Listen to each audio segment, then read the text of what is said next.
Hey, pre-notification gang.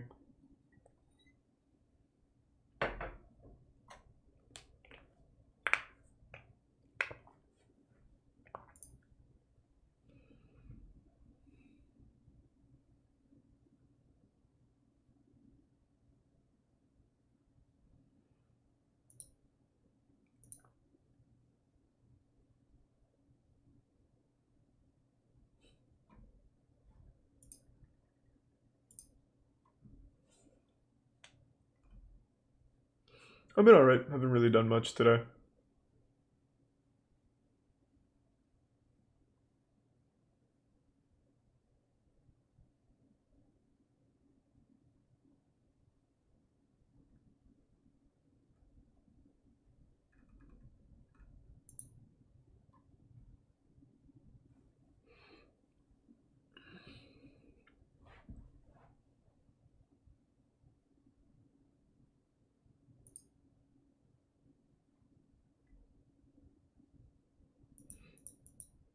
When am I gonna shave? Thanks to Resub Greybird. Are you talking about from the charity thing? We said, but we cut it off like 40 minutes before that. Said we weren't going to, but we still might. So I don't know. I still need to talk to the boys about it. But we'll see.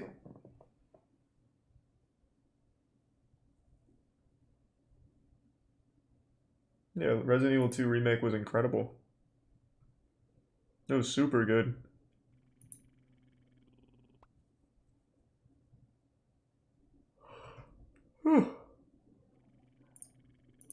Thanks to the Tier 1 FPS Easy and the Prime Chocoboy.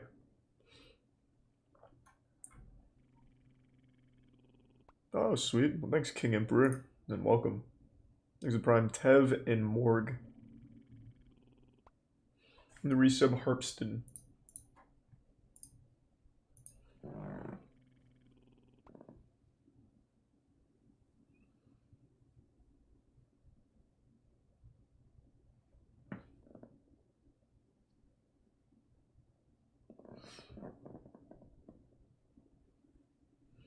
Thoughts on the EDP movement? The fuck are you talking about, man? There's no such thing as an EDP movement. I see he posts on Facebook now, but it's just kind of sad.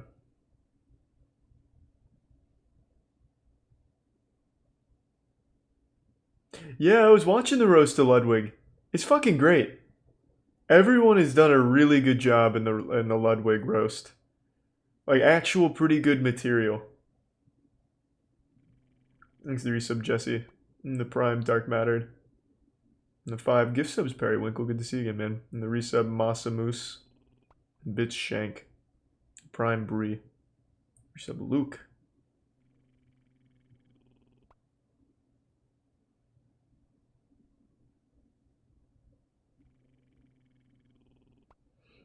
Ghost Pepper isn't shit anymore, man.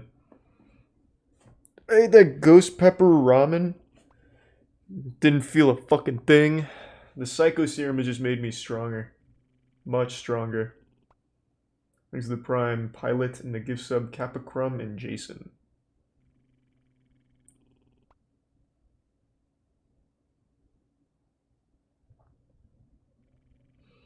Thanks to the resub Brokefoot.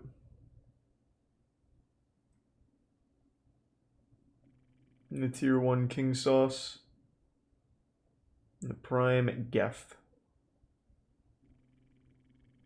And the Prime Eat Your Cereal. Do you think porn has cool shit? What do you mean? Do I think porn has cool shit?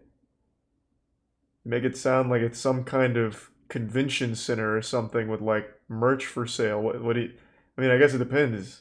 If you like titties, wieners, and stuff like that, it's I guess the shit's pretty cool.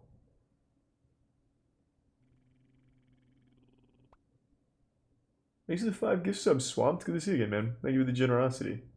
Thanks for the gift sub, Fruiz, and the resub MLB Runner and Prime Sticky. That would be pretty nuts, Pickle Juice. And thanks to the bits, J-Rod and Shanks. We've seen the most expensive treehouse. There's a tier 1 Go Miart and resub neck.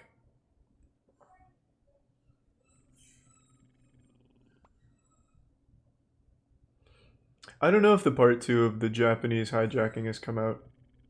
We can check though in a minute. Thanks for the gift sub, Ellen. Oh. There's a tier 1 real hot guy and gift sub Shani and prime Robert. There's a Five Nights at Freddy's cereal.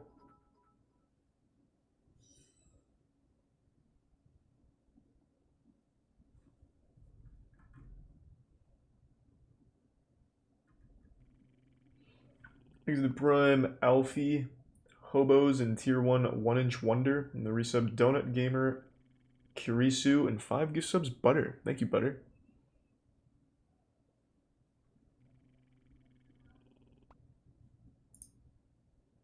And the gift sub Hot Guy.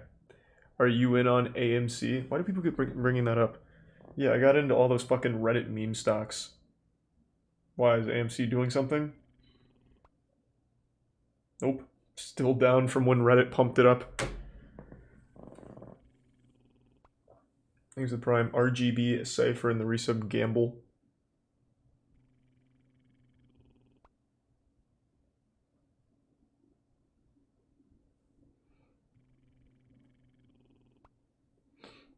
You're a muggle. Holy Lord, I haven't read that word in a long time. Thanks for the 5 gift subs, Jake. Thank you, man. And the resub Yo Boy. Oh, that's super sweet. Glad you liked it, Omni. Thank you. Thanks for 2 gift subs, Nutty Knives, and resub Fireboy and Wavy Soul. And Wally West. I'm sorry to hear about that serotonin, but I hope you can sleep well. Wishing you the best. Ludwig's roast is fantastic. Everyone on Ludwig's roast has done a great job. The material was fucking bangers. Like, truly, really good job. Thanks to the resub Lash Guy. And the gift sub Burv and Prime Binks and resub Fernando. Thank you for the bits, Kobe. Oh, sweet. Well, appreciate it, Jacoby. I watched Wild 'N Out when I was younger, but not anymore. I don't really watch TV shows. Thanks for resub Bint, Prime, Dino, and tier 1 Robert Co. I don't think I'd do another 24-hour stream. I don't know. It got really fucking hard. Or if I did, I'd at least need like a nap break. Like just nap on stream for a minute or something because it was fucking rough. Even like an hour nap is plenty. Yeah, I don't know. 24 hours was tough. A lot harder than I thought it'd be. Thanks for the gift sub Revolver and resub GMAC.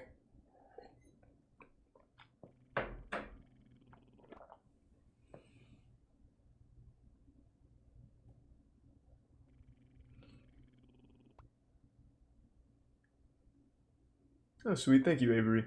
And thanks for the bits, Shanks. That is a good point, Girant.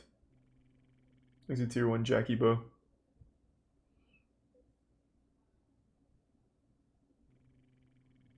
Coffee just doesn't work on me. I'm immune to it. Coffee is for weak people, not gamers like me.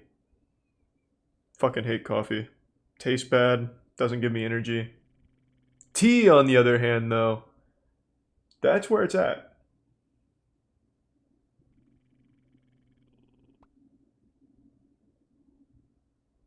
These are 2 gift subs, Serotonin, and the tier 1 Ponson and tier 1 Big Juan. The resub Gamer HGH and Vertimac.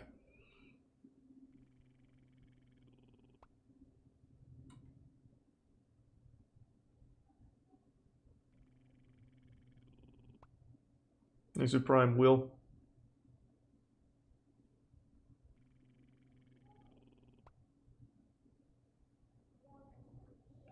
Oh, that's sweet. Thanks, Gray. I have not seen the new Saw movie yet. I'll probably watch it like Monday or something. Is it bad? Let's see. I would have been drinking G Fuel if we had any at my house left. I brought it all to the warehouse. So when I needed it most, I couldn't have it. What's the new Saw movie called? Spiral? Is that what it's called? Spiral?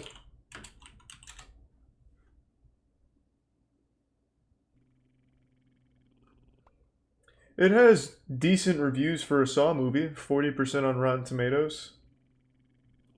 That's like an infinite improvement over the previous Saw movie scores there. Not that I put too much stock into Rotten Tomatoes. Thanks to Tier 1 Lanthan. Yeah, like I said, the Roast of Blood, it was really solid. I enjoyed it. Hey, Scoots.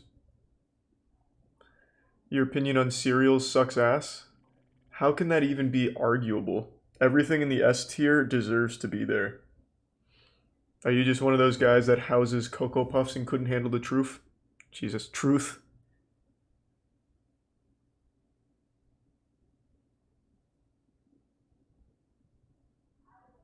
Thanks to the 5 gift subs, Cooper, and the Prime Person, and resubs Serpent.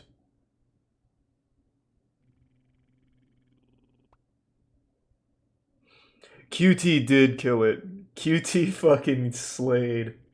Everyone did well. There wasn't anyone that did shitty in the Ludwig roast. I thought they all did a great job. I think Will and QT were probably the 2 highlights, though. They both came with some real solid material. Thanks to the anonymous gift sub and the resub, Jonah Hill and the Prime Drago and Cody's. I never watched Shane Dawson's Apology. Thanks to Prime Ankles.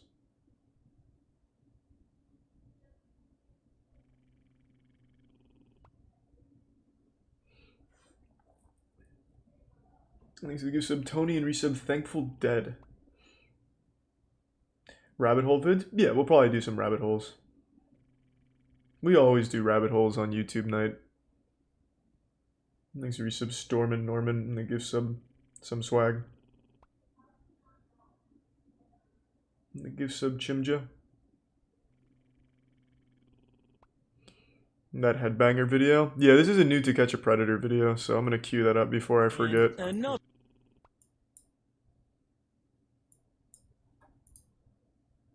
Thanks to Tier 1 Lavender and the 5 gift subs Sweat Because of You. Thank you, Sweat. And the Prime Kill Assassinator. Inside the smallest apartments in New York. Go the opposite end of the spectrum. I'll cue it up. He's a Prime Hoodwin. You keep recommending gas station encounters. I'm not a huge fan, but you know what? Just for you. Let's see. Thanks for resub Anonymous. What do we want? This one kind of popped off. The Smirnoff Smasher. So I opened the beer case, and there's a mask on the floor, and there's a partially drank Smirnoff Ice screwdriver smashed. And the Sticky Bandits. To see which employee's drinking on the job, and unfortunately, this is what I saw. Uh-oh, we got a walker. Now, it's a windy day outside. Thanks to sub Matthew and resub GoPog. We put a trash can in front of the door and a sign on the door that says, please use other door. But this guy's going to totally disregard both and just open up the wrong door, almost trip over the blue def, and look up at the counter. That's nice. A red flag. Now, he's going to make his way down the middle. He's determined. Towards the coolers, and he's going to look all over the place. He has no clue what he doesn't want to pay for today. He's going to look up at the counter. That's another red flag. And he's going to make his way towards the coffee section. Maybe he wants some coffee. No, maybe he wants candy. No, maybe he wants coffee again. No, he doesn't want any of those. Maybe he wants some Hostess cupcakes. Nope, he don't want those either. So he's going to come over here. He's going to look around at the beer stack. Oh boy. Obviously, you can't shove a beer stack down your pants. So he's going to make his way back over here towards the coolers. Ooh, does he want Prime Rebel. an alcoholic beverage? Of course not. So he's going to make his way back over towards the beer selection. And it looks like he found the beer cave. Jackpot. Now, he doesn't want a case of beer or a 12-pack of beer. He wants a single. So he's going to make his way over here here, he's going to totally disregard the employees only sign, and he's going to grab a 24-ounce Smirnoff screwdriver. He's going to crack it open. He's going to set it down. Obviously, he can't drink with a mask on, so he's going to adjust his mask. He's going to reach back up there, grab that Smirnoff. I don't want to just look at his ass, though. Process, put it back down, and he's going to make his way over towards the energy drink and Gatorade selection. Now, I'm not sure exactly. We don't have enough proof to know he drank from that. Good as mine. Could very well be taken. It could be framed. Does the little shirt tug here that thieves love doing when they need to cover up something that they don't want to pay for. So he's going to make his way. Thanks, Resub Jarl and Resub Serpent. And that's all she wrote. He's going to look up at the counter one more time. Yep, totally didn't see him. Now, he's got Smirnoff splashed all over his face, so he's going to wipe that off. Obviously, you don't want Smirnoff all over your face. He's going to go out the right door this time, and he's got a little more on there. Yep. And then he gets arrested. Let's go. As I am. She gone. If you know this thief, let him know that he needs to turn himself. It's just really underwhelming stuff, man. I'm not a huge fan. Every single time, it's pretty underwhelming. Watch this guy drink a little. Well, I couldn't even watch him drink. Watch this guy go into the beer cave and drink in the corner. And then leave. You know what I mean? It's just nothing crazy, like, ever.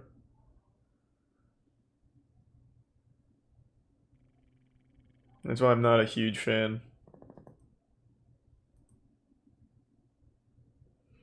Thanks to the tier 1 Grim and resub Random Nerd. Congrats on the graduating, Crow. And everyone's seen the Amy's Baking Company. That is a classic.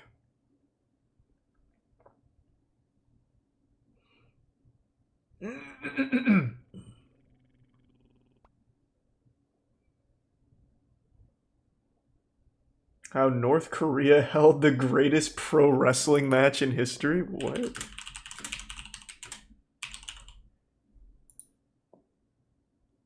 What the fuck is this? I'll save this for a minute, though. I like to keep the longer ones towards more of the middle of the stream. That sounds incredible!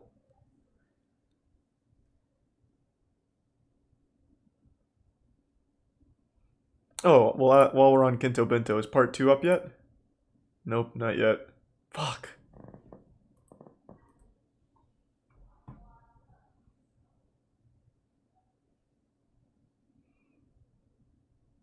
Nice, Titus. Hope they had fun. Maybe Tomato Man, I'm not sure. I haven't tried a Lunchable since middle school.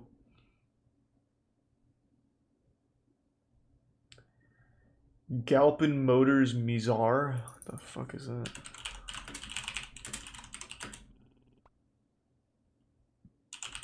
Okay.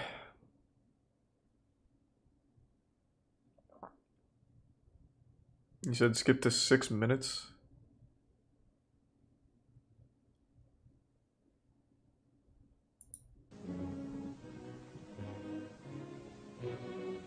Thanks, Resub Sweat. Hey, well, hope you're enjoying chess. The Mizar air car is capable of up to 1,000-mile cruising range. It is designed with short takeoff and landing characteristics, able to clear higher obstacles, land at lower speeds, Looks like and shit. stop in shorter distances. Not even cool. Cruise speed is 130 miles per hour. No jet Landing boosters. Speed 70 miles per hour, with touchdown at 55 miles per hour. Four-wheel brakes allow a stopping distance of 550 feet. The automobile engine can be used to taxi. This converted Let's go! Oh. 38-foot wingspan is 28 Thanks, Resub feet Avery long and 8 and feet Clap. high. It can be equipped with additional options to Oh, here it is. safety I couldn't well tell with the beyond quality. that of any other existing aircraft. One of these options is a parachute which floats the entire vehicle. It's pretty to the cool. ground. The Mizar is powered for flight by an aircraft engine and propeller selected to match the weight of the automobile. Takes someone very confident to get into that thing. Gotta respect that. Looks like shit, though. Thanks for the gift sub cheek clapping and the resub Cedar.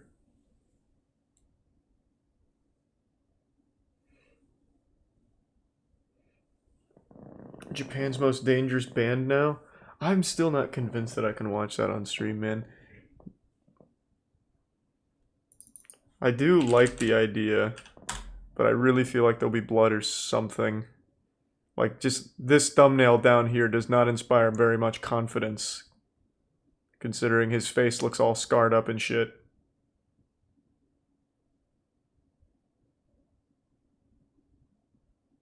Thanks for the bits, Pillow Puppy.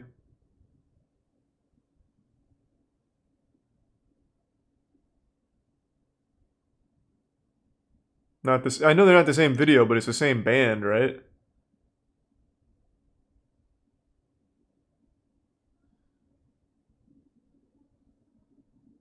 Just talked with Twitch. They said it's fine. Oh, okay, then we're good.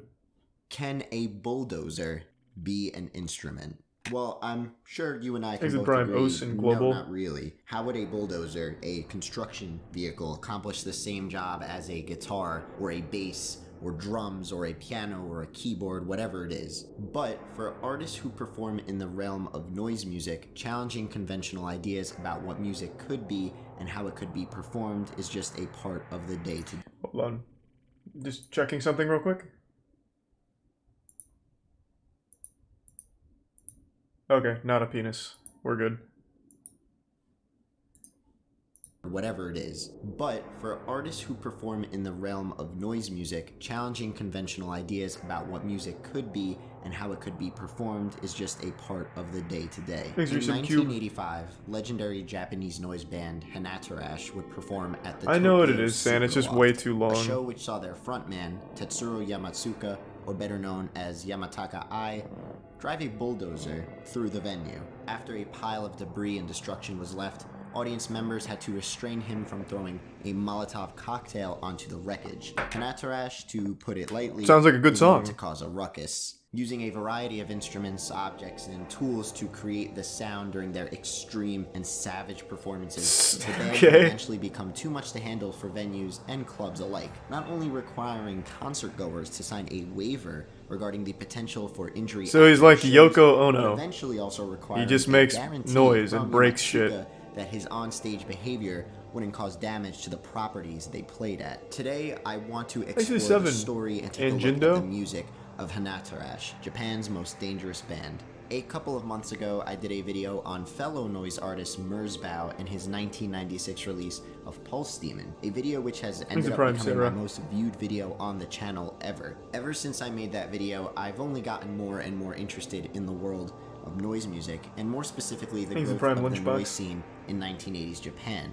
So I knew it was only going to be a matter of time until I found myself taking a look at another artist or group from the scene. If this is your first time here and you love exploring fascinating music, make sure you hit that subscribe this how button, Studio turn all the Ghibli notifications started? on, hit the like button, you know the deal. Just by Not making only does it noise? help the channel out a whole bunch, but I would love to share the story of these noise artists and performers as much as I can. There really isn't that much content on YouTube exploring the art form, and I Prime hope to stolen. create as much conversation and focus on them as possible, as all of it is extremely I fascinating. fucking hate and noise wicked music. I'll just beautiful tell you to me. right now. Please I hate feel it. more than free to let me Fucking know in hate the it. comments below of It's any like other modern albums art where it or just means artists I should nothing. dive It's into just for a future nonsense. video as well. Always looking forward to any of your ideas.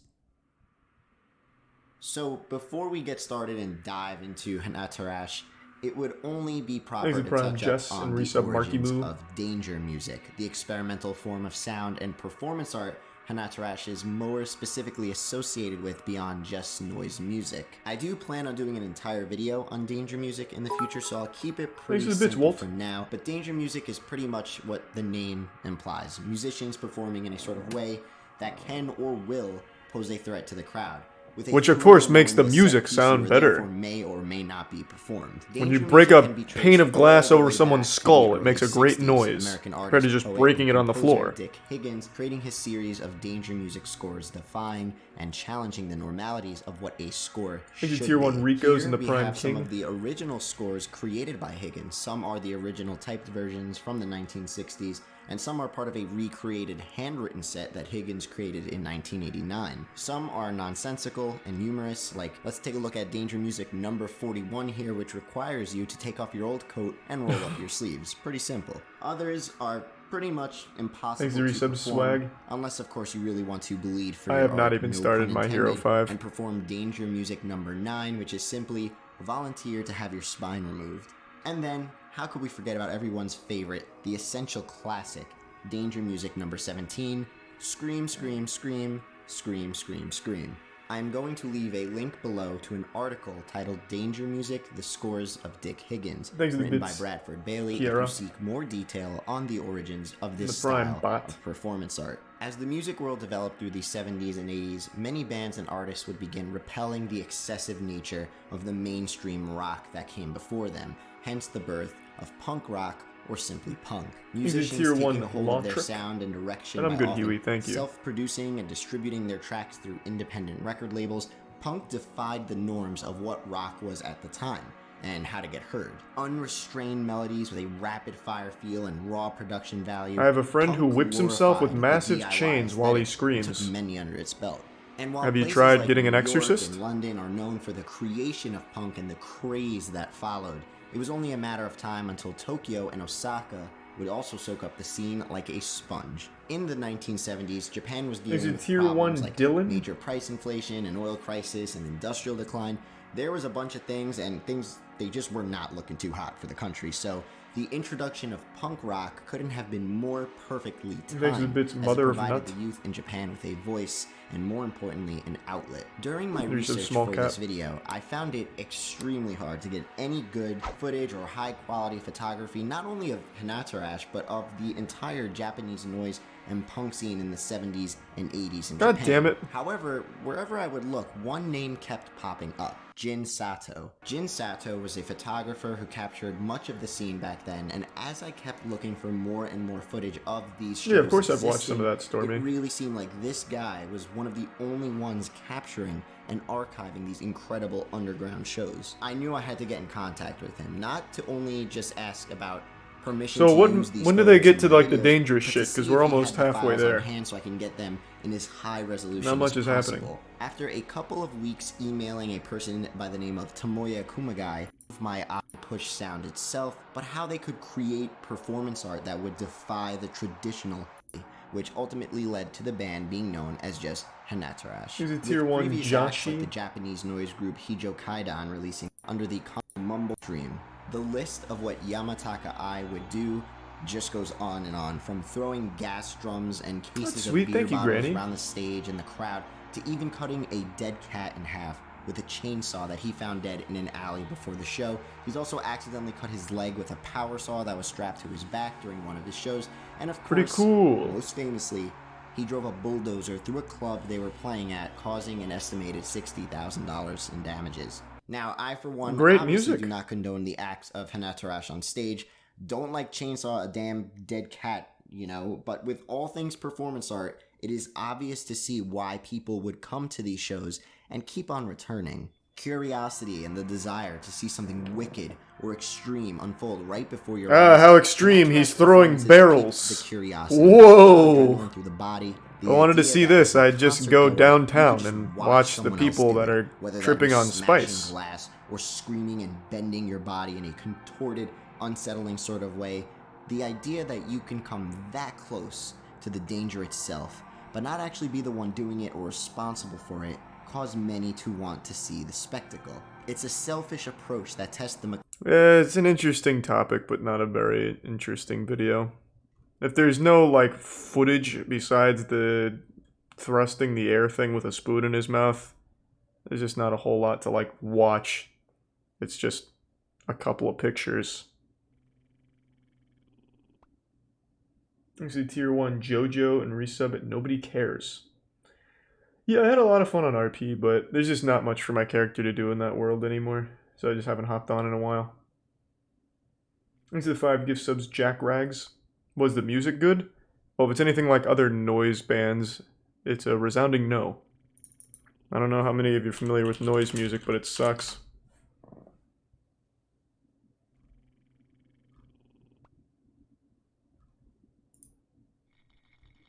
Wiener Chase. Interesting channel.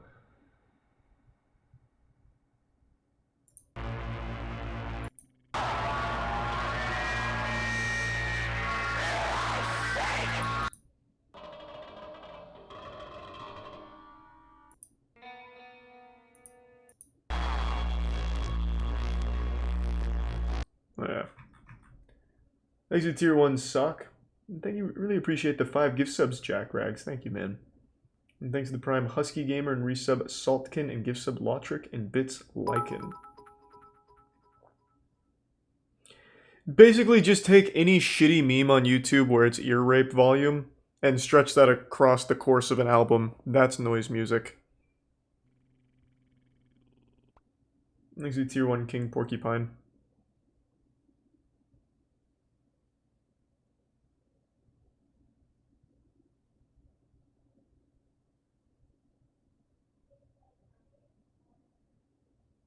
The Damien Hirst of music. Noise music is far better than Damien Hirst. I think Damien Hirst is as low as you can possibly go on the artistic spectrum of, like, creativity and genius.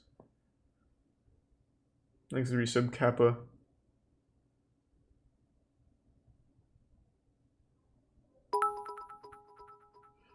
The Salt Factory? I think we watched something from them before. Could be wrong. Oh no, this is video game focused, and no, we usually don't watch anything video game related. Looking for wild shit. Thanks for resub Mr. Doodle. Can't watch anything about dildos on Twitch Ness. But thank you for the 4. Nice, buddy. I mean, I'm sure people like it. There's people in chat that like noise music. There's nothing wrong with that. I just fucking hate it. Thanks to the bit sweeper. React to toilet flood compilation? What the fuck are you talking about? Toilet flood compilation? Hold on, let me do this off stream. Make sure there's not like shit particles floating around. Oh my god, it's nothing but shit. Water spewing from their bathroom. Felt like Rose on the Titanic. What is wrong with you? Oh no. What? I can't watch this on Twitch.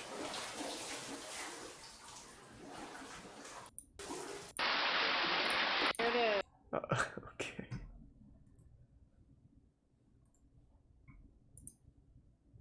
Thanks to the resub Snap, Phoenix, and Tier 1 Rad Panda. It's just a bunch of fucking dirty shit water blasting out of toilets. I don't know why you think I could watch that on Twitch. That's sweet. Thank you, Mother of Nut.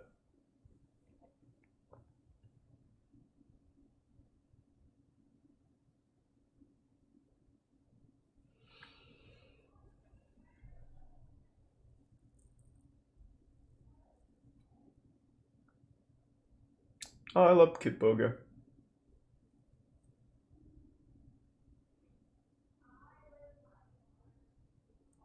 I watched Ludwig's roast.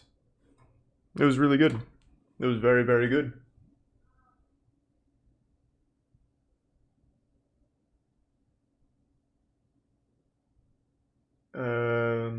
Maybe silver. Is it like a meme or something?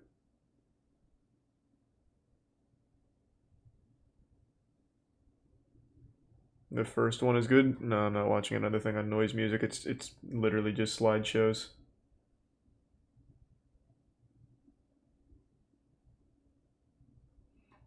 I do want to see this now, though. This video is made possible by Dashlane. Download Thanks to Dashlane for a free Cosmosis. 30-day Don't know who that is, trial though. if you never want to forget another password again at the link in the description.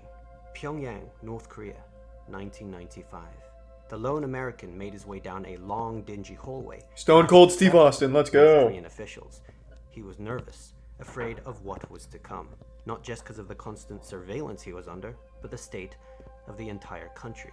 You see, North Korea at that very moment was in the midst of a devastating famine, with hundreds and thousands of its citizens suffering and dying from starvation and illnesses. He didn't know what to expect, but Thanks he to was the there bits, for a reason. Jojo. And Resub he had a job to King. do. At the entrance, he got his cue, and with one final breath, I disagree, he King. stepped out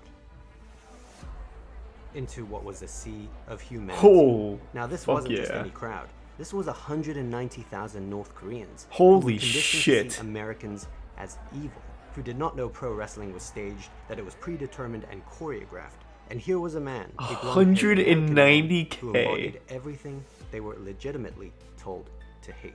This man, you may have heard Ric of, Flair! was the legendary Ric Flair. Nature one of Boy! the greatest Woo! American professional wrestlers of all time.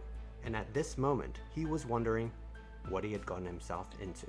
This Now, guy's been happened like in April 90 years old 1995, for the last but the 80 events that years. led to this actually started 11 months earlier. Tokyo, Japan, 1994. Over 1,000 kilometers away, a Japanese politician was in his office Thanks a bit to that contemplating guy. his uncertain Can't click future. links, This Skinfire. politician And I was in can't the watch midst of a Dildo major scandal Twitch. involving his alleged connection to the Japanese mafia, the Yakuza, and this seriously threatened his upcoming re-election to the House of Councilors, Japan's equivalent to the US Senate. Now, aside from being a politician, he was also one of the most popular Japanese wrestlers of all time, because this Wow. man with the granite chin was the renowned Antonio Inoki. Initially rising to fame His as the chin coach is of the great nuts. 1950s legend Riki Dozan, the first real megastar of Japanese pro wrestling, he eventually branched out, building a legacy of his own, later parlaying his in-ring success and popularity to the world. Look at that! Holy shit! This man is perpetually cosplaying the Crimson Chin. Holy shit! That's like that meme, the Chad Thundercock gamer meme or whatever. Holy lord. However, with his political career now in limbo, he was thinking of leveraging that past to save his future. Now over in the Hermit Kingdom, an incident was taking place. Something unthinkable. Thanks, Resub The Shrub. great leader, the eternal president, the founder of North Korea, Kim Il-sung, had collapsed. He was having a heart attack. A team of North Korea's best doctors were flown in to save him. They worked on him for hours, but alas, Thanks to on the Prime afternoon Super of Poo. July 8th, 1994, Kim Il-sung died.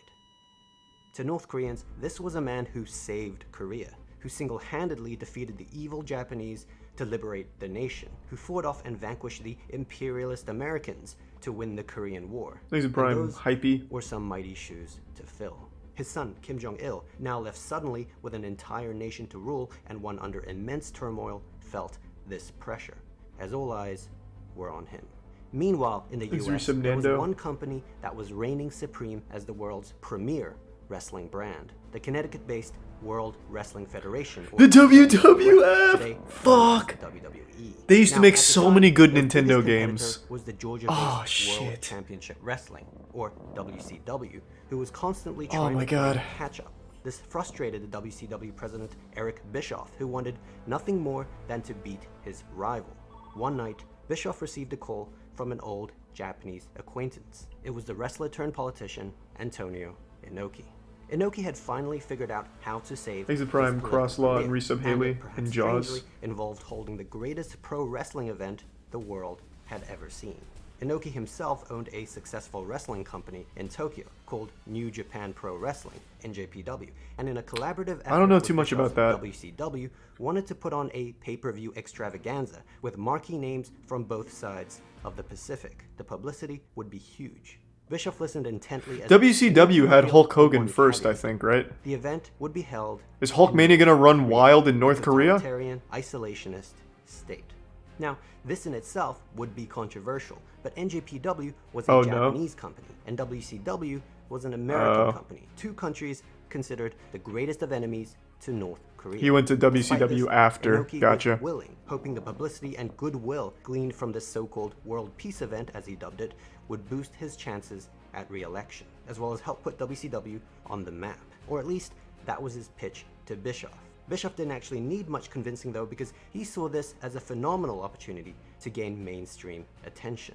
Now, of course, all this really amounts to nothing if North Korea didn't actually agree to hold the event. And for such an isolationist country intent on keeping outsiders away, this just wasn't going to happen, barring of Yeah, course, some why- unprecedented why did they changes agree in to North it? Korea.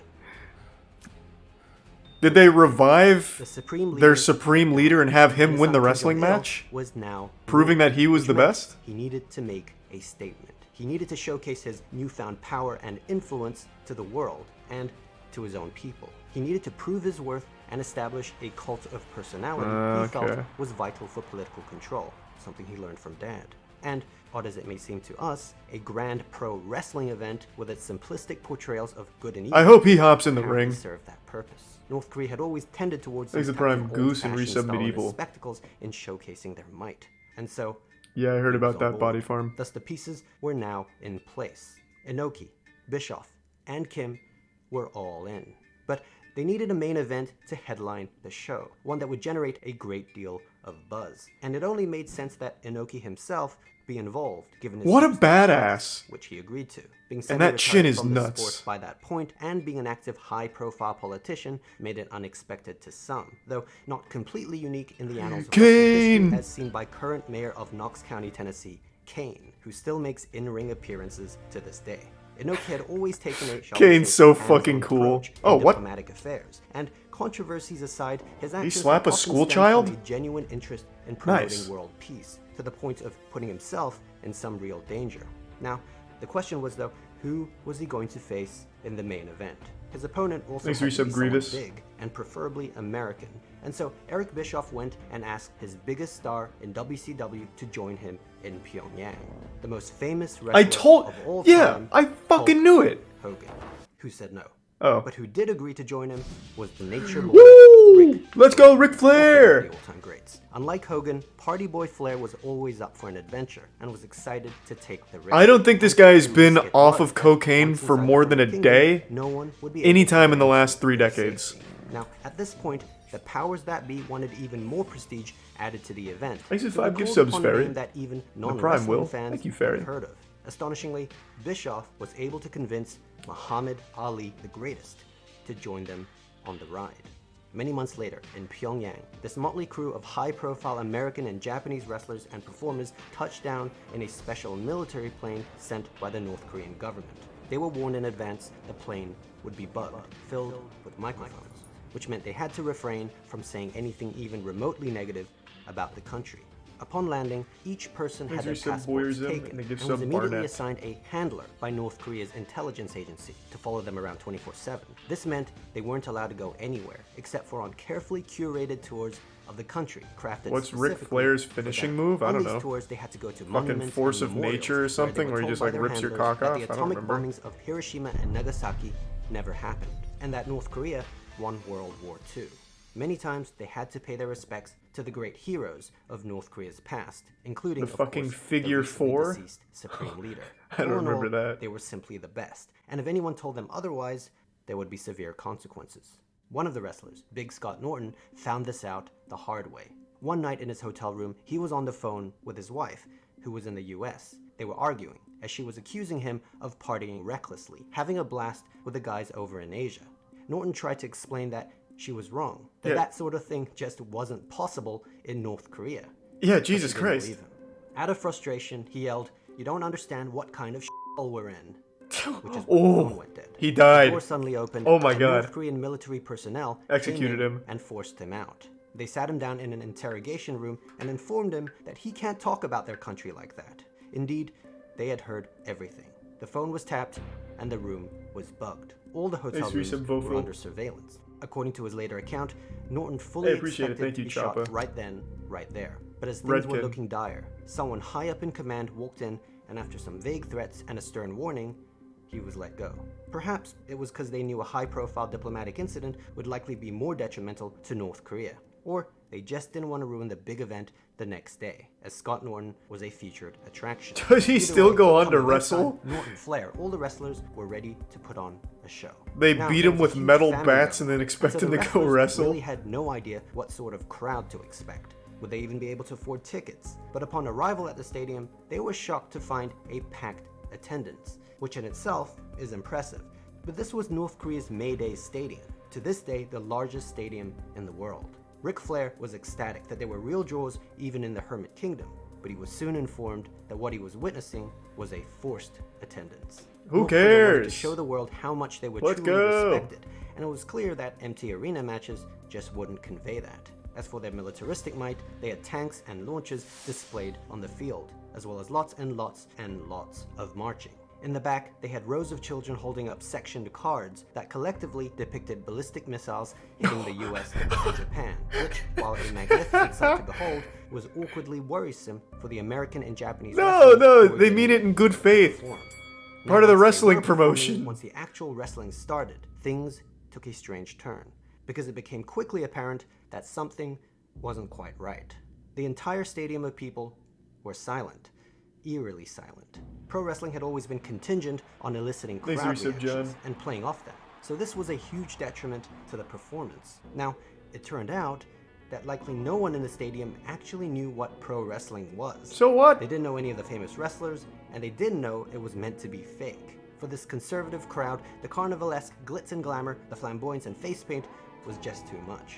And, if anything, they were expecting competition along the lines of amateur wrestling, or Greco-Roman, the best fighting the best, true gladiators, the elite, not this suspiciously fake stuff.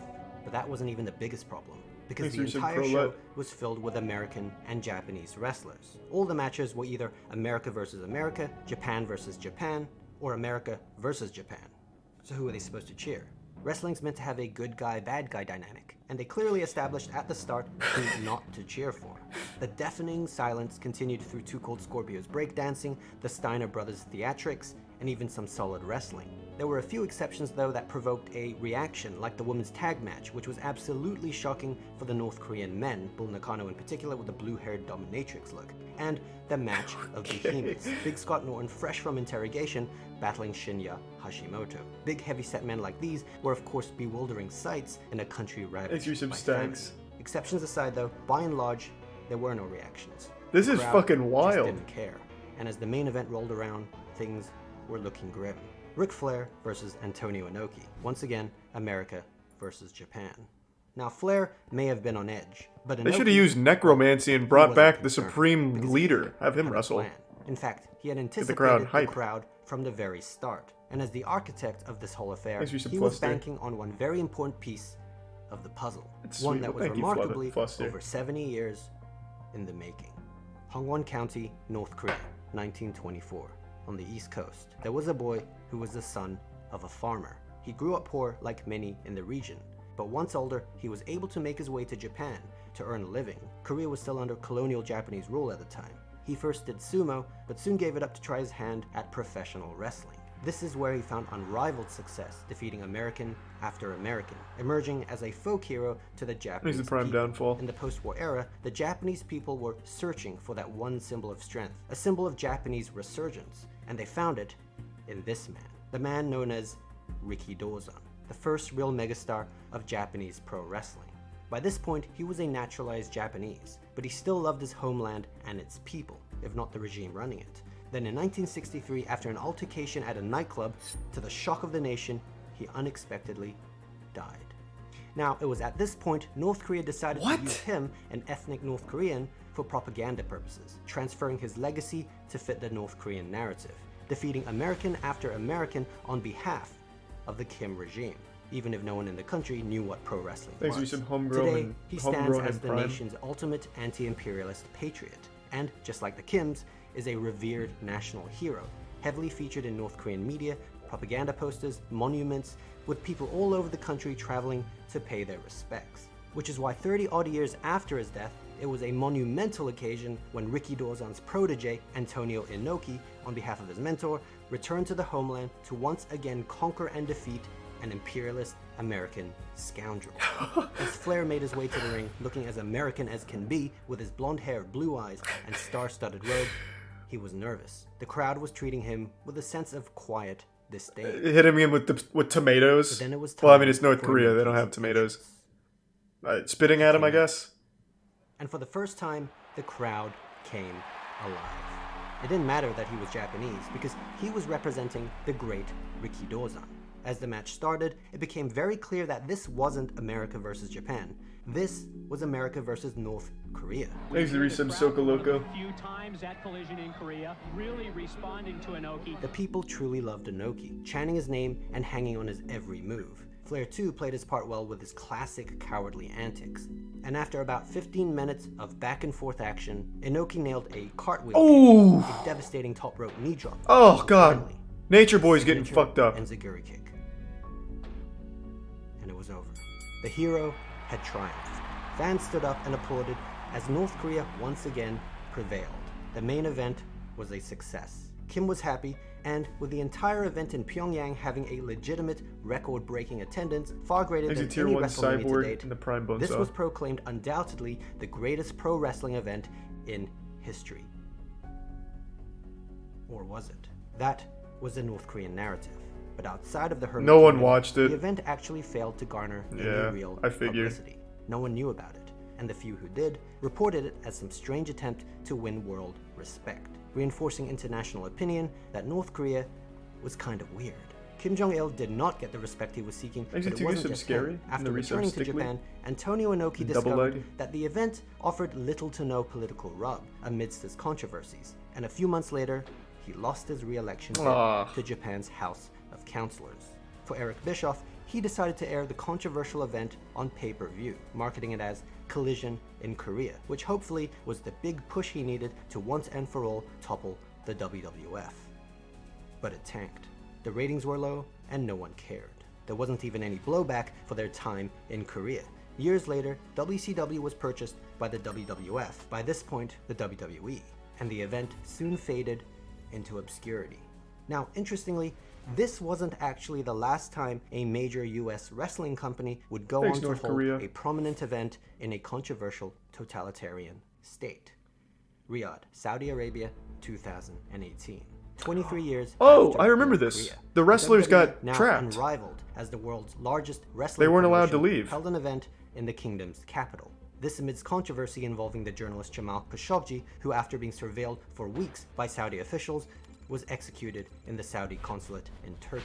According to many sources, the order came from the Crown Prince himself, although Saudi Arabia denies this. The show went on despite criticisms Gordon, from prominent and Cephalopod. politicians, the media, political commentators, and even WWE's top stars, like Daniel Bryan and John Cena, who refused to work the event. All this quite unlike North Korea, where no one cared. However, Oh, just like North holy Korea, shit. the Saudi show inextricably Thank you featured for a wrestler 25 turned gift subs, politician Gamers who, Nexus. like Inoki, just so happened to compete in the night's main event. Holy An shit, thank you, uncanny Jester. coincidence. Jesus, This man, Nexus. the aforementioned Thanks to mayor the resub, of Knox Jester. County, Tennessee, Kane.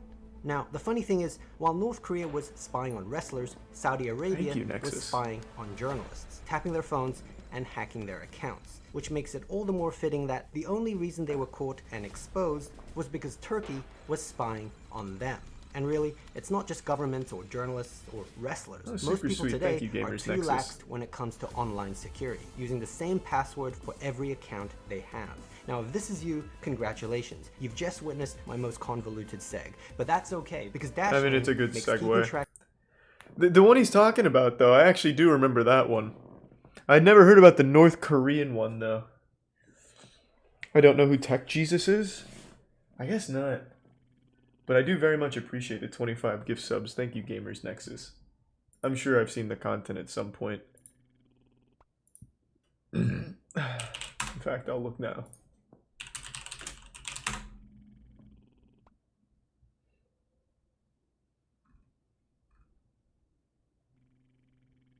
I see Tech Jesus. Fuck yeah. Thanks to resub blank in Jabroni. Nah, no Darman. We caught up on Darman. That was cool.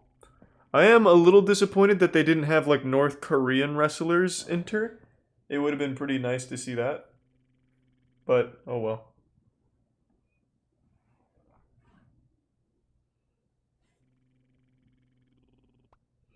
There are no North Korean wrestlers. Yeah, but they could have had some just for that one night. Right? Like, I'm sure it can't be hard to just make up some kind of new character. Like the North Korean navigator. He goes into the ring and just, like, beats some ass.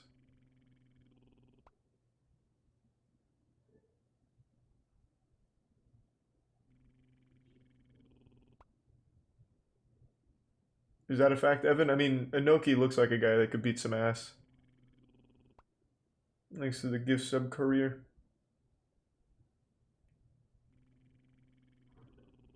History of Pulgasari is about how North Korea kidnapped a film director and his ex-wife to make a Godzilla ripoff.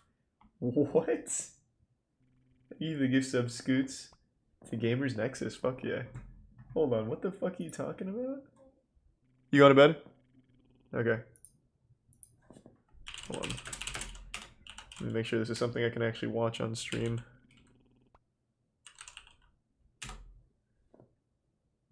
Pulgasari was made in 1985, the same year that Shin's North Korean films Salt and the Tale of Shim were released. What? What is this? How Kim Jong-il kidnapped a director and made a Godzilla knockoff and created a cult hit.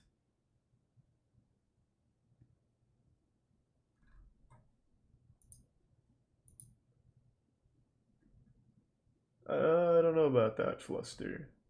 We watched some Irish arguing the other day. It's like impossible to understand. I'm gonna go say goodnight to Tiana real quick though, so I'll be right back.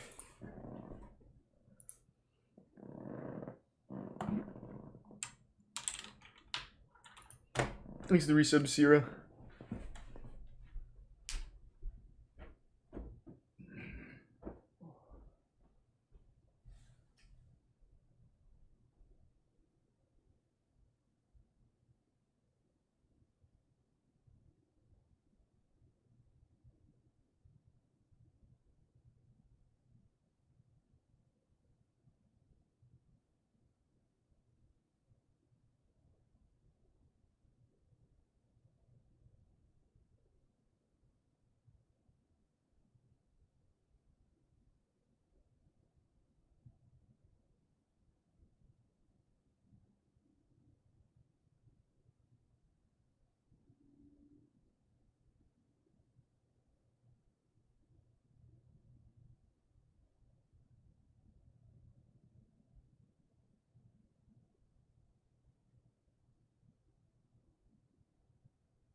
Alright, team, I'm back.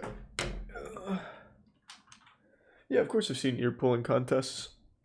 Thanks to the resub Monkey and the gift sub Pokemons and resub the Exile Monkey again in Linux.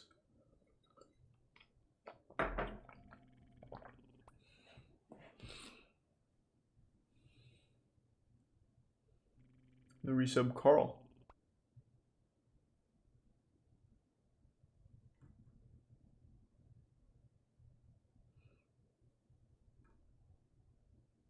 Will you play Alt F4 again? I don't know.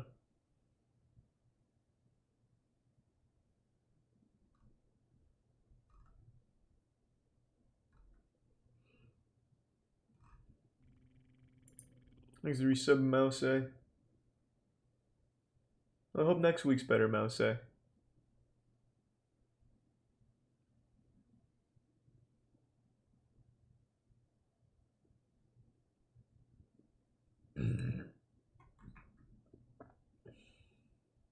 Go back to the channel with the lady who taught you how to eat ass. Oh, you're talking about fuck, what's her name? She taught all kinds of things, like how to make a fleshlight out of a water bottle and warm towel and stuff like that. I don't think she does much anymore though. I don't know if she still makes things. Thanks to the resub Sonya Blade. Let me look up her channel over here real quick though.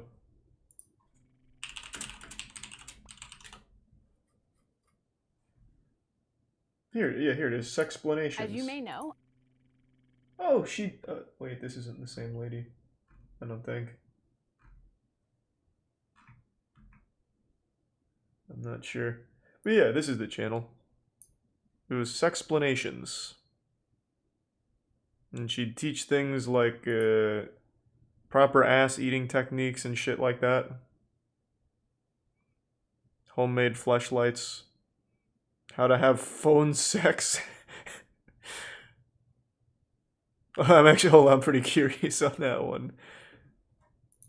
I'm Dr. Lindsay Doe, clinical sexologist and host of this sex-curious show, Sexplanations. Today I want to talk about phone sex, but first I want to let you know that this is really emotional for me. Really emotional. A couple of months ago, I was having phone sex that was so good, so I was telling my friends how much I love it. Some of them they'd never tried it before. They were all surprised that phone sex could be so epic. You could go for hours. Tata, they didn't know its potential. Sherlock and resub Jack and Tier 1 Scott. Embarrassed to find out. They felt self-conscious. So I started working on this episode. I love phone sex. Of course I want to share that with others. And then we're here at the end of March 2020. Borders are closing, flights are canceled, and there's a global standard to physically distance yourself from others to not die. It's emotional. I'm emotional. For many of us, yeah, it was a tough time. A way to spice up our sex lives. It is our sex lives. So this She's not crazy. She just had great phone sex before this video. To get you all laid, if that's what you want.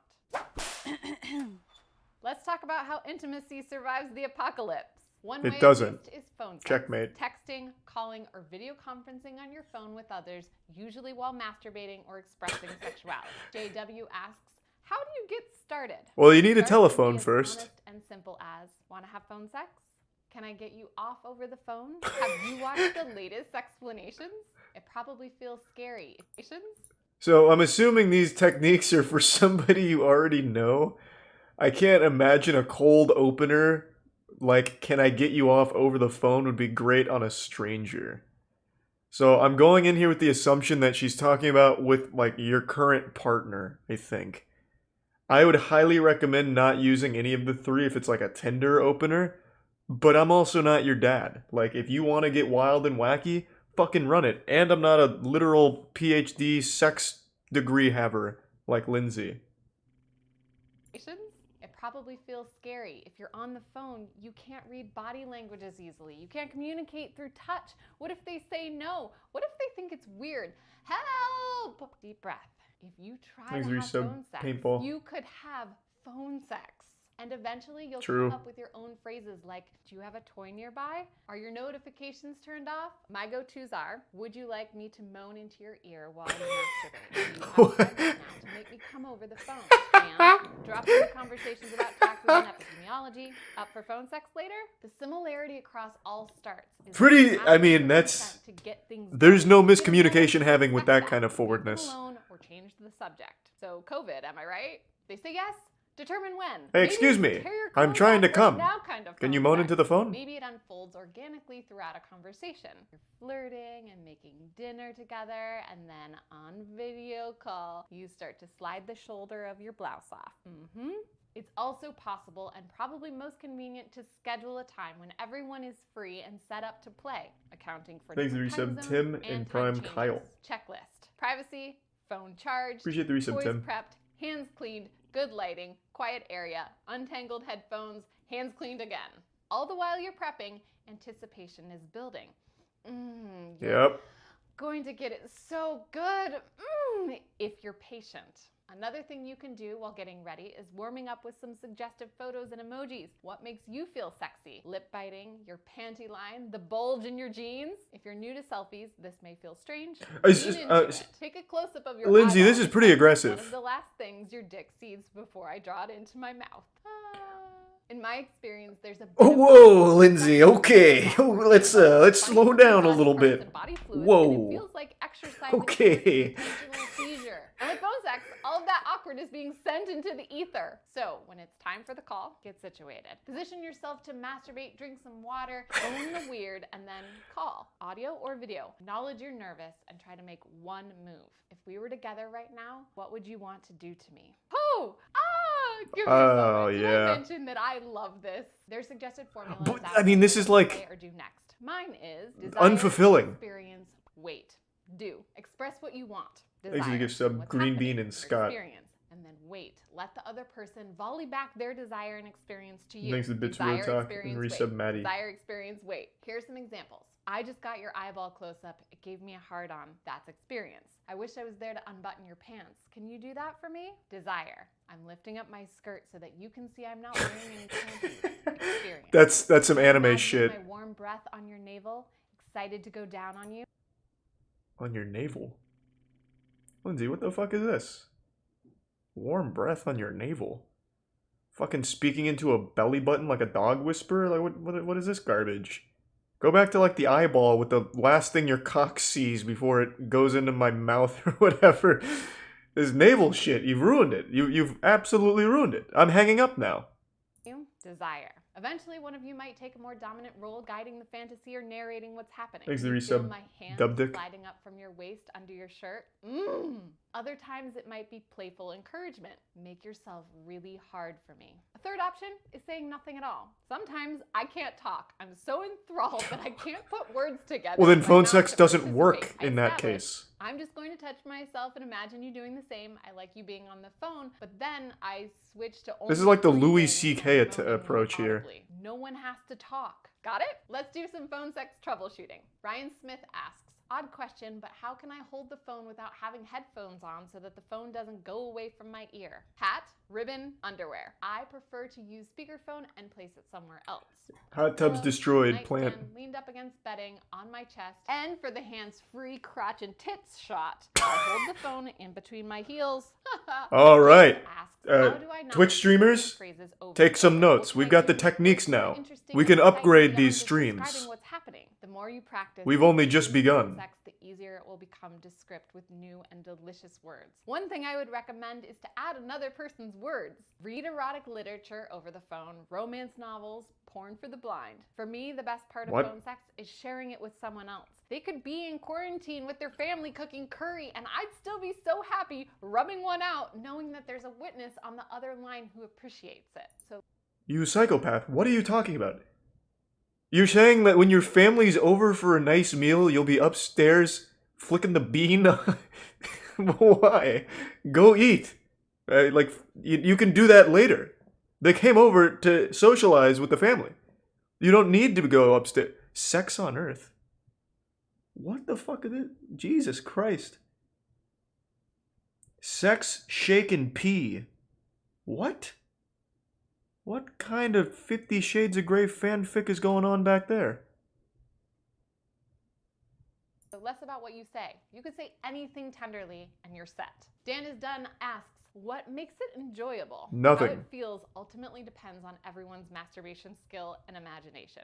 Callie asks, what are ways that you can keep it from getting boring or monotonous? Switch it up between texting, calls, and video. Each of them have different benefits. Thanks For for some example, T-downs. texting words, photos, or video clips is going to be the highest quality and the most flirtatious because there's a lag time between responses and a buildup of excitement. Make a game out of which text makes the boner biggest.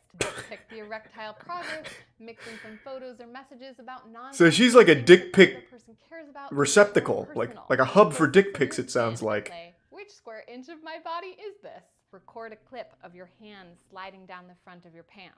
Voice calls are nice because they let you focus on the story and not worry about how the fantasy doesn't necessarily match reality. You can wear whatever you want, go pee when you need to, move around, get all weird with your faces, who cares? So here, try different accents, pretend to be another person, role play a clandestine meeting where she only removes her N95 mask to eat you out. As for video, you might switch to more of a striptease or holy shit. So it's more She's about like a Dungeons and Dragons DM for sex. Maybe costumes, props, body paint. Position yourself like you're doing it doggy style.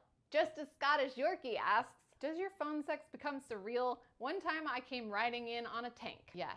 I found this actually is just like, oh boy. All right, Lindsay, let's calm down here, okay, Lindsay? Here's a list of phone Jesus sex Christ. do's and don'ts.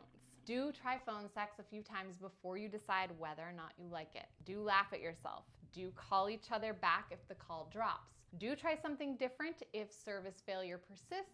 Do set a time frame so that if one person wants to spend all day at it and the other person has 15 minutes to give, you can match your arousal cycles a little better. Do Arousal cycles? I'm not a robot. for me. Do communicate. Sometimes I just have boners for no reason. How about this?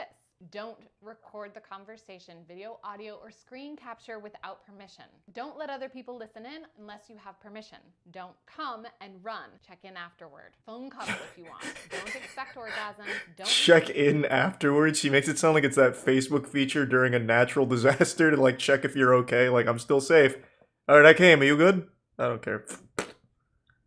Neglect the possibility of them either. Don't put too much pressure on anyone or the situation, and don't lose your cool if the screen is blurry, the audio is spotty, or the connection is bad. Improvising during technological snafus is so sexy. Dogs barking in the background? Hit mute. Screen frozen. Do something extra kinky so that when the phone reconnects, the person catches a glimpse of what they missed and gets curious for more. Bad sound Prime reception? Verge. Clarify what the person said. Definitely. And the Then Prime speak bad habits and slowly lore. or hang out quietly and send a text. I wish you could hear how much I want you. Blurry image? End the call. Do a photo shoot, send the photos, and then get back to just audio. Almost all of my phone sex is on an app that occasionally stops working. Maybe you know about this.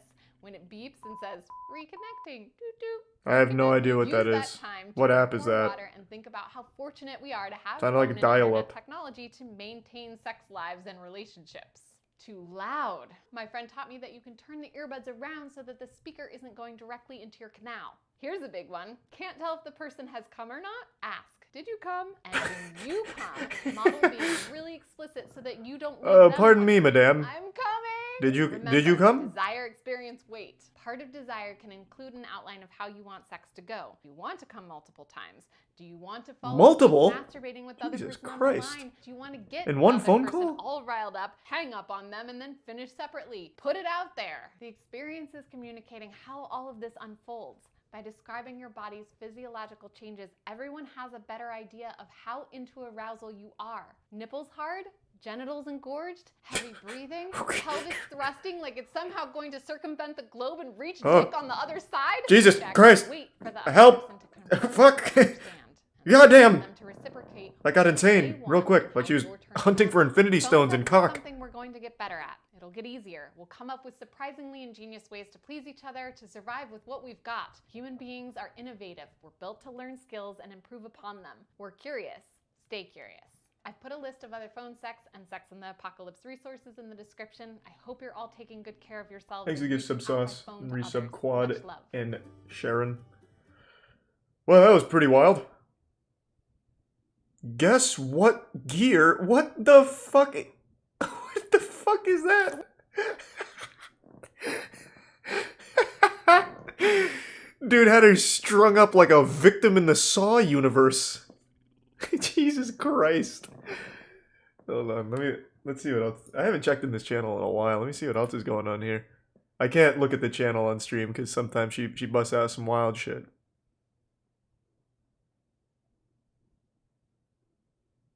Thanks for the gift sub, Scott.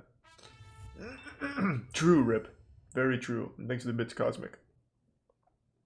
All of those, well, all of the basketball shorts are ones we've talked about, Lars, so we might. Large object insertion. That sounds dangerous. Sexual awakenings with scientist Ginny Bailiff. Well, this is more like a podcast thing. Tree fucking facts. Penis tingles. An erection story. What is this? Well, let me skim through this to make sure it's okay, but that's got my attention.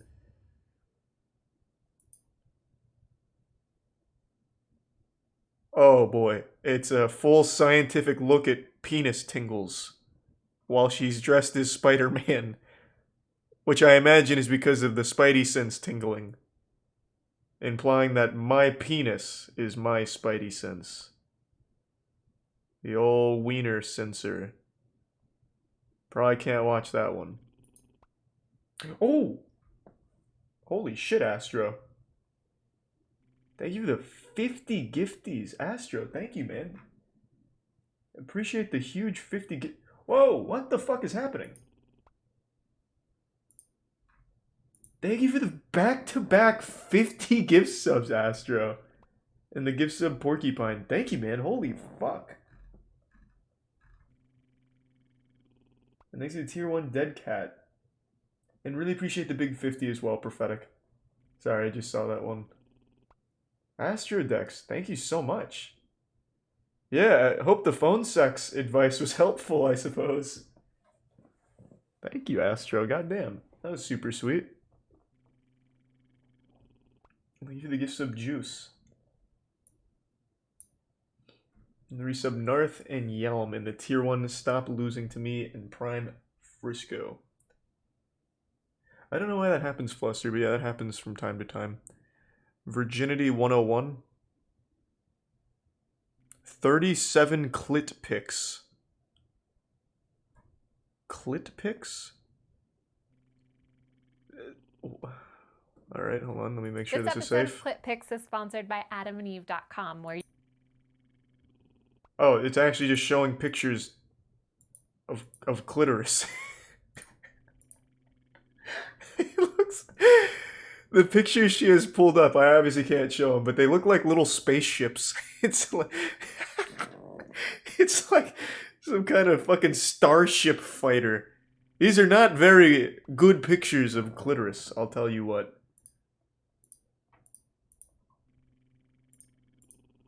Alright. I don't know what I was expecting, to be honest, but it really wasn't that. 100 reasons delayed ejaculation happens. Delayed? Lucky guys.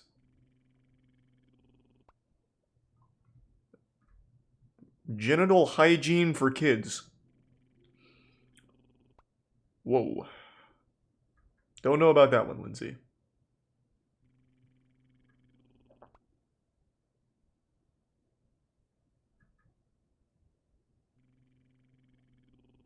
All of these just seem like ones I absolutely cannot watch. But I really love the titles. Penis Memories. The Front Hole Debate. Guided Masturbation. Maybe this one I can watch. My Conversation with a Madam. I don't know what that means, though. It's like a podcast. Is masturbation a sin? Okay, this one I can probably watch. One of the biggest challenges people struggle with. Man, she's got fucking naked Barbie dolls in the background. God damn it. Can't watch it. Thanks to Prime Slimy and the gift sub Jojo and the Prime Gate and resub Huge. Oreos over Chips Ahoy. 100%. And thanks for the 3, Hayden.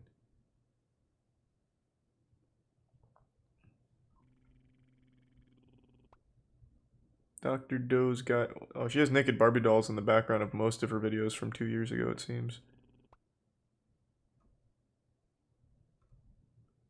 Okay, so 2 years ago is out of the equation. She's wearing a strap-on in this one, and it's just called pegging. Can't do that.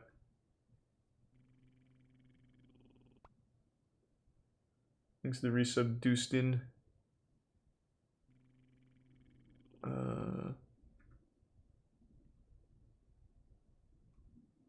How to touch a boob.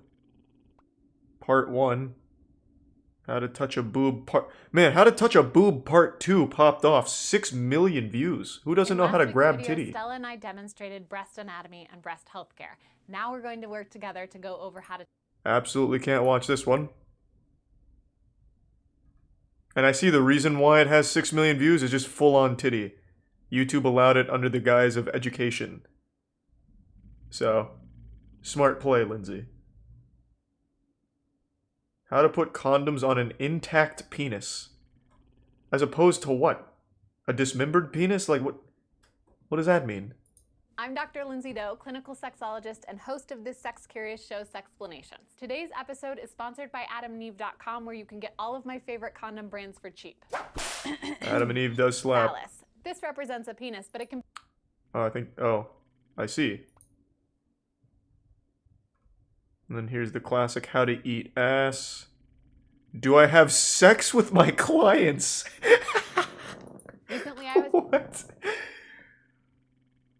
Okay, this one I can finally fucking watch. She doesn't just like full on get raw dogged by a client or anything. We can finally watch another one. Let's go. Recently, I was asked if I have sex with my clients. And the answer is a resounding My name yes. is Lindsay Doe. I'm a doctor of human sexuality and a clinical sexologist. For work, I do a variety of things. Speak at universities, research and write a lot, host explanations here and on the podcast. Thanks to And I Prime work Chaos, with people Resub individually Helios, and as partners Prime on their Baguette. sex lives, which some call sex therapy. In my private practice, Jake. a client makes an appointment. We meet for an hour each week to address what they have going on sexually, and then I send them on their way to be successful. Do I touch them or have sex with them? I don't have sex with my clients, and the only time I touch them is to give a high five, maybe a hug if I've known them for a while. I'm not trained or She just lost all of her clients there after are making sexual this health video. Professionals who are though. They touch, some even have sex with their clients. They might call themselves any number of titles. I'm gonna focus on these four: sex surrogate, sexual healer, sexological body worker, and Wait a minute, let me make sure she doesn't show anything. I need to double check now.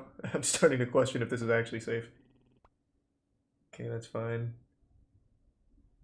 Sexual healer, I've never heard that term before. Okay, we're good. somatica practitioner. First, surrogates. Surrogates are substitutes. For example, a surrogate mother is someone who stands in as a uterus for someone else. Like if I was a surrogate mother, I would be inseminated or have an embryo put inside of me, and go through pregnancy and childbirth to hand the baby off to the person I'm substituting for. Sex surrogacy Ton is of a work. substitute sex partner. They're stand-ins That's for just a actual lot of sex work. partners so the client can practice and learn how to do things like flirt, caress, perform oral sex, and dance. They typically work as part of a team with a talk therapist like me so that everyone is troubleshooting the situation together. William Masters and Virginia Johnson, two sexologists from the late 1900s, really popularized collaboration with surrogates. They would hire sexually responsive women to help their patients struggling with sexual difficulties like anorgasmia. In talk therapy, a woman might learn where her clit is and common ways to stroke it so she can become orgasmic. But a surrogate can actually point out where the clit is on her body and give real-time feedback on how she masturbates. Basically, surrogates are really helpful at coaching masturbation people sensei? on hand. Another example is that I might learn in What a session my client career! loses his erection just before penetration because he's afraid of rape accusations. The man and I can do tons of work verbally, but ultimately he'll have to do some reconditioning of his sexual response with someone who can hold safe space. If that's a partner, great. Sometimes though, there isn't a partner or the partner isn't able to also be a coach, and this is where a surrogate would come in. Sexual healers are really similar to sex surrogates in that they are sex partners, but a slight difference is that they view sex as a healing practice in addition to an act of intimacy. The healer I met talked about a man with third-degree burns all over his body. He struggled socially socially and wasn't able to attract a sex partner, so the healer would go to his house and love him up. Whatever felt sensual for him and comfortable for the healer is what they spent their time doing. Sexual healing is incredibly beneficial for people with disabilities, illnesses, or personalities that inhibit sexual expression. It's also really good for survivors of sexual assault and for those who have been hurt in any way. People in these situations may have maladaptive stress reactions or body responses to past trauma as if it's happening in the moment. Sexual healing uses physical touch to unwind and clear the psychological pattern. It restores people to a freer sexual state of mind. Another type of sexual health professional Is sexual healing popular? This How do is why incels every exist when doctor does a sexual training healers every year exist? For sexological body workers. Hundreds of hours of breathing, sexual contact, independent study, classes, and homework to become aids for others' erotic development. I've heard wonderful things about the program and have colleagues who have gone on to be awesome body workers Thanks for because some of it, touch like release Dr. Danielle in SoCal. Harrell. When we were in school together, Danielle was studying orgasm during childbirth, how to come while you're having painful contractions to both ease and progress labor. She's taught this to others during hands-on very sessions, important helping women field. to find their G-spots and then to control ejaculation, and non-binary people I need to look something up real quick. I'm sorry to interrupt, Lindsay. So sexology is the profession. Was there really an entire course dedicated to orgasming during childbirth? I don't even know what a childbirth orgasm? Research? Birthgasm. A literary review of orgasm as an alternative mode of pain relief in childbirth. Oh my god, and it's written by the girl she was just talking... Oh, no, it's not. Different name. Yeah, there's like actual peer-reviewed shit here. That was on PubMed.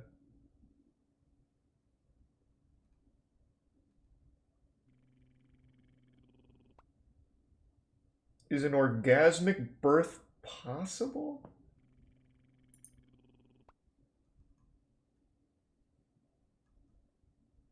Isn't childbirth like the most painful thing the human body is capable of?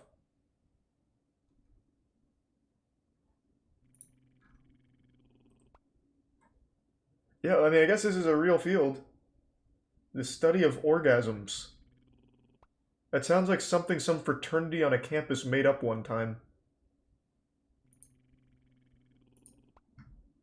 Expand their masturbation practices. She teaches all the things I can say but can't act out. That's sexological bodywork. A variation of this is somatica. Danielle and her business partner Celeste created this form of experiential sex coaching to reach a broader audience. Because the practitioner and clients are wearing clothes, those who aren't ready to take their clothes off but still want to learn practical sex and relationship skills can still do so. Here's how it happens. Danielle is teaching someone about passion in a session, like I do, but after she describes grabbing or kissing a partner passionately, she can model this for them and or encourage them to practice on her. It's a smart way to bring the best parts of talk therapy, surrogacy, bodywork, and healing together. I don't have sex with my clients, but I'm incredibly grateful for professionals who do. Too often we expect people to know innately how to give and receive pleasure, and this is like expecting them to swim or even walk without guidance. While it may be possible to instruct someone with words alone, other times, most times, it's better to have someone take you by the hands and hold you steady while you learn, be it a partner or one of these pros. In the description, I've put links to sites where you can find hands-on help if you need it, and training if you're interested in becoming certified yourself.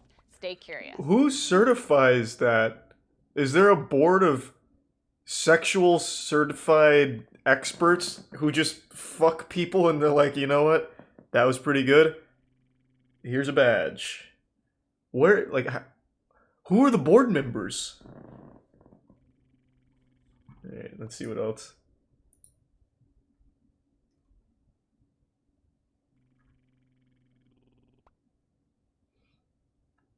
Thanks to Prime North in the resub bill. Thanks to the resub Lumari. Yeah, how do you get a PhD in sex? Cucking. It's just called cucking. I mean, that's got my attention. Is that something I can watch?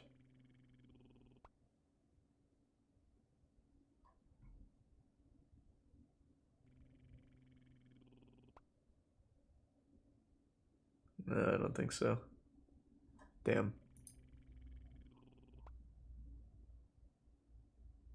Maddening arousal. What does that mean? Recently, I got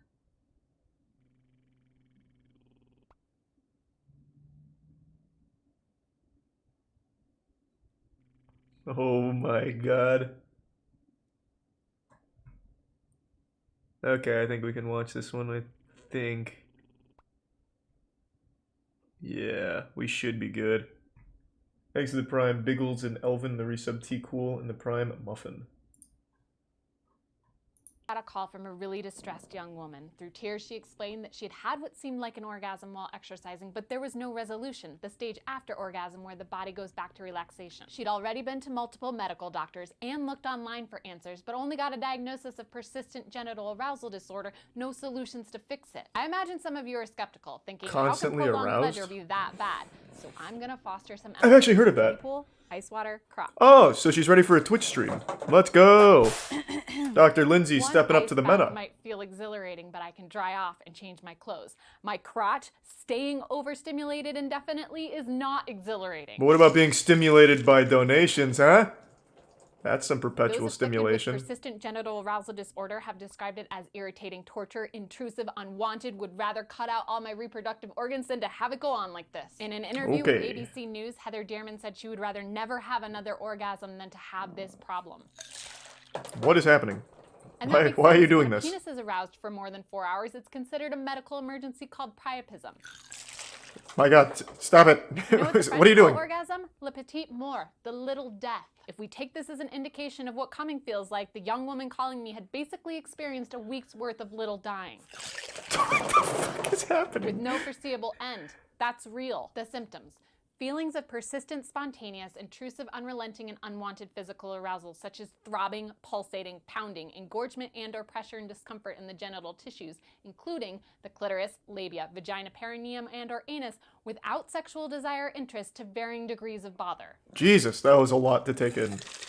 And lots of people with this disorder also have restless leg syndrome and the frequent urge to urinate. Stress and depression too. Exhibit Scott Having and an Bishop. illness that the medical community and the public in general know little about can be really isolating and lead to feeling ashamed and sad. The causes: vascular, neurologic, pharmacologic, hormonal, idiopathic. Basically, it can The be related to causes. how blood Watching gushes Charlie's up through the stream. You genitals, can't help but something get in the extremely brain, a side aroused. effect of medications, a reaction to changes in hormones, or something completely unknown. When I read through the list of possible causes, it sounds like this in my head: pelvic congestion, ovarian, venous incompetence, large varices, Tourette's syndrome, Thanks for the gift, Scott. blunt central nervous system neurosurgical intervention, cervical and arterial venous dental nerve entrapment, or hypersensitivity, antidepressants, sudden withdrawal of selective serotonin, initiation. So I have heard of this, to be honest. There was a guy that couldn't stop coming. I think he had 100 orgasms a day. There's a lot of could-be explanations, but it's been notoriously difficult to pinpoint what really sets any of it off. Treatments. You might think masturbate or have sex, but this can actually make things worse. According to neuropsychiatrist Marcel Waldinger and his colleagues, sexual contact does not diminish symptoms like you'd hope. It aggravates them. To treat persistent genital arousal disorder, start by calling a gynecologist and making sure they know what you're experiencing is serious and real. Thanks, Maria. They may suggest cognitive behavioral therapy or new coping strategies, a local anesthetic, electroconvulsive therapy, hypnosis, change in medication, maybe even surgery to correct the nerve or distraction. In one case, which I think is worth noting, a patient with lifelong persistent genital arousal disorder. What else we got? So now we know how to treat it. But what else do we have?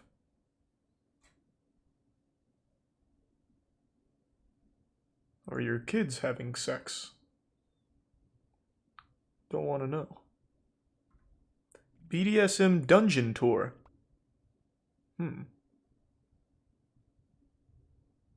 First day of sex school. That absolutely sounds like the title of an anime. It's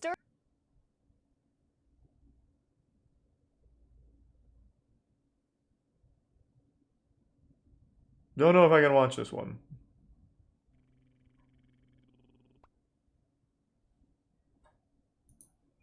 Thanks the Prime Slug.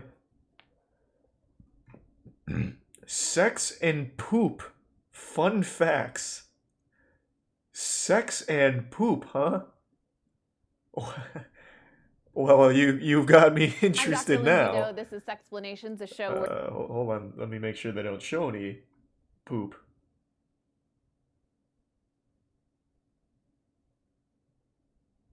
Anal expulsive. Wow. Wow. Oh boy, okay.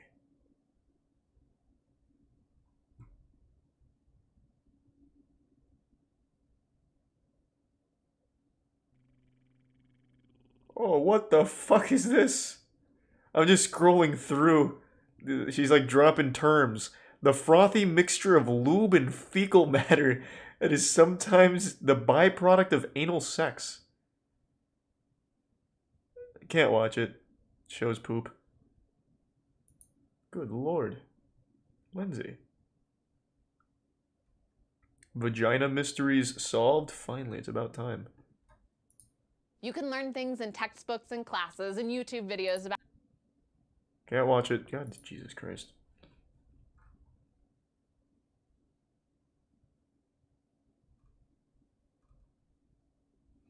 Thanks to Tier 1 Sincerely Uzi and the resub man spread. Pubes and friends. Self-induced abortions. That kind of came out of nowhere. In middle.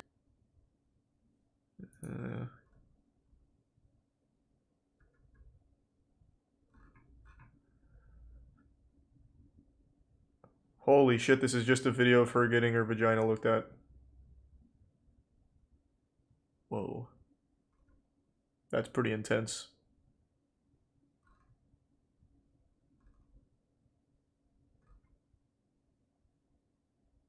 This is wild.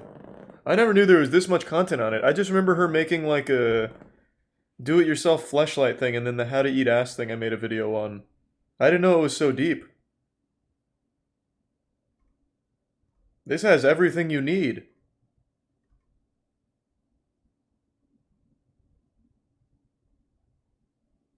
Thanks to resub dropish. Okay, maybe one more and then we'll move on. I'm super deep into this rabbit hole now. Let's get one more banger. The vulva, the vagina's neighborhood.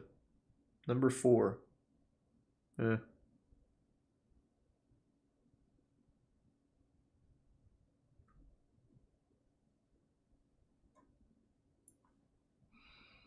What are some of the newer ones? Boners vs. condoms.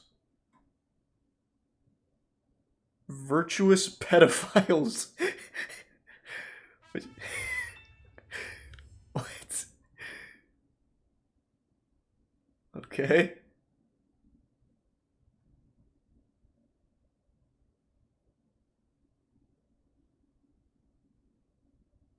Sexual rejection. Am I an ethical slut? A new definition of cunt. What?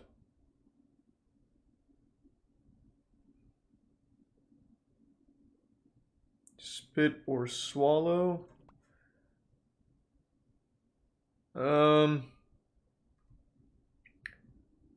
Sex talk with my dad. I think I'll just say no to that. Okay, I'm thinking sexual rejection. But I am curious about the new definition of cunt. Hold on, let me click that real quick. Recently, I read an. Oh no, this is like a scientific thing. I think. Okay, so we'll do sexual rejection then. Hi, I'm Dr. Lindsay. Let me make sure she doesn't come out of nowhere and bust out another dildo.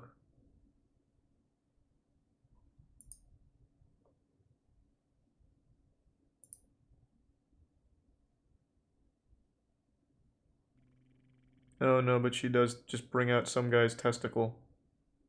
I don't even know why. It just says Tylenol. I don't know what that has to do with this guy's nut. Alright, well I guess that's about it then. Damn. Well, I feel like we learned a lot. Wait, how to make toy vaginas. Oh, this is the one! This episode is brought to you by. Yeah, this is the one.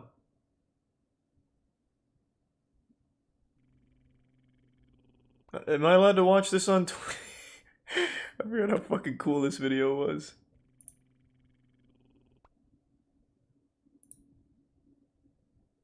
Thanks to Prime. Ob2 and the resub blah and D-Man. It should be fine, right? She makes it out of just household materials.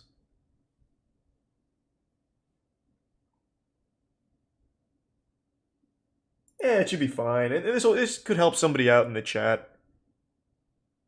Yeah, that'll be fine. This episode is brought to you by Adam and Eve. In my private practice as a clinical sexologist, I've been working recently with a 12-year-old who has a really high sex drive.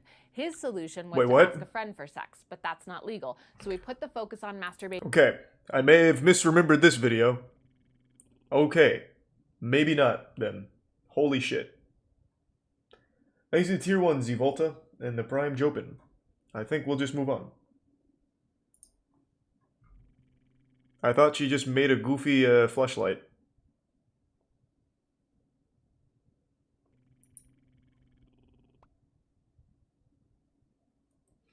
Thanks to Prime. Schlocket, Camo, and the Tier 1 GG. Alright.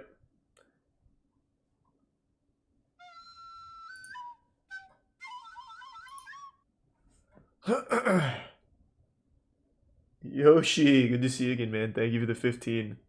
Thank you for the resub, Umi.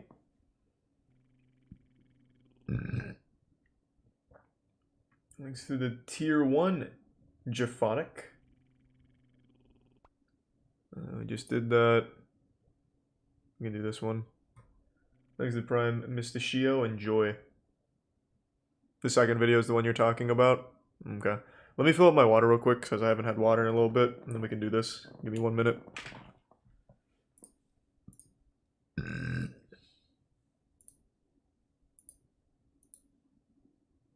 I have her videos up on another screen as well. Hold on.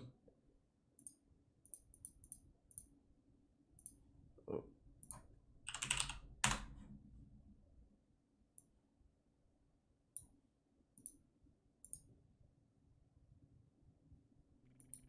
Okay. Thanks to Tier 1. No stopping me now. And the gift sub Hunter.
I'm back. Thank you, J Rose. Appreciate it.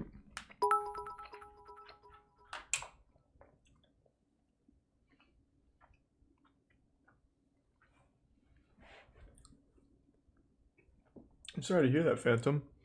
But you don't know that for sure. I hope it all works out. This is officially the smallest apartment in all of New York City. And I bet it cost $10 million.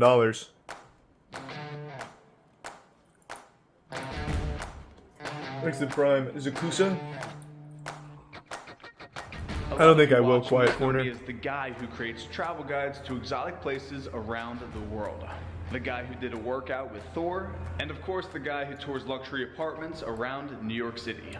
Nice. Not many people watching know that back in sweet. Thank you, Snoop. 2015, when I started this YouTube channel, And I say find a way to get in living anyway, a Bricksar. 250 square Your parents foot sound dumb as fuck. apartment with an ex-girlfriend at the time. That's two people living in a space the size of most walk-in closets. Thanks, Resub Stormy It's and important to Theosic. lay this backstory because when I first moved to New York City, I was broke. I was living paycheck to paycheck. I had a ton of student loan debt. So living in that tiny apartment was my only real option to be in one of the only cities in the entire world where you can move here. Okay. I didn't really need the lore, I just wanted to see the apartment, to be honest.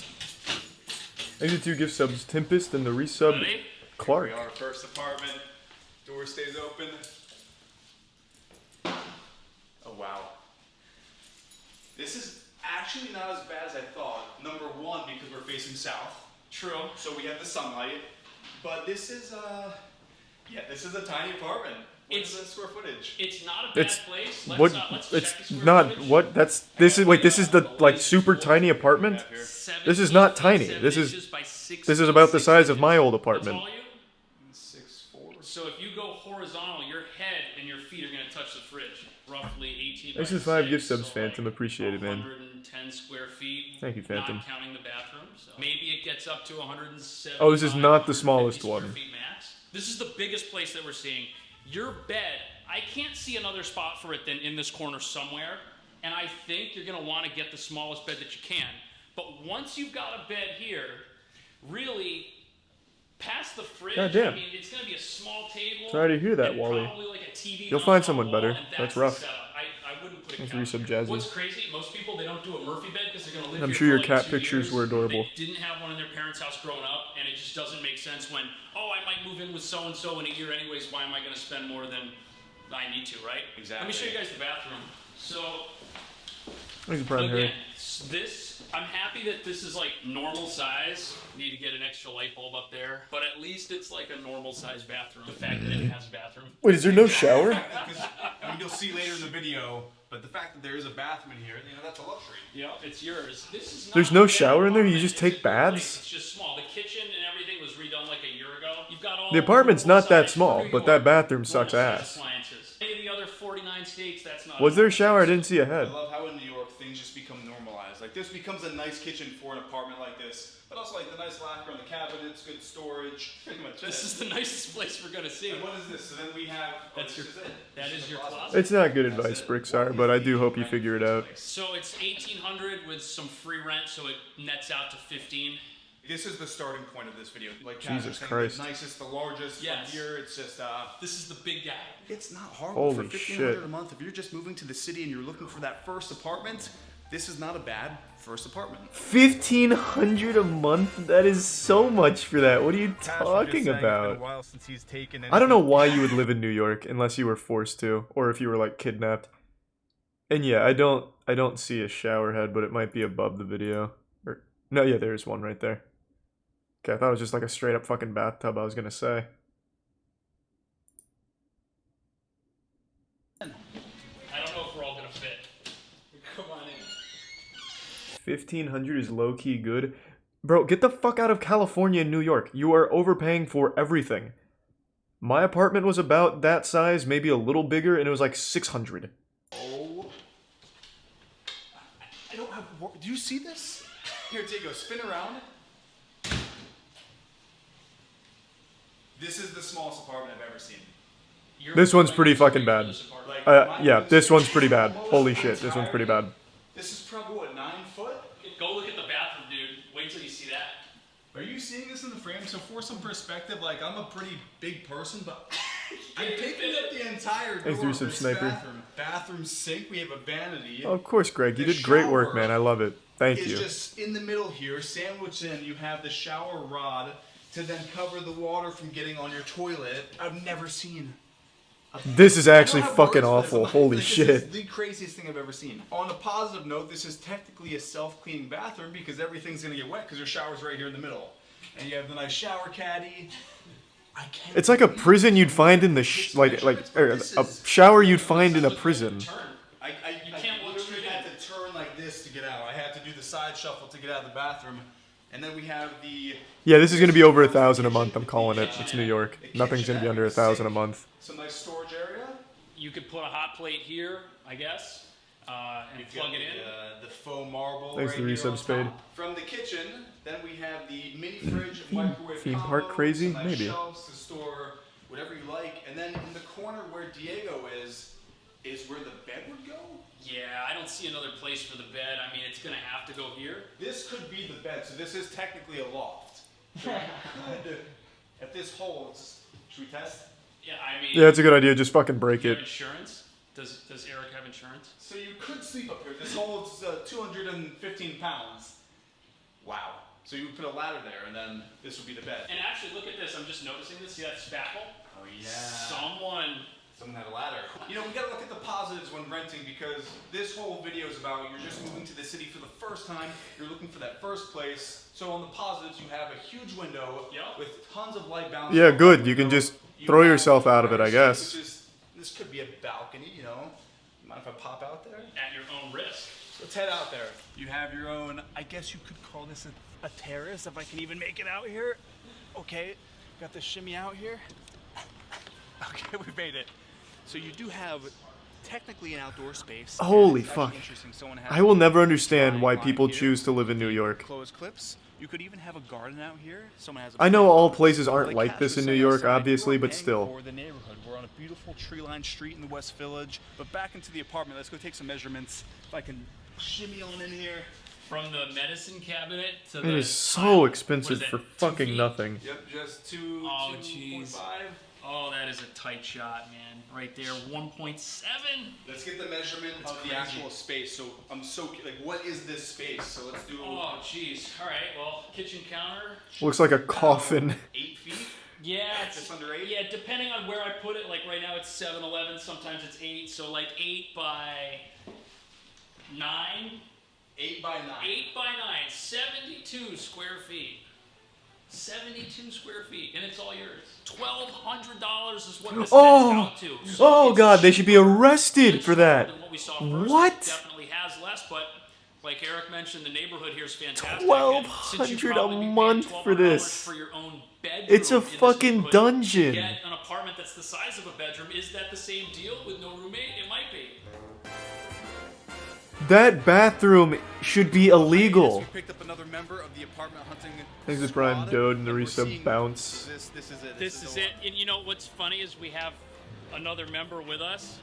And this is Like if it was like 400 a month, okay, there's an argument to be made.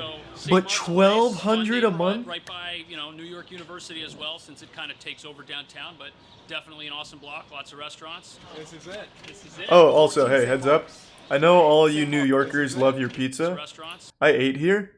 Ray's Pizza was one of the lowest rated pizza places in all of New York because I wanted to try the worst rated pizza. This shit slapped. This was just as good as your top rated pizza, which is Joe's. I'm pretty sure they use the exact same formula.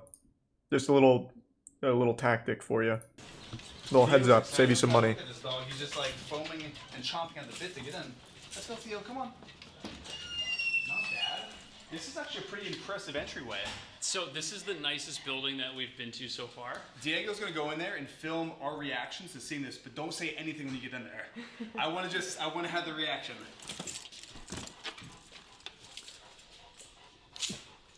Oh, sweet. Well, thank you, Daxoid. You good to go in? No, let him get in position. Get as far back as you can. Alright, you ready? Alright, let's do this. Oh my god. This can't be legal. This is it? This is it, man. What? Holy shit. Home. What is the square footage of this? It's like a Smurf house. Let me get the tool. This is like the inside of one of the houses you'd find at Michael's for those decorative houses for Christmas. The little Christmas village houses. I guess this is the kit. Is there a bathroom? It's out in the hallway. Oh my gosh. The hallway bathrooms. I bet 1,000 a month. I bet. I don't fucking know what bet. to say. You could never live here with a dog. That's what I'm thinking. People do it. There's the was a prime tiny Ash. Dog, but could you imagine this dog living in here? The door almost hits the sink, and this is your. I mean, this is the kitchen. You have a little mirror here, medicine cabinet, this tiny sink with storage underneath, mini fridge, microwave. Comes with a TV at least. We have the bunk bed, which is pretty awesome. Good use of space. True. The loft above, some nice shelving, closet, the two fluorescent lights From your high school gymnasium. It was about the size of a dorm room. No, this is definitely smaller than a dorm room. A singles dorm room is a little bit larger. Almost across the entirety of this apartment. This is 6'8" wingspan, so this is probably just under 7 feet. Cash is gonna take some measurements, but also There's check the this prime out. play This it. is just a reality of living in a place like You have this. to If buy you're your own a mattress too. I mentioned in the Do last you think place apartments come with how mattresses? sunlight. This is a No apartment I've ever true seen. view. There is, I mean, there's a little light on the top floor, but you look down, it's just nothing but brick. It's great if you have no friends yet. If you're still working on friends, if you don't have them yet, this saves you some money. What does this place go for? So right now, these are between $10.95 and $11.95. And these rent, right? Yeah. People rent these. The fact there's people willing You to don't pay do these, do you? So like you're all houses, right? in a college dorm. Do you want to know? You don't something do crazy that I didn't apartments, tell you right? About this apartment, I lived in this exact unit in 2007. This exact unit, I lived here, and I had like all this stuff. Oh, I missed it? tried to Sorry, move I was in, looking at and that. none of it wanted- Select does real estate and shit, so I was wondering. Oh my god. Oh my fucking god.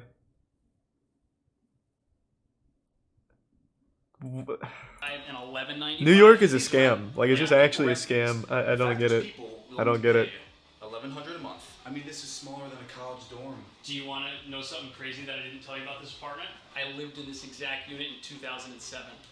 This exact. You maniac. You're dumb then. What you're telling me is you're All dumb. this stuff I tried to Live move in, anywhere else. And none of it fit, so I had to throw away half my furniture. And at the end of the day, I had the bed, which was up, and I had like a little futon, which is. No one is where forcing you to standing live in New by the York. There's window, no my way. clothes- I had There's enough, options. Like a slim enough wardrobe that it did fit in the closet. Like I was like 22. I just wanted to be in the city. But you made it work. I made it work. So if you're watching this and you're looking to move to the city, it is definitely possible. Don't say the rent's too high, excuses. If you want to move here bad enough and you have that dream, it's right here. What Contact dream Cash. All the do you places realize that in New this York? Cash is actually That's where renting dreams go out, to so all die. down below in the description, along with Cash's contact information. If you like this video, give it a thumbs up. Also, go subscribe to Cash. He is the rental guru here in New York City. Anything rentals, this guy can help you out there. And with that, The last person I want giving me rentals is the guy that lived in that piece of shit for $1,100 a month. No fucking shot. That guy's gonna sell me like an actual coffin to live in for $600 a month. Thanks to the tier 1 Chug Bingus and the tier 1 Secured in the resub Nav. Oh, I got you, Select. Okay, good then. Yeah, pretty much no stopping. Have I seen pod hotels in Japan? I have seen pod hotels. You see, the thing about pod hotels, though, is no one, like, lives in there permanently, right? But in New York, those apartments, those are there for people to be, you know, fully living on their own, residents. But the pod hotels are just that. They're just for a couple of stays. Hey guys, it's our first night in Japan ever, and we're sleeping at a capsule hotel in Tokyo. The one we stay at welcomes both men and women. Some actually live there? the floors are Well, there's divided always going to by be, like, there's people that live in the fucking that this hotel McDonald's is located in sometimes. Koreatown. So that's not surprising, but I mean, like, they're not designed for that. You're in luck. Those apartments are. Please go up to the reception desk on the 8th floor. These are 5 gift subs secured. Appreciate it. Thank you for They the are just generosity. about to check into our capsule hotel.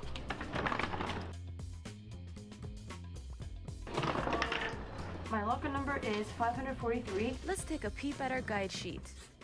By the way, it's super quiet inside the locker room. These things are cool. Like, they also have about as much room as the apartments we just looked at, Let's see what's inside. and are cheaper. Fresh pair of slippers, toothbrush with a mini tube of paste. There are also PJs, which you'll see later. We take out what we need for the night. The rest is packed away like a jigsaw puzzle.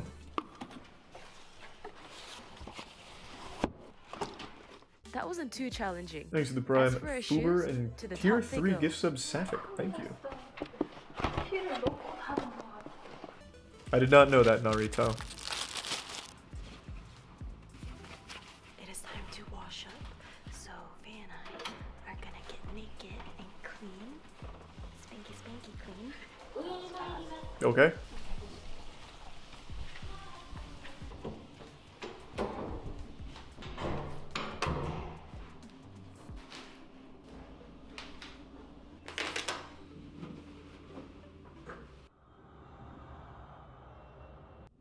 Time to shower.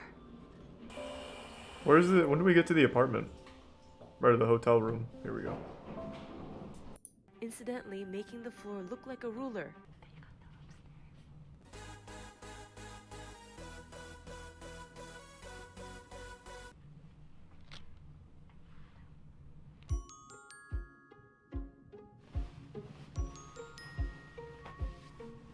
Okay, this is not as cool as the other pod hotels I saw.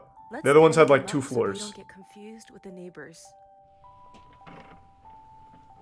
Okay, these kind of suck. It's Upon closer inspection, there is a dimming switch. Cool, but not yet. For the next bit, I had to silent vlog because the neighbors were sleeping. There's only one outlet? No! The pillow looked like a curvy bean. Ooh, a concave shelf. Perfect to fit your phone. About that one outlet dilemma. My phone is in the red zone. To bed, Okay, pretty I must underwhelming. edit and upload a video. It is 11:14 p.m.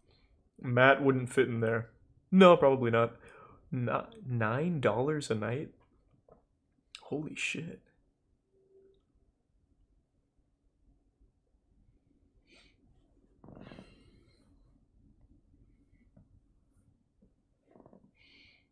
Dog cage. Yeah, I mean, it is just kind of like a little cage, but some of them are cool. That one was underwhelming. It was just a bed. But some of the other pod hotels are like 2 floors, and they have like a TV in them and shit. Like, they're pretty cool.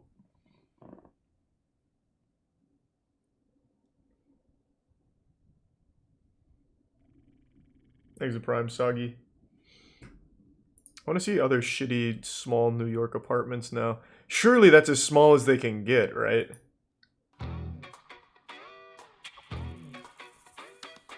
Alright, Dennis. Head upstairs. Oh, it's the same guy. How's it going?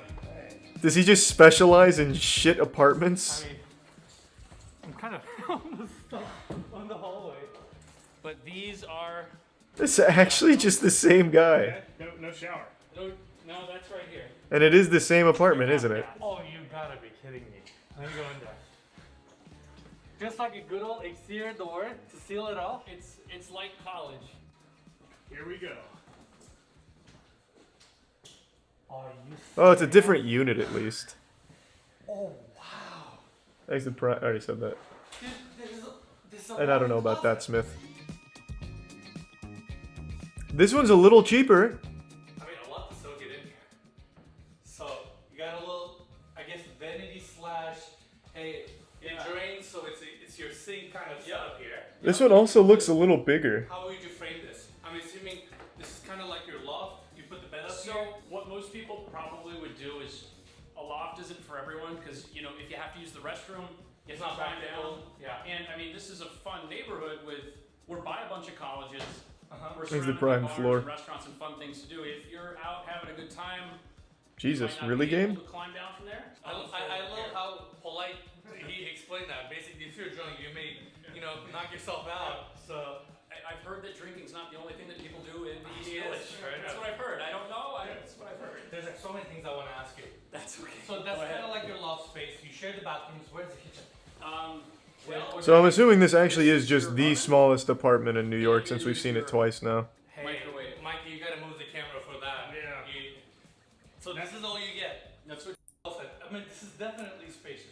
I do not feel cramped here at all. Yeah, this place looks nice. Window, you get a low view. So until you look out the window and see you're in New York, I guess. Nice. Actually, a good height. Yeah, he just shows him the same apartments.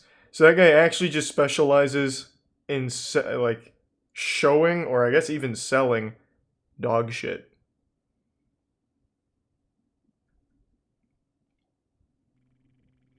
Thanks to the Prime, Aiken. And the resub McMatthew Pants.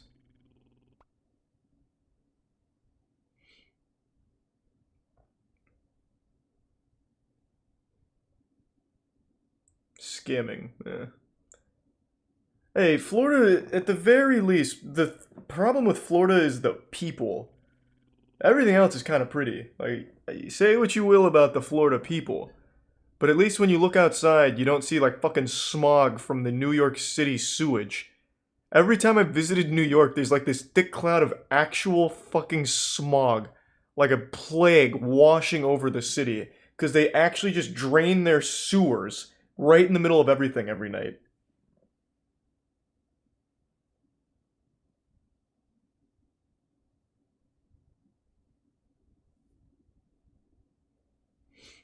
I've never been to Colorado. I don't know shit about it. What is it? Japan that has like the folding apartments? Because those are pretty cool. Yeah, here they are. The transforming ones. These are pretty fucking cool. Thanks to Resub Robotic.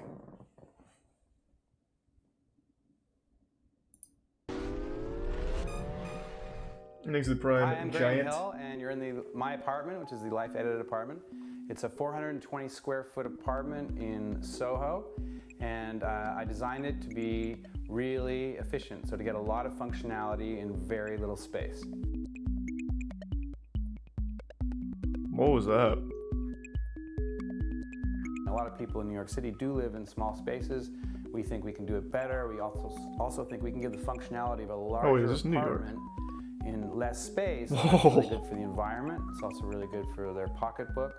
And I think that simplifying your life that was pretty cool. A little more time, a little more ease, and might actually make you a little happier. So the office is quite simple. I'm a big fan of the standing desk. This just pulls out like that, and then we have a wireless keyboard mouse. Wow, this is pretty fucking really cool. Anal but bit of a mess behind closed doors. When you want to go to bed, you pull out the cushions. Underneath, there's a bunch of storage, and then they have this awesome weighted shelf, which acts as a support. And you literally can leave stuff on it, and it ends up coming down there. Did he make this himself, or does it come like this? Take the straps off. Thanks for the 5 gift subs and again, you're good to Phantom. go. I appreciate it. No, you'll be fine. Don't talk. It'll be fine. Nice size living room. Why do you guys keep saying that? Is that Okay, like a so book for or something audio in here that he has?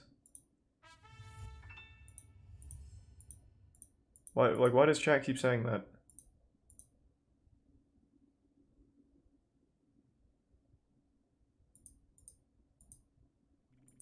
Where? I don't see anything. At the start?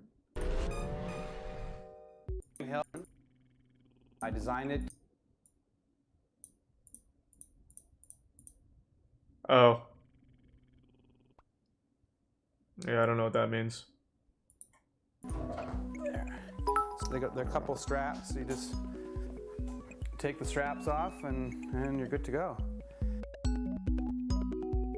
Thanks to the bits, thank you, Phantom. Jesus. You can see it's a nice size living room. Yeah, I don't know what that is. Okay, so for audio visual, what we ended up going with is we made some wired speakers, and they are literally built into the ceiling and then plastered over, so they're entirely invisible. Basically running everything off the computer, I'm Spotify, Netflix. In this cabinet, we have a Casio projector and a Marantz receiver.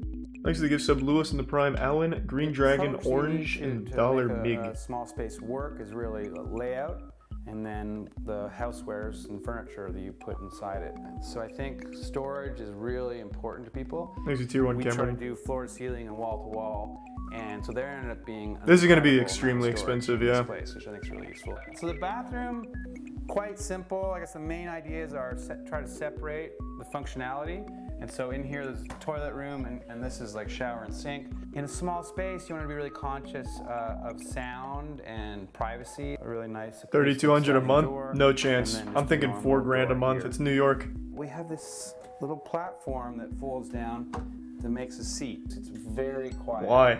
And so if it's two of you and one of you's having a nap, or you want to make a private phone call or something, this is a little private room. What? So right now we're basically... Yeah, I'm just going to go to your shitter real quick. I got to make a phone call. What if you have guests? Let me put down the booster seat. It's fairly often in New York City.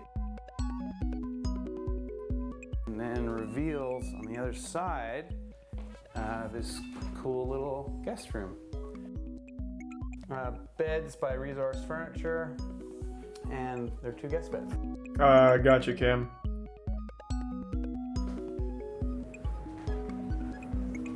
And so we built the kitchen around another Resource Furniture piece, the Goliath table. And so all you do is pull this out, and it just takes a couple minutes. Holy shit. What a pain in the ass.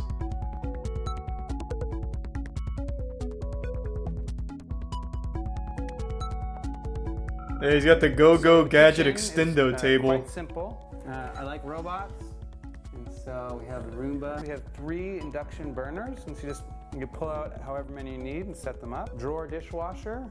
It uses 2 gallons of water versus normally I think they use around 6.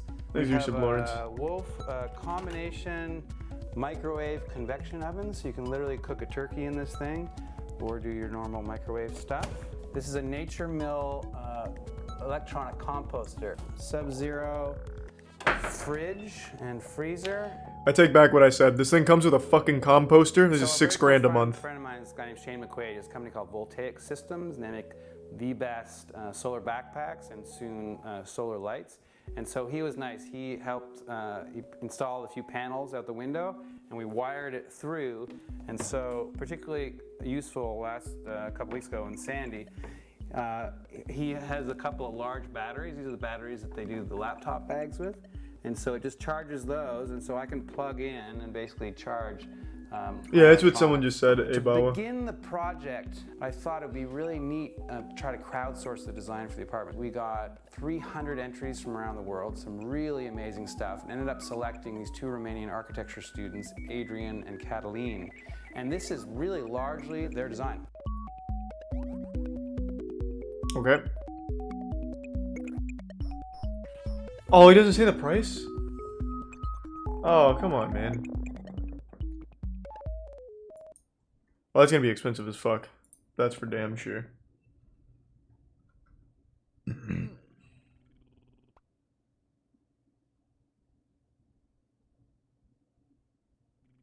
I'm looking in the comments. I'm trying to find it.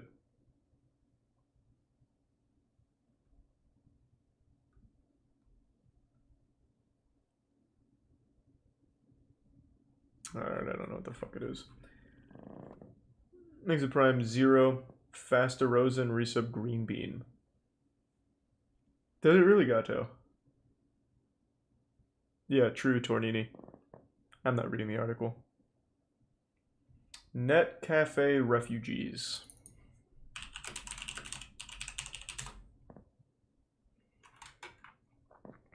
Japan's disposable workers. Well, this sounds a lot more sad than fun.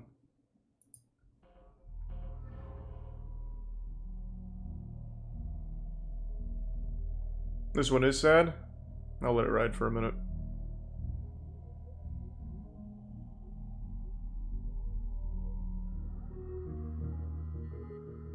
Here's the Prime 0. It was for sale in 2014 for $1 million. Is that actual fact?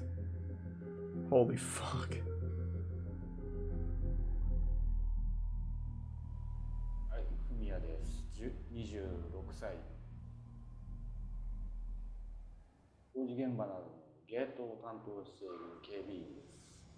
Thank you for the 5 gift subs, Tyler. Really appreciate it. Thank you. Thank you, Tyler. 最初はマンションなど借りるところを探してましたけど、結構な値段が張ったので、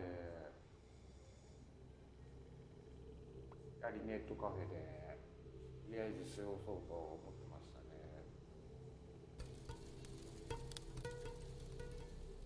普段からネットカフェにはよく行っていたので、そこまでの抵抗はなかったですね。一番最初に So why that poster in particular, I wonder? 食器を洗う音が聞こえたりみたいな、そういう細かい音が案外気になったりしますね。 Where do you shower here? Oh, I have no 気に idea. したくてもいつの間にかあんまりたまらなくなってるみたいな感じですね。設備が充実している上で Yeah, I do love the Kingsman movies. I think they're great. そこまでかからないというところもやっぱり強みですかね。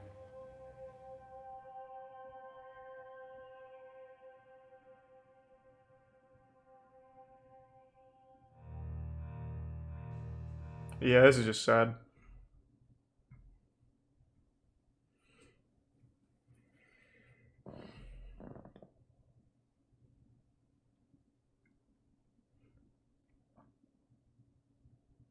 Thanks to the resub. Mom says my turn on PS5. Phantom, thank you again for the generosity. Really appreciate another 5 drop. Thank you. Can you watch porn in the internet cafe? I think you can do whatever you want. It's just unmonitored internet access from what I recall.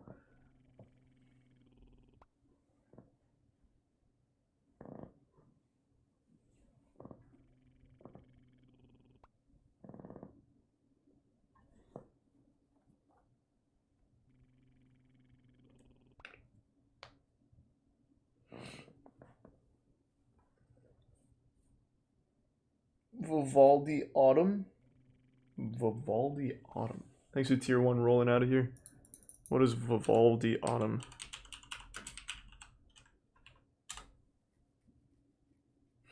It's classical music. Okay, I'm sure it's good. I have no doubt. Sweet. Well, thanks, Crocodile. Thanks, Parskid. Hope you're doing well, man.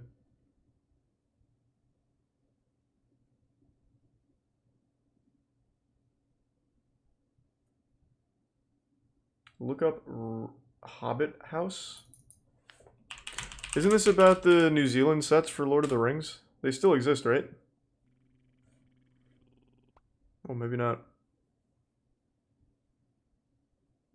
Seems very popular, though. There's fucking 4 houses here. It's a goddamn neighborhood.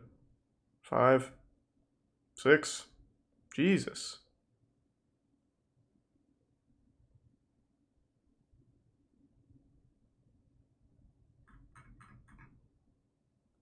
I'm sure it's cool. Don't really want to watch it, though.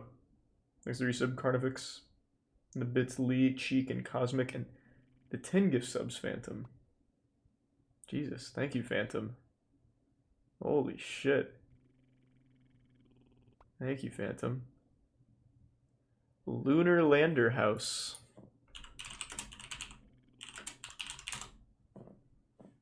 Inside a precise... What? Those are QR codes for the 2 websites for the spaceship project. So when I'm not here and people come by and go, what the hell is that? And they can just walk up with their phone and get the answer. How would people accidentally wander to a lunar lander? Lunar lander dwelling house. We're in Beverly, Thanks Washington. for the resub. Columbia River, the Columbia Basin. It's a desert part of Gaggin? Washington State. And the 10 gift subs again, My lunar Phantom. lander is a Thank you, replica Phantom. of the Apollo lunar lander that went to the moon in the late 60s, early 70s. One of the connections was the astronauts trained some 50 miles downstream.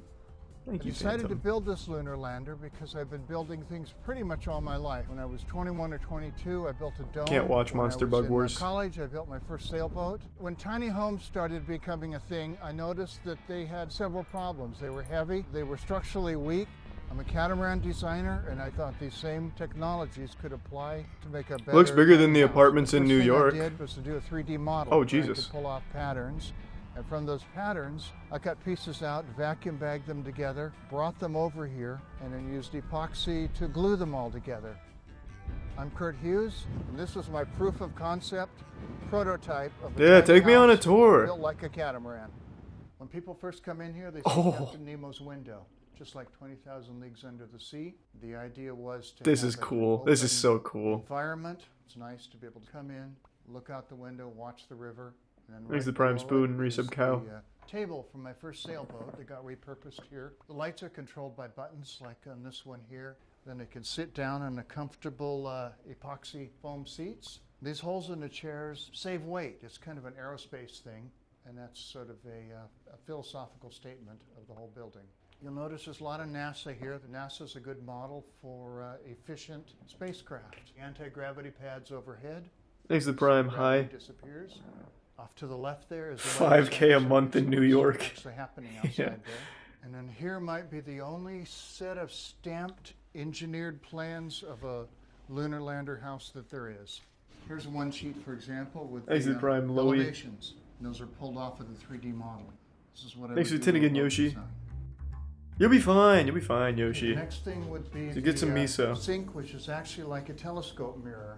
It picks up the lights and the sunlight here and focuses it to a certain place right there, which is something I never expected. A nice surprise. These are plumbing fixtures that I've converted to Thanks to give sub light Kalari. controls. Here's the bathroom. Yeah, I know about the $500 million house. Japanese Toto wall hung toilet that I wanted to see the mechanisms for, so I bolted it right to the wall, and it ends up with a tank that's only 3 inches deep, which on a tiny house saves a lot of space. Over there is the toilet paper holder. On the floor is glow-in-the-dark. You should really commit. Make this so zero that G. if the entire floor is I don't know how we do it, but find a way. so you can see where you're going. Make it spin And super the fucking shower fast or something. I has don't know. different light colors for the temperature of the water. So when the water is cold, it's blue. As a warm Oh. tub, it's green. And when you get to 45 degrees Celsius, it's red. There's my compact boat bathroom on a house. What the fuck? Okay, next we look at the front door. The door opens with fingertip biometrics. What the fuck? This guy's so cool. It is. It insulates. R15. Also, retina scanner. Stars are R2 or R3. Comes with a working phalanx turret Huge as well as outdoor lasers. Insulation, but then that required a recessed door handle. So that added another week of construction time right there, but it had to be just right. Okay, this is the kitchen, or galley as we call it on a boat. And one of the interesting things is my carbon Thanks, fiber Reset Mellow. countertop. Range hood makes it Almost 3 years, legal with Quirk. the Been code. on Twitch almost 3 years. Sink, microwave, refrigerator, drawers for storage. Thanks to It's a Resub 3D Harpy. model of the lunar lander that my daughter created for me, and it's the same 3D model that I used to build the plans. Probably the most important thing that the boat design does to help the kitchen is the moisture control. This is all epoxy, and so you don't need a backsplash because the epoxy does it anyway. Yeah, I don't know what that means. What? I'm unfamiliar with that Overhead in a is house. What is a dome with backsplash? light in, and that way at Can gather night from the you can name. sit here and look at the stars when the lights are off. It's all steel with plexiglass Thanks to Resub panels. Gaming. It was a finite element study. Pretty much, Doesn't Rip. Have more than enough strength for any snow load. The lighting going around the upper tile behind the ceiling countertop. there, so I want to be able Oh. to change the colors. But also they're all wrapped with 3/4 ounce spinnaker cloth from the sailboat. And so it has a Japanese lantern feel. Now the original lunar lander didn't have a deck, but I wanted to have a way to be able to see this beautiful scenery. Yeah, just Sit flex out on here the in outside evening, world. couple chairs, have a drink, look at the river. It's great. So originally this was going to be a lounging pit, but the building department declared it had to have 7-foot headroom. So it got a lot deeper, and then that became the bedroom. Okay, let's go down and have a look at the downstairs. So we're downstairs now. This is the bed. This is the ship's ladder that we just came down on. The floor is all ethafoam like a wrestling mat. Leaves a little to be desired here, though, I will say. It's very claustrophobic, it seems. Closets here, and then there's some lights here. So right down I feel like you there's a didn't put a lot of planetarium effort that here. Projects up on the ceiling. I feel like I'm traveling through space when I have the planetarium on and I'm looking at it. I wanted to use boat windows downstairs. The problem was the building department wouldn't allow it unless I took out the plastic standard boat windows and replaced them with double pane, argon-filled, E-coating windows. And now we'll go take a look at the outside. Yeah, I have no idea, Blue Tiger. Here Just we're because on it's the New outside York. of the lunar lander dwelling.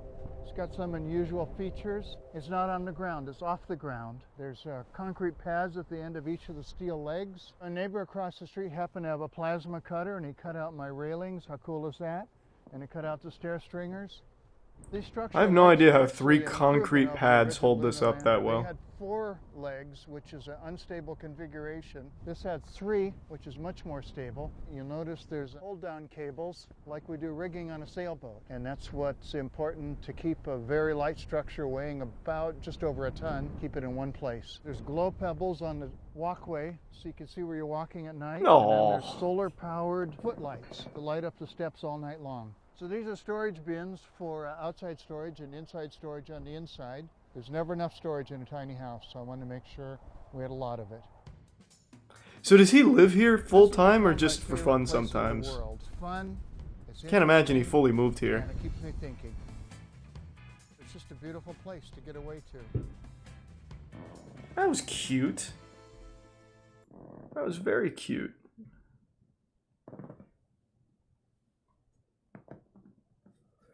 Just a getaway thing? Yeah, that makes sense. Oh. Alright, let me take a pee-pee real quick and then we'll finish, or catch up on To Catch a Predator.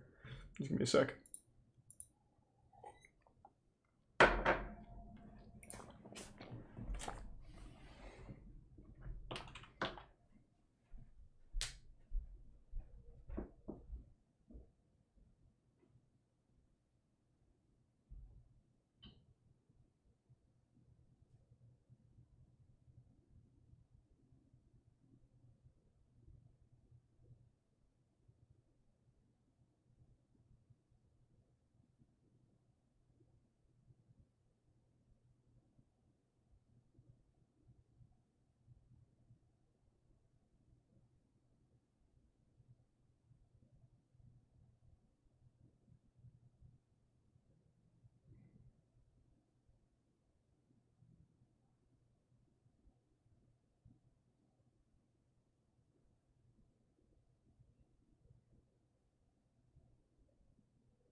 I'm back, baby.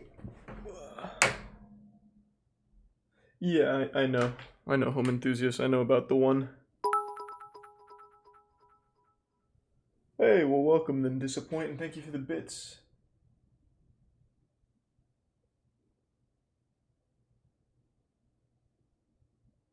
Oh, Oh, super sweet. Thank you for the long time of watching, Phantom, and appreciate the generosity tonight. Hope you have a great rest of the night. Thanks to Prime Lion.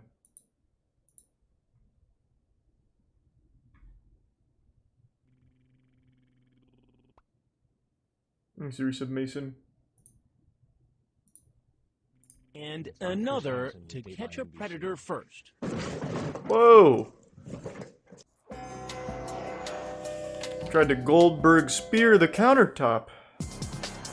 Wait just a minute here. And there's one more potential predator we'd Thanks like to you Prime to meet. Polyman. That's 37-year-old Kazuo Akutsu knocking on our Prime door. Bosnian. Hey! And a tier 1 I'm glad you nun. made it. Resub Gouda. He's been chatting online for more than a week with a decoy posing as a 14-year-old. Using the screen name Kaz4541, he asks the girl about having sex on the beach, then says he's not into that. He wants a nice, comfortable bed. He also has a What? birthday wish. He changed his mind? Sex with the decoy. Do you want some brownies? Not for now. He smelled like he was smoking in the car beforehand and hasn't showered in a couple of days. You've He didn't come. bring me any chocolate. Friends. No. Hey, fuck yeah. Shall open. Thank you for the raid, Atrioc. Been waiting for you. I didn't want her to find friends. it. Really appreciate it. Good shit. I have to wrap it and everything. I would have thrown it away. No. So explain again why no chocolates? Thanks to the Resub Comfy. Just didn't bring it. And the Resub Gouda. No. So what's your plan? Super sweet. Always appreciate it, Well, I was gonna Atrioc. Thank you, man. He admits her is a 14-year-old girl named Sandy who he met online. He says he's 37 and works for a major department store in New York City. So you just decided today after work that you're going to jump in the car. Yeah. A 14-year-old girl named Sandy. Well, no. Yeah, that's it. That's it. That's it. You thought it was appropriate at the age of 37 to come meet a 14-year-old. Why? Explain that to me. I didn't Thanks to Resub Mario. think it was Crabs. appropriate. Your chat was pretty darn explicit with her. But he changed his mind about sex on the beach. And you so acknowledged it's got to count for something, right? that the age thing could be a problem. Sandy, I am more than twice your age. I know what I did. What am I going to do now? Then Kaz4541 says he's feeling ill. You talk about her having Yeah, I don't know how he's 37. He looks like he's 19. and then it might hurt. He looks real young for 37. You can go if you'd like to, but I think I need to tell you something first. And that's I'm Chris Hansen with Dateline NBC. Thanks, We're Resub doing a Bruiser. story on adults who try to meet kids online for sex. Now, if there's anything else you want to say, we'd like to hear it. If not, you can obviously walk out the door you came in. Oh, God. Whoa! Chris, there's an evil spirit. It's possessed him. Call for an EMT. It was the who spirit comes in speaking and through examines him with the Turns out to be 14-year-old. Nothing serious. Yeah, he's clammy. He's definitely. Come on, let's get up to your feet. See your head.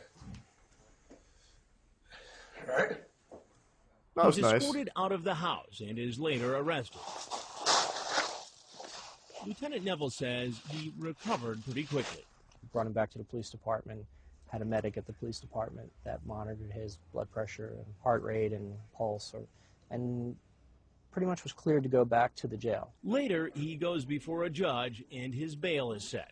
Your bail is set at $50,000. I felt like a WWE scene when he hit the As chair. the operation wraps up, there are a total of 28 men who've been arrested and charged with a felony. So far, 2 have been indicted. Most of the men have not had a chance to make a plea. All the others have pleaded not guilty. How you apply for that program. Well, not a whole lot in that one. Oh, shit. Oh, he didn't spend 3 years.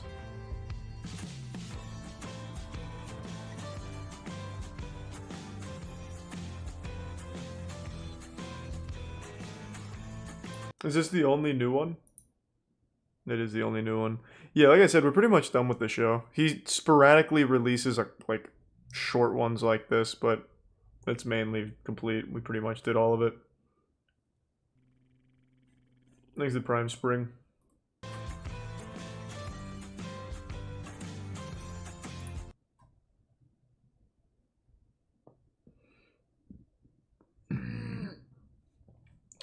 King of the Nerds, I'm familiar.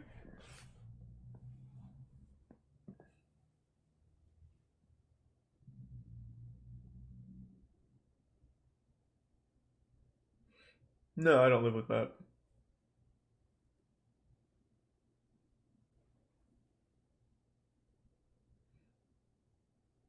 New Nick Crowley video? What's it on?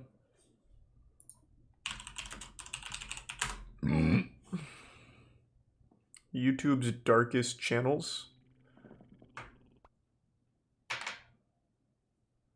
Is it dark in like a Twitch terms of service problem, or like dark like, hey, this guy's kind of a weirdo?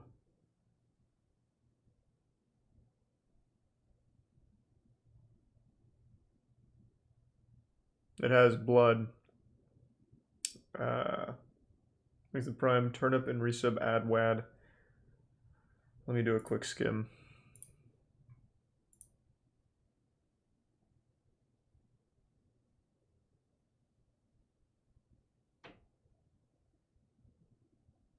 Yeah, I don't think I can watch this one, just skimming through this.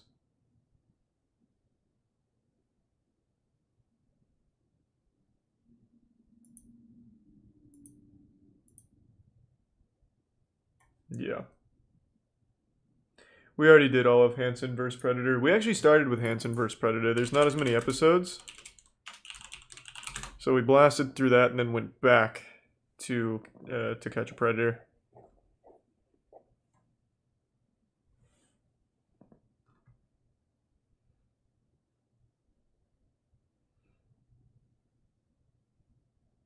Not really. There weren't many bugs in the game or anything. That's sweet. Thank you.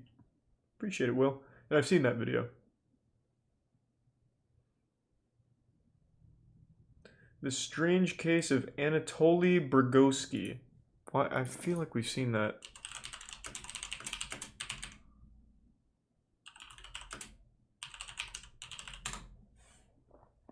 Yeah, this is the particle accelerator guy.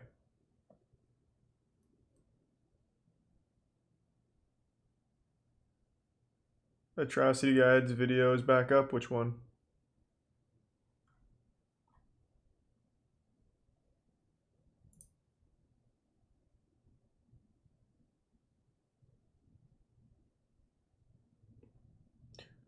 Breatharians. Breatharians are pretty cool. They believe... I don't think that's how you spell it. But they believe that you can survive without any food and just air. It's pretty cool.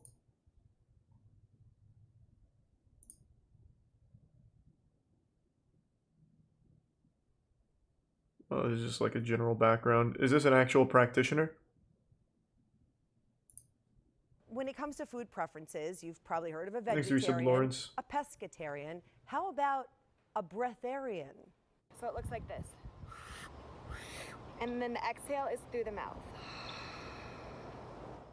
Yes, a breatharian. Thanks to Prime Feisty. 25-year-old Audra Bear follows this lifestyle, which is also known as prana. And Mickey. She's very popular on Instagram. The idea here is not to weigh yourself down with food so you can fill yourself with breath and life. Yes, just like in Demon Slayer, you can do incredible things with your breath. And by December 5th, 5 days later, I had no appetite for food. And I've eaten a handful of times since then, since in the last 6 months. Okay, so here's what she does consume. Herbal teas, green juices and smoothies, coconut water. All and sponsored, sometimes I bet. Soup. She says she does not miss food. The practice is more popular than you might think, but of course, we should mention medical professionals say you should seek advice before starting anything like this. Well, let's not mock her for her decisions. I haven't eaten anything this year. Ah.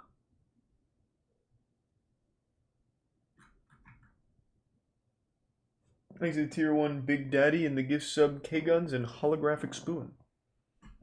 Nintendo's Lost Flash game.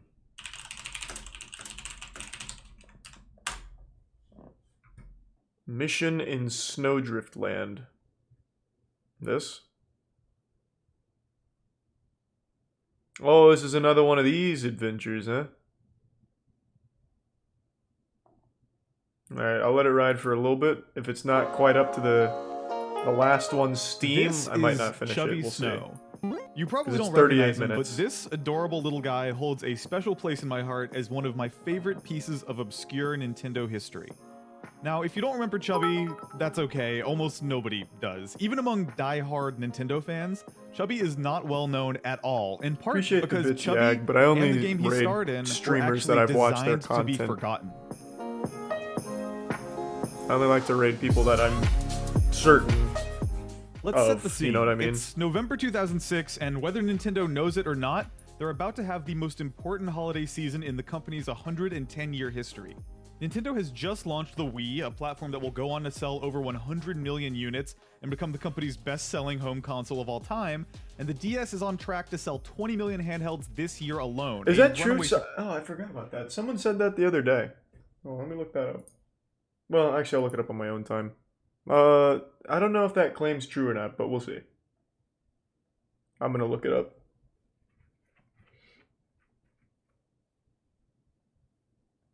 It's a claim about the YouTuber here.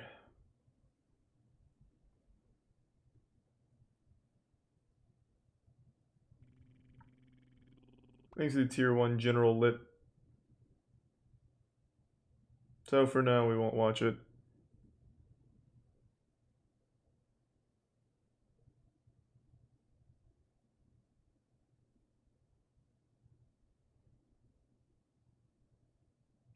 Fox captured barehanded.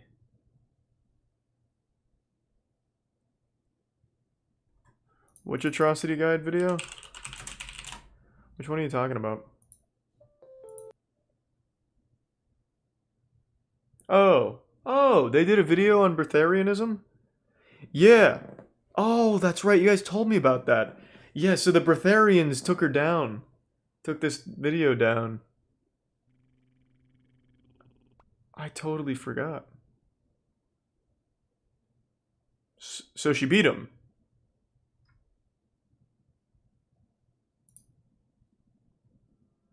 Thanks, resub Space Jesus. This project is way more important than Congrats, a single Jeff. person. That's great. I'd say more important even than the human race.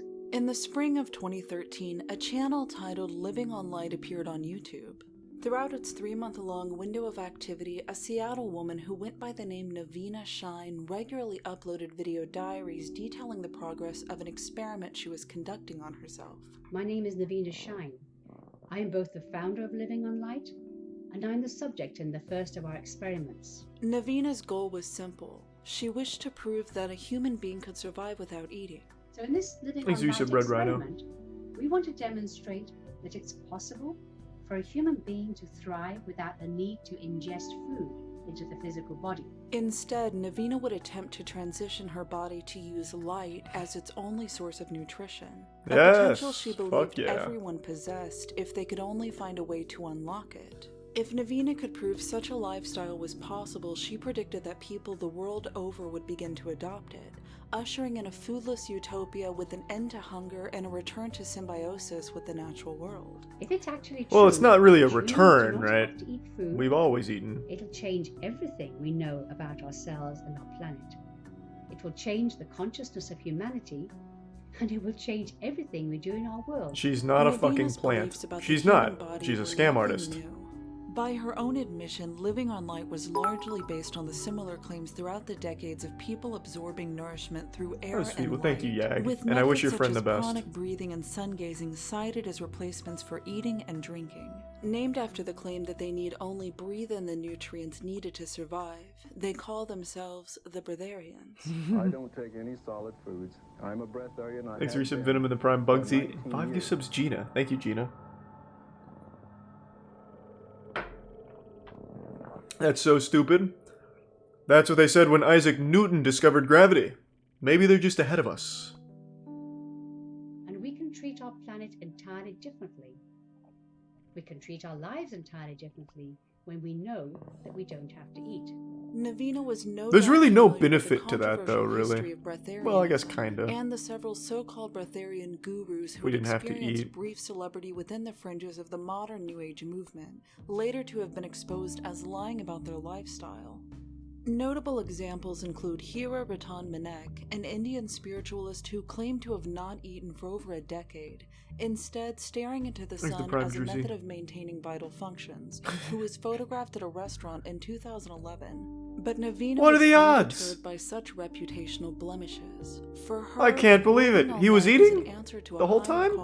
I see myself as being called to create this experiment and bring this vastly important information out into the It was an oxygen restaurant. Yeah, the restaurant was just very rich in oxygen nutrients. Of being delusional.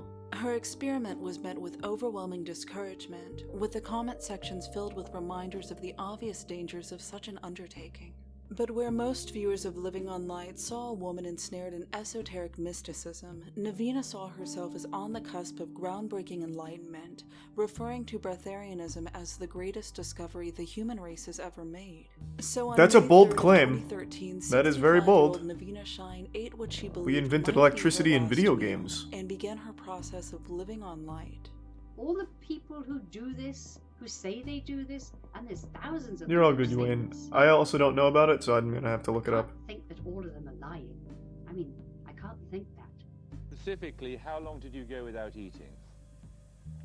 For me, on and off, well, pretty well just on water and tea for 2 years. The name of Navina Shine's experiment was likely taken from a self-advertised spiritual guru who came to prominence in the late 1990s. An Australian woman named Ellen Grieve, more commonly known as Jasmuheen, published a book called which detailed a 21-day process of transitioning into a lifestyle which no longer required food.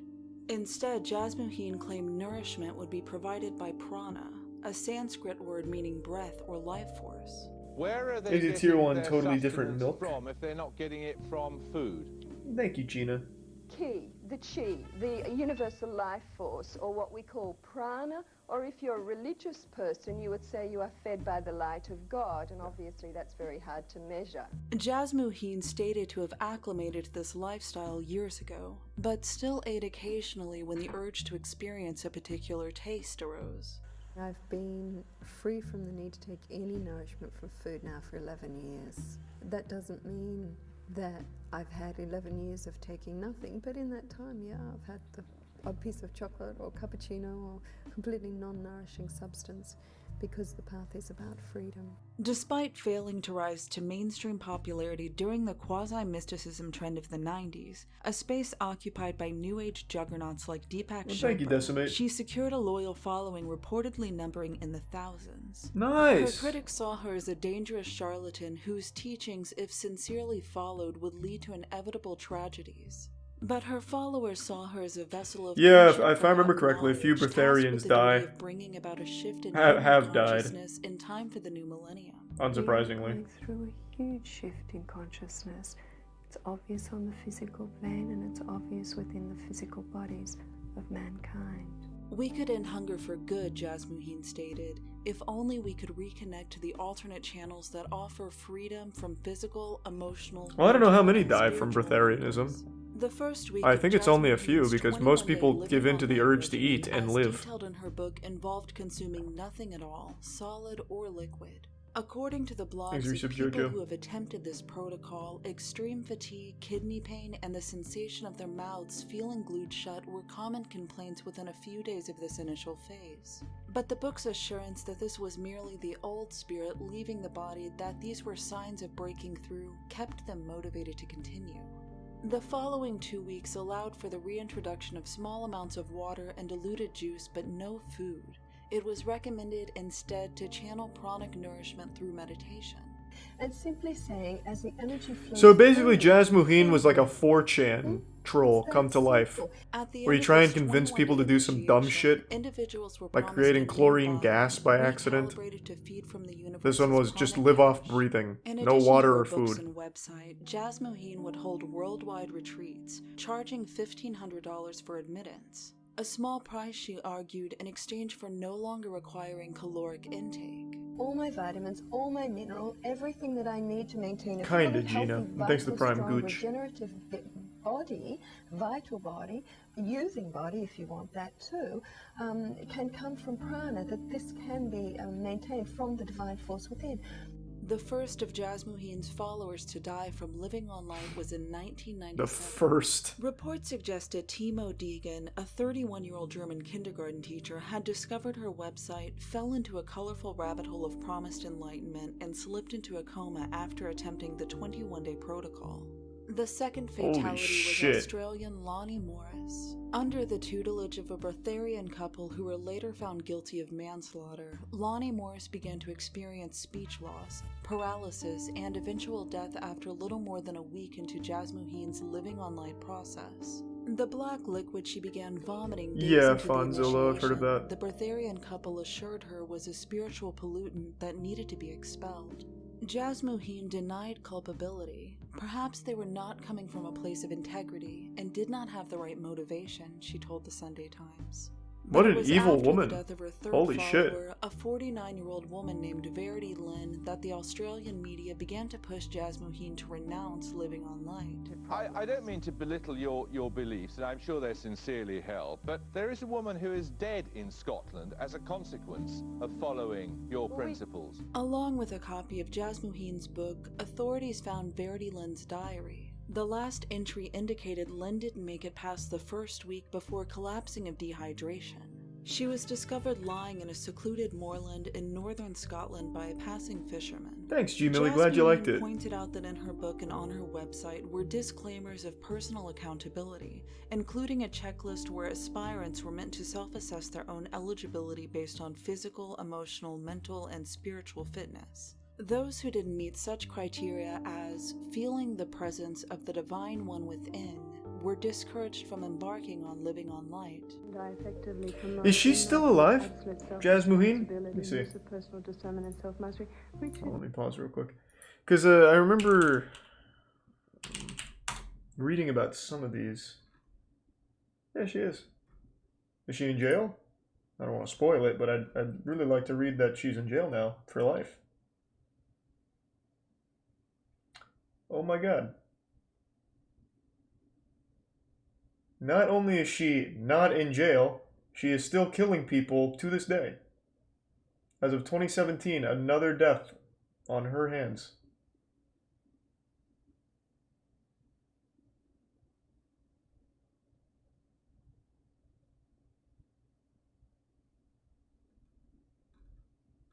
It's fucking crazy that people like this don't get charged.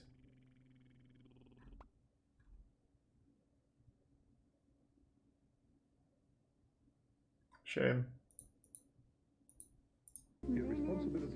He's the resub Maltharak and Mizu. In an effort to quash Jasmuheen's growing movement, the television program 60 Minutes issued her an opportunity to prove the legitimacy of her lifestyle, broadcast to Australian viewers nationwide. Jasmuheen agreed to a 7-day demonstration in which she would take in no food or water, monitored by 24-hour surveillance, claiming it would be nothing more than a holiday. You wouldn't watch me die, I'd come out smiling and laughing of your holiday. And the controversial broadcast that followed would become a moment in breatharian history, referenced by both critics and advocates for decades to come. Oh my god, did she actually pull it off? Don't you think you should leave it to the audience to decide and the people who've bothered No fucking way she pulled it off. What I'm actually saying to decide? What 60 Minutes was proposing was a dangerous experiment, but nothing beyond what Jasmuheen advocated. You could definitely do a week. No, human body shuts down after 4 days of no water, right? Attempting it, Jasmuheen's progress would be attended by a physician who regularly monitored her vitals throughout the week. As they met Jasmuheen in her home to escort her to the hotel where the experiment was to take place, she was asked about her refrigerator stocked with food. She claimed most of it belonged to her partner, the carton of creamer she kept for tea. Maybe the private killer, resub Swarm. The experiment itself was short-lived. After day 2 without food or Maybe water, AJ. the physician began warning Jasmuheen of signs of dehydration and elevated blood pressure. Jasmuheen claimed the city's air and its pollutants were preventing her from properly feeding from her pranic source. Oh, I see. So 60 Minutes relocated her to a more rural location. Her pulse continued to elevate, a sign of severe dehydration, as well as a drop in blood pressure and weight loss of over 13 pounds. Despite her deteriorating physical state, Jasmuheen reported being in good spirits. No fucking way. You started on Monday night. How much water have you had? None. None whatsoever? No, I'm not allowed. How much food? None, I'm not allowed. How are you feeling? I feel really good now I'm here. After day 4, the physician estimated Jasmuheen was experiencing around 11% dehydration. Her pulse She was had doubled absolutely since getting the water. beginning of the experiment, and she was at risk for kidney failure. It was recommended that 60 minutes bring everything to a halt, to which they agreed. It's too dangerous to continue? Very much so. Too dangerous to continue. Oh my god, just let her die on TV then. If they encouraged her to continue. The decision to end the demonstration was a divisive one. Many saw it as a clear debunking of living on light. If a veteran breatharian such as Jasmuheen couldn't withstand week 1, how could anyone be expected to survive it? Jasmuheen was maligned in the press. She was even awarded the Ig Nobel Prize, a parody of the Nobel Prize meant to satirize unscientific research. Nice to Other ghostly recipients and include legit. Scientology founder L. Ron Hubbard and fellow New Age guru Deepak Chopra for his liberal interpretation of quantum physics. But followers of Jasmuheen's brand of breatharianism argued that by ending the experiment early, 60 minutes had disproved nothing. The dehydration, the quickened heart rate... Yeah, I agree. They should have just let it ride. Aspects Whatever. of a 21-day process. I see no reason why Jasmuheen should not have passed the test, wrote filmmaker and breatharian advocate P.A. Straubinger. But it was stopped by the 60 Minutes team who wanted to prove their story. Jasmuheen's momentum in the fringe He's the prime board. was slowed but not halted. Her presence persisted well into the ensuing decades, Thanks, cited Jack. by many contemporary breatharians such as Navina Shine as being the authority on this way of life. A very exciting thing happened for me yesterday. I managed to catch Jasmuheen before she went off on her tour. Jasmuheen lives in Australia, and she's kind of the guru, the authority on living on life. I bet this lady dies. She's been a breatharian for many years now, and so, you know, she lives breatharianism. Although Jasmuheen knew the results of such experiments when taken too far, she had Skyped with Navina to offer her encouragement, even promoting Navina's YouTube channel from her own Facebook page. But despite the clear influence, Navina Shine's version of living on light was her own, one which thankfully did not require her to abstain from drinking water. In fact, by the end of the 3rd week of her experiment, the amount of water Navina was consuming was making her ill. I've been having a bit of difficulty with drinking water. I just drink water and I wonder tea. why. That's weird. Let go of the coffee after Doesn't a few make any days sense. because it was upsetting my stomach. But the water seems to have been doing that. I realized that one of the things that was going on, I think I might have been drinking too much water, because I just kept drinking water. Like Jasmuheen and other breatharians who came after, Navina could only offer an ambiguous explanation for what she intended to use as sustenance. Her use of the term light, she admitted, was a metaphor for an indescribable force. We don't yet know if it's actually light, or if the nourishment is coming from the air, or the sun, or from somewhere else. Her daily It's coming from the divine realm. Exercising, reading, and attempting to master the mind-body connection she believed would allow her to access this form of supernatural nourishment, all without leaving her house for the duration of the experiment. She had originally intended to offer her spectators a 24-hour Oh my god, she became a live stream, ghost. captured by cameras It's rocking placed on in its all own. 8 rooms of her home, a venture she disclosed put her in significant credit card debt. You'll be able to see every moment of every day or night from anywhere in the world, just by tuning into the internet live stream, livingonlight.co, for as long or as little as you like. What? You just check in and see, is she eating or is she not? But Navina had overestimated her technical and financial ability to host a continuous live stream Okay. on her own website. That's some And by the OnlyFans 3rd shit. week, she seemed reluctant to promise that it would ever operate as advertised. Naturally, this diminished her credibility, but based on her appearance Thanks, as the resub weeks cheese. progressed, many speculated she was either not eating at all or eating very little. By day 21, Navina reported to have lost 21 pounds, averaging a pound per day since she'd started. Feeling this was sufficient, she instructed her weight to begin maintaining itself. I've told my body that it's time to stop losing the weight now. Oh, good. And That's a good kind of idea. taper it off and start stabilizing. And in my experience, the body usually does what you ask it to do, if you ask nicely. Following Jasmuheen's public endorsement, Navina began attracting attention. When a local news team arrived at her home for a profile, Navina spoke with them optimistically about her experiment, although her physical state appeared questionable. I'm actually feeling the need soon to sit down because I'm beginning to shut down. Yeah, I think I need to lie down. Okay, yeah. So, do you want to turn the cameras off for a minute? Despite the technical setbacks with the live stream, she continued to film herself to create a record of evidence in the event she was successful. Every individual on this planet would have sufficient evidence for them individually to say, yes, this happened. Navina offered assurance that she was lucid enough to stop if she felt she was truly in danger of starving. When asked in an interview what she thought of the deaths of previous breatharians, Navina stated, "I don't know why they didn't notice they were dying, and I don't know why they didn't do anything about it." That's some foreshadowing right there. Navina acknowledged she was approaching the 8-week window where the prisoners in the Belfast hunger strikes began to pass away, and she intended to go at least 100 days, well beyond the point anyone had survived. Most of her audience continued to ask her to stop the experiment. Several commented that they would be reporting the channel for violating YouTube's guidelines regarding self-injury. That's actually pretty sweet of them. They cared. That's coming in. Now, I've heard about it at least. Where everybody seems to be afraid I'm going to kill myself. This is suicide and everybody going to come to my funeral. I don't think so. But there was a small but ever-present band of fellow mystics. Oh boy. They should all be accountable in some way. Although breatharianism is largely attributed to Jasmuheen, Ellen Grieve was only responsible for resurrecting it. Throughout the 1980s, the breatharian movement was founded, popularized, and swiftly discredited by an enigmatic figure known as Wiley Brooks.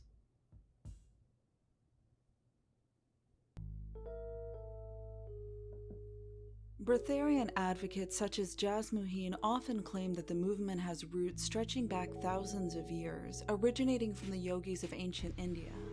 But it's difficult to find usage of the term breatharianism prior to 1972. Anyone know how long it takes to enter ketosis?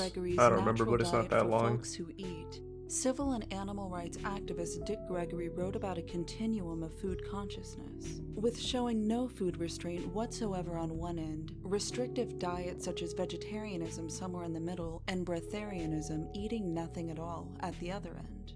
The breatharian movement is not often attributed to Dick Gregory, due to his likely satirical use of the word, but the term, along with many of its modern principles, was later popularized by a smooth-spoken man from California. Wiley Brooks made his public debut in 1980 couldn't go one day without a TV Coke. Show titled That's Incredible. Wiley, a gangly man of 130 pounds, was showcased lifting nearly 10 times his body weight.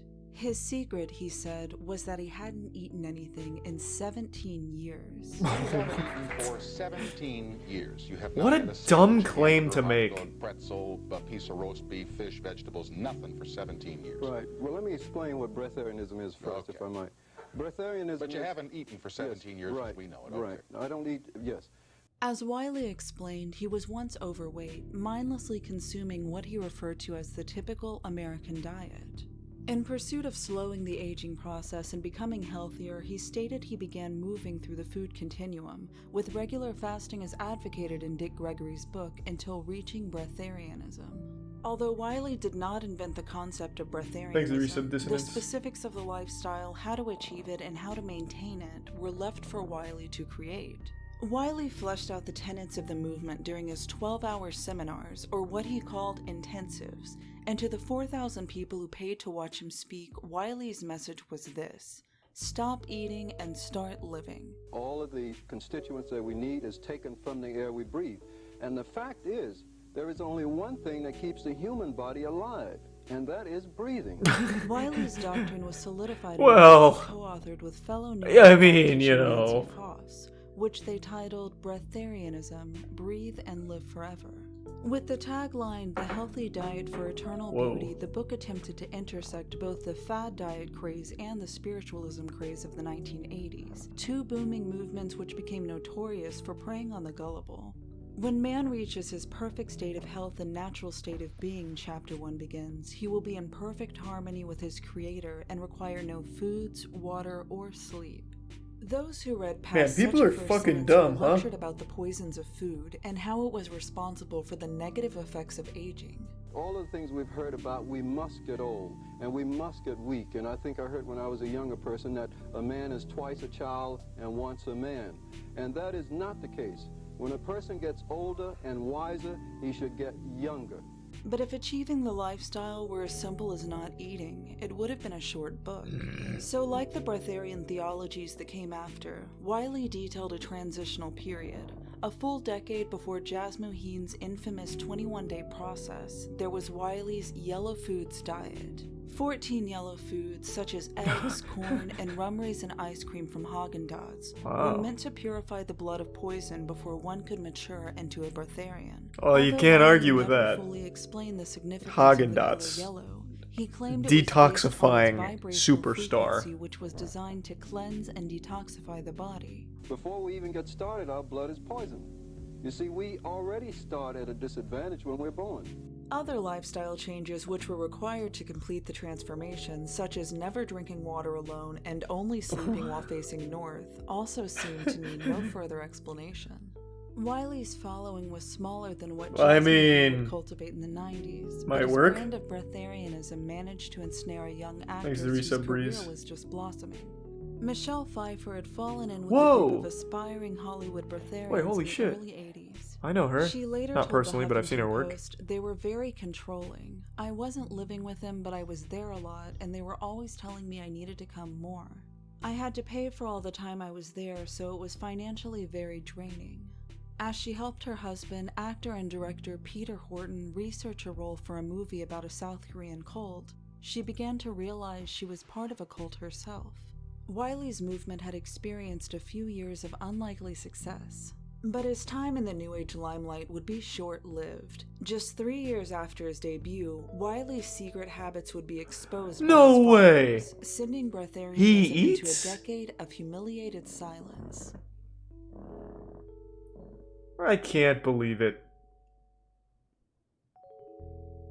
First, you must kick the habit of eating. You see, we've done. Yes, that's right. Wiley's growing organization had hinged on the promise that he hadn't eaten in 17 years, a claim he'd repeatedly made in interviews and lectures. But in 1983, with breatharianism still in its infancy, Wiley was outed by a breatharian member for, quote... So there's a guy in the chat that keeps saying, look up Victor Truviano legit didn't eat anything for 10 years. I'm just going to tell you right now, that's a lie. I don't know who that is. Typing in his name only brings up the Breatharian Wiki, and I can tell you right now, it's an absolute fucking lie. There is only one actual documented case of someone not eating for about a year, and it was an incredibly overweight man who, with the supervision of medical professionals, completely stopped eating for a year, living off of the latent storage in his body. He'd still drink and maintain like a liquid diet, but that is the only actual proven case of someone not eating for an extended period of time. I can tell you this Victor guy is eating, and you are being lied to. Also, he looks like Tommy Wiseau. And a little bit like Neil Breen, kind of like a fusion. Here, it's this guy.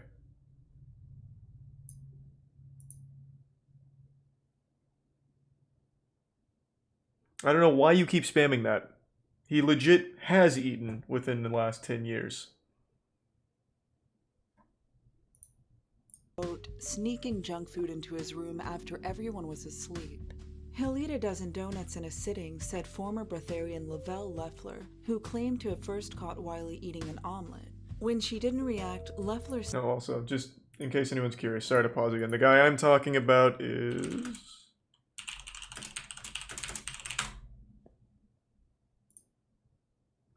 382 days. His name is Angus Barberi.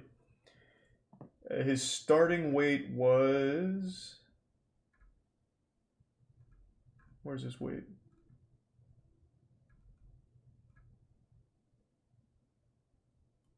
This article doesn't have his starting weight.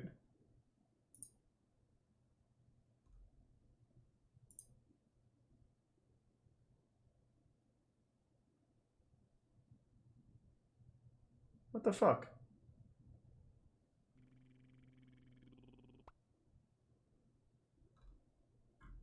How the fuck are, like, this is 3 different places that don't put his starting weight. Okay, he was extremely large. Like real big.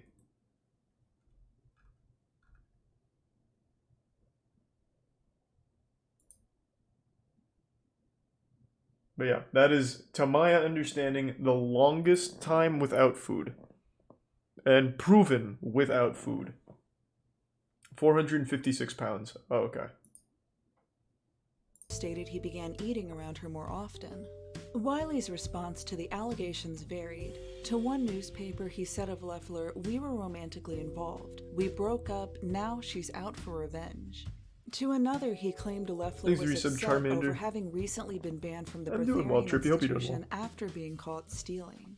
But other members began coming forward, saying they witnessed Wiley emerging from a 7-Eleven. Yeah, that's what I said. He still had liquids. And later seeing he just never had solid food for 382 days. Modern constituents such as Jasmuheen would lost 270 pounds him by speculating that the food was for someone else. He was seen coming out of a 7-Eleven McDonald's because he was traveling with a group of people who eat. But the damage to Wiley's reputation was irreparable.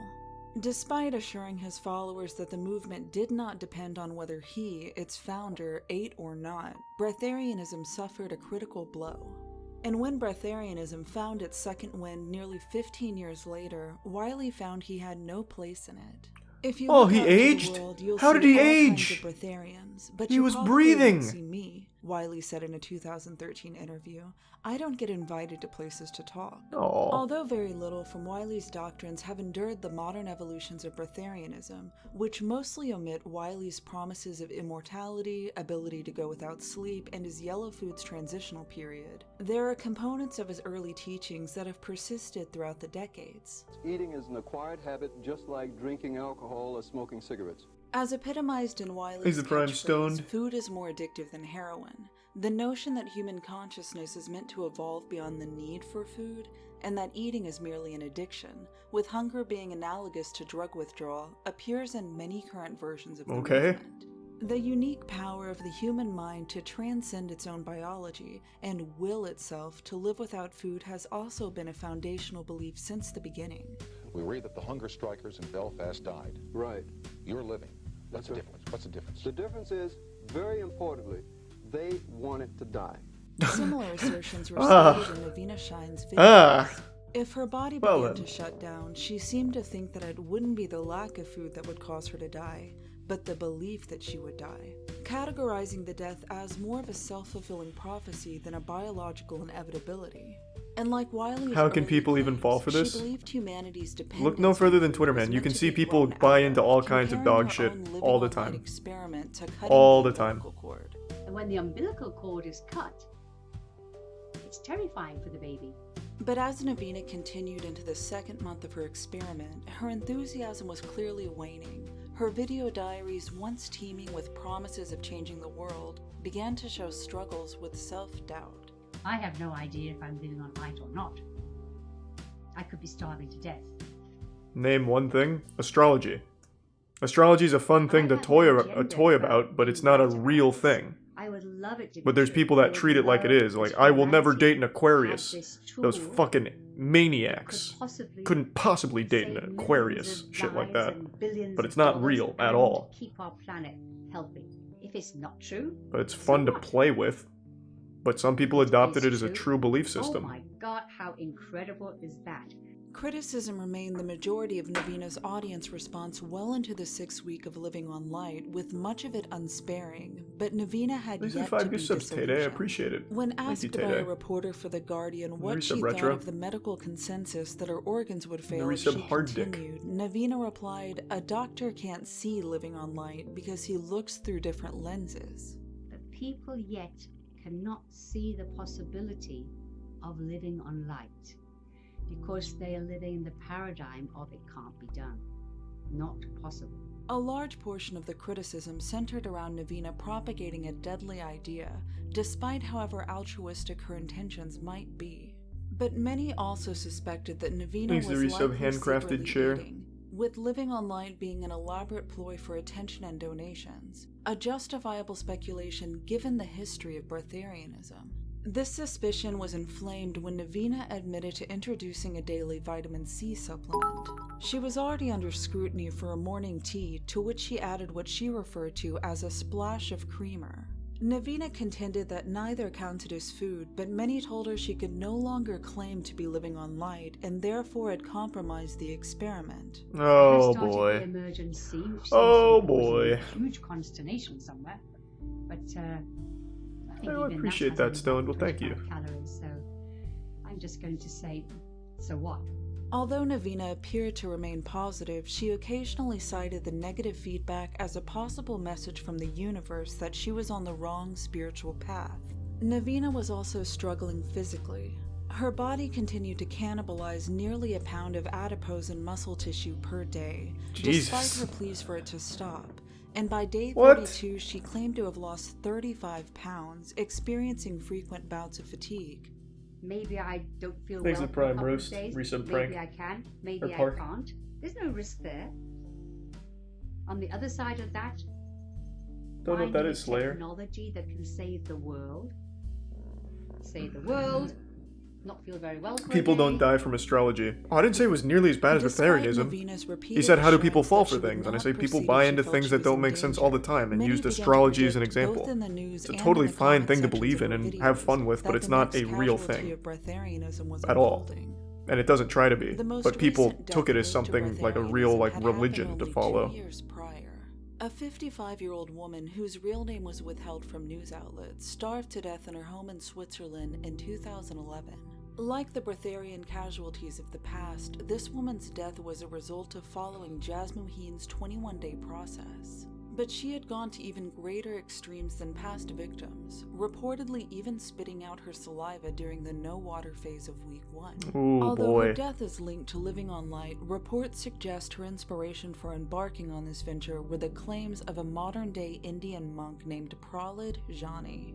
According to the lore surrounding Jani, who was 90 years old at the time of his death in May of 2020, he was blessed by 3 goddesses when he was 7 years old, who have been providing him with a steady drip of sustenance via a hole in the roof of his mouth ever since. What? Despite Prahlad Jani sharing little overlap with other prominent breatharian figures, with no assertions that he could teach anyone else to live without food or water, he's cited by many advocates as proof that the practice is possible. This is largely due to the so-called scientific studies that took place throughout the 2000s, and his portrayal in a 2010 documentary titled In the Beginning, There Was Light. That's a cool title. That is actually a great title, whoever came up with that. Give a short encapsulation about what your film is about. My film is about this strange phenomenon of breatharianism. I research, is this true? What is true about it? But it's really, in the end, not about eating or not eating. It's really about understanding that we are more than these meat machines modern biology explains us that we are. Although breatharianism never disappeared in the years following Wiley and Jasmuheen's prominence, the movement seemed to be lacking a public ambassador.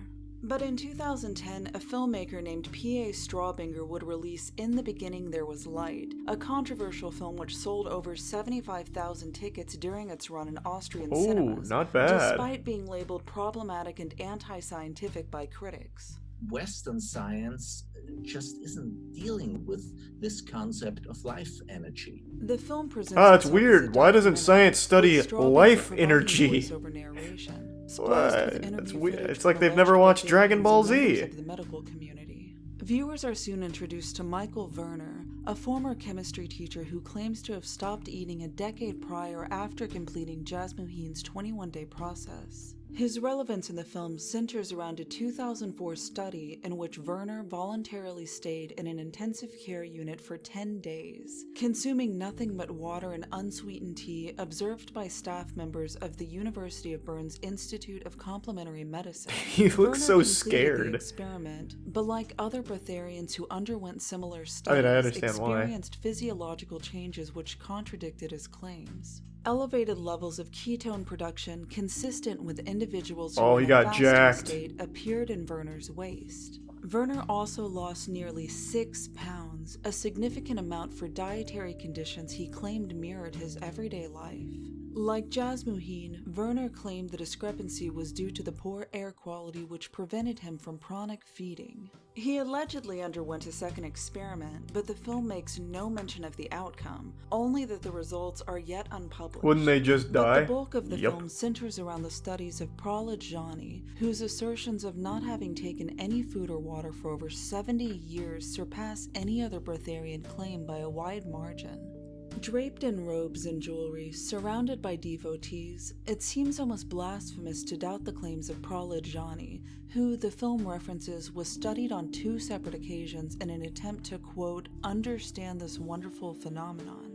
In 2003, Jani was observed for 10 days in what is described as a sealed room within India's Sterling Hospital. Oversight was provided by a team of doctors headed by the director of neuroscience, Dr. Sudhir Shah. I appreciate that. According Thank to you, the Bills. project's case summary, Jani was monitored in person as well as captured on CCTV camera during the experiment, in which Shah claimed Jani did not take any food or fluid, nor did he pass any solid or liquid waste. Not eat anything. Ah, that sounds reliable.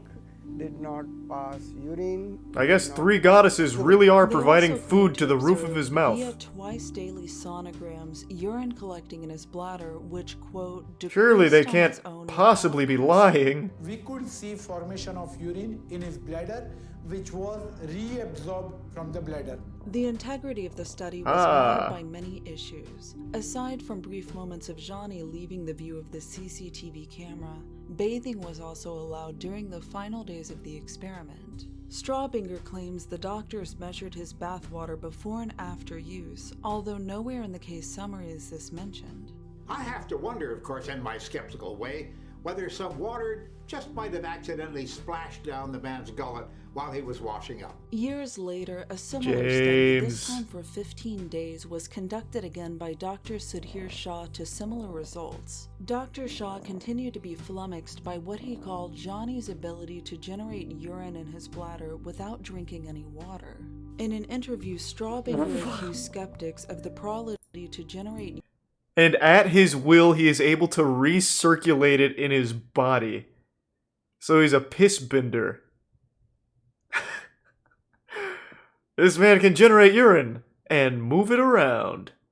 Fuck yeah. Urine in his bladder without drinking any water. In an interview, Straubinger accused skeptics of the Prahlad Jani experiment of being ignorant. The video surveillance can be watched by anyone, he said, but no one bothers. That's where I get upset. When the interviewer asked if he had seen the footage himself, Straubinger admitted to only watching clips. But most of the skepticism wasn't aimed at the footage, it was aimed at the doctors. As pointed out by Sanal Edamaruku of the Indian Rationalist Association, a group known for traveling around the country and debunking the supernatural claims of mystics and holy men. And most of these people who are claiming that they are miracle men or holy men or saints are con men. Dr. Sudhir Shah seemed suspiciously close with the breatharian community. What? He'd That's also weird. verified the claims of sun gazer Hero Matan Manek, who'd reportedly gone 411 days without eating under Dr. Shah's supervision years earlier. Manek would later be photographed sitting in front of a plate of food inside an Indian restaurant. And Straubinger's reasoning that Manek is simply what's known as an eating breatharian did little to salvage his reputation. So the exact opposite of what you're supposed to be for a Although breatharian. Straubinger argued on his website that his film takes a neutral view at what he calls the strange phenomenon of breatharianism, he became quick to argue with those who showed skepticism of the lifestyle, even defending disgraced breatharians such as Wiley Brooks and Jasmuheen, revealing himself as one of the movement's foremost modern champions. What a fucking By loser. Straubinger's own admission, the intention of his film was to evoke discussion. But those who know of breatharianism's tragic history are familiar with what happens when a non-critical portrayal of the subject is introduced to the public. When the death of the unnamed victim occurred a year after the film's release, news outlets attributed it to the documentary. Straubinger was successful in avoiding repercussions as the attorney who investigated the death assured him that an adequate causality between the film and the death of this woman can be excluded. But as is often the case following So what's he doing now? to breatharianism, public scrutiny of the practice was renewed. The film was labeled as dangerous and manipulative. And with interest in the lifestyle renewed, Straubinger's objective to bring breatharianism back into the public curiosity Infinite was piss complete. generator. Yeah, So it's first of all, true. I don't That think is I true. can He do could it. do that. I stand in the place of it's already done. I don't know, maybe I'll catch up to that and maybe I won't. So what is Straubinger doing that... Holy fuck, this is... How is there still so much left? Holy shit. How popular was breatharianism?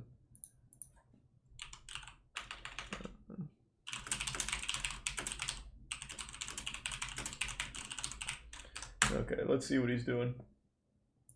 P.A. Straubinger.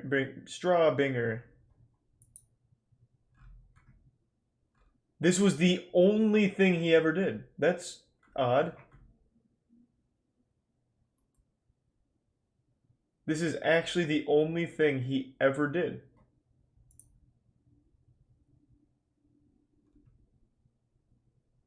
And he would tweet sometimes in 2018 only talking about surviving off of light.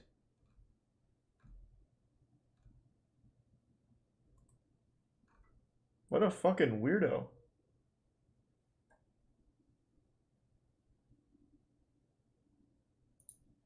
Alright, well, how can there possibly be this much more left?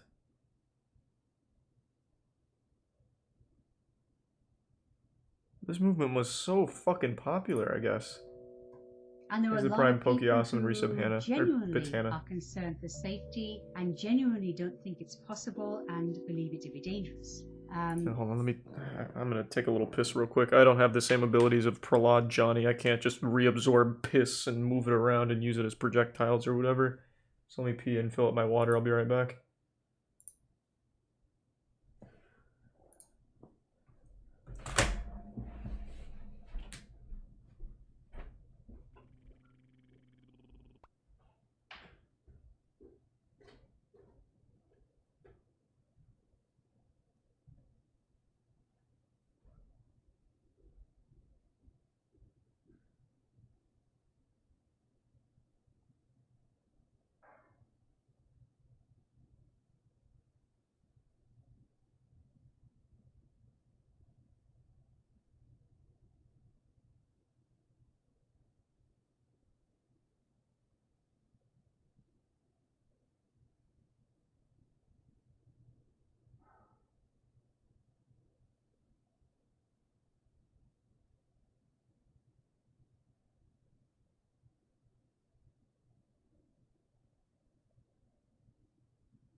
I'm back. I got a snack too. It's a Prime Corora, Shu, and the gift sub Hannah, and resub Zutara. And the resub Fuchi.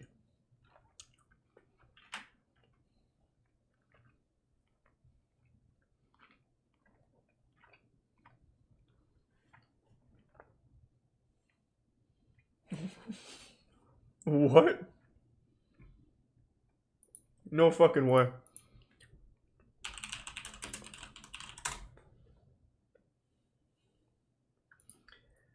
Have you heard of perineum sunning? It's a practice where people expose their genitals and anus to the sunlight for health benefits. So perineum sunning. Here's an article on it. It's an ancient Taoist practice that originated in the Far East. So now some people are sitting over a boiling pot of water to steam their vagina. Which is weird, that doesn't really work. And it also doesn't expose it to sunlight.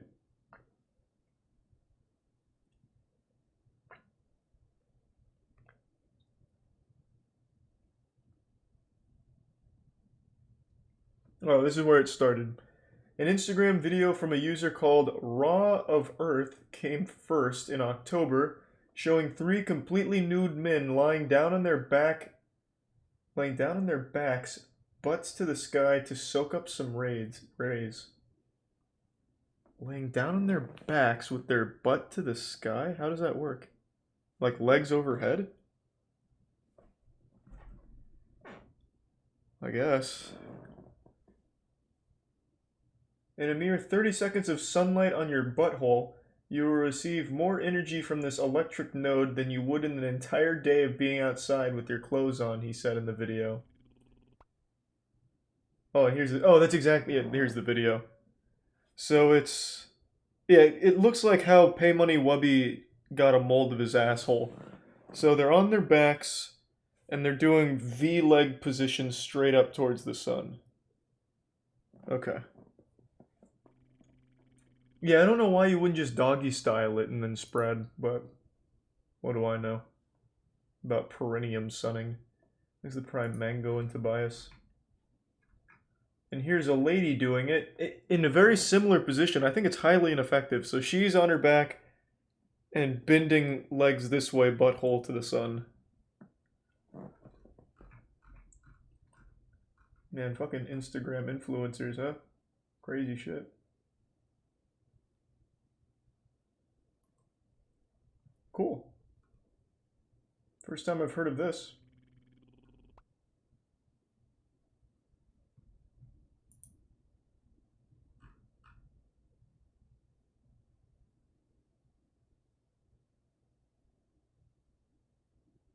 Josh Brolin tried it. Brolin said, I tried this perineum sunning that I've been hearing about, and my suggestion is to not do it as long as I did. My pucker hole is crazy burned, and I was going to spend the day shopping with my family, and instead I'm icing and using aloe. So Josh Brolin likes pseudoscience, I guess? This isn't pseudoscience. This is literally just putting your butthole towards the sun. That's as not scientific as things can get.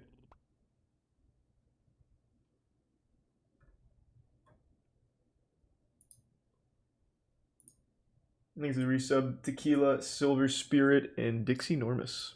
Congrats on the graduation. All that feedback, I am really seeing that it is totally dangerous. On June 16th, 44 days after she began, Navina announced she would be ending her attempt to live on light. I am choosing to stop the experiment now, because even if it's true, it would be a mistake to put that out as if it's easy, as if it's real, as if it's anything.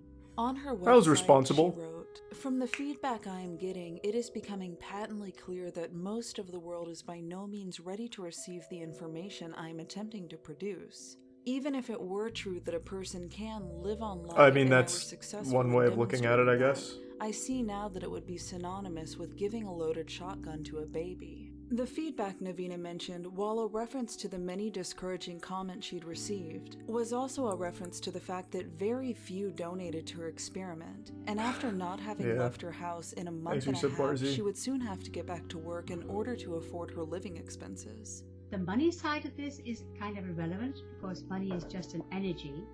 So I'm looking to see what's going on behind that. Luca. Very, very clear. There's nothing like money to bring clarity into the situation. For those who have been following Navina's video diaries, this news was no surprise. Navina had been voicing mixed feelings for weeks leading up to her announcement. This is way, way too dangerous. People will look at one tiny little thing and think they've got the whole story, and then they will just go and do it and kill themselves. Who wants to do that? Navina's video feed, which never aired but appeared to have been recording the entire time, was given a ceremonial shutdown. And the majority of Navina's audience congratulated her on the decision to bring Living on Light to an early conclusion. And thank you for the 2 gift subs, Loki. Participation. Well, that had a happy ending. As of 2020, the breatharian movement appears alive and well, perhaps even at the height of its popularity. A 10-day gathering in Italy called the Pranic World Festival has taken place annually since at least 2016.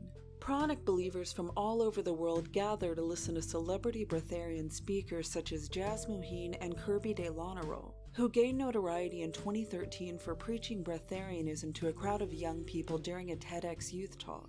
I ran a marathon for not eating for nearly 3 months. Classic Ted. Get a taste of the lifestyle without food, the Pranic World Festival invites. Although it's mentioned on their website that food will be provided at the event, with the disclaimer, we don't want to be obliged to call the ambulance.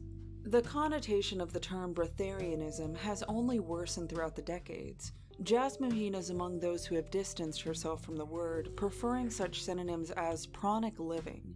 But modern promoters such as Audra Bear and Ray Maor have both embraced the term, although when questioned about their lifestyle, admit to regularly consuming calories in the form of juice, smoothies, and broth. Can't believe their it. Claims of not eating into semantic territory. But like all breatharians, they still claim to attain nourishment. No, you should be fine, Colt. As demonstrated in Audra's pranic breathing tutorial titled just breathing, I see. Okay. In 2013, Ray Maor even replicated Jazz Muheen's 60 Minutes experiment. Despite Ray collapsing to dramatic music on day 4, Israeli television allowed the demonstration to continue for 8 days. Ray Maor stated that the goal was to prove breatharianism exists, but many commenters pointed out that going a week without food or water does not indicate that it's possible as a lifestyle. Nevertheless, there's no shortage of individuals claiming to have gone years without consuming a single calorie, solid or liquid, and are typically referred to as level 4 breatharians. You know, they don't urinate.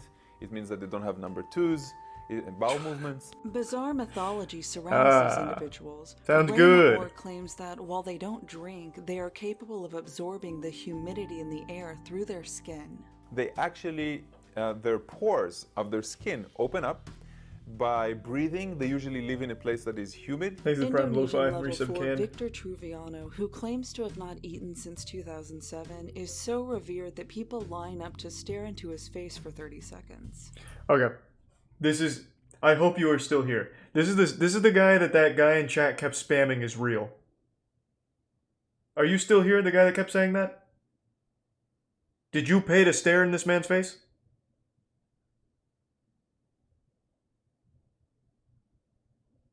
God damn it, I hope you're still here. What the fuck was your name again?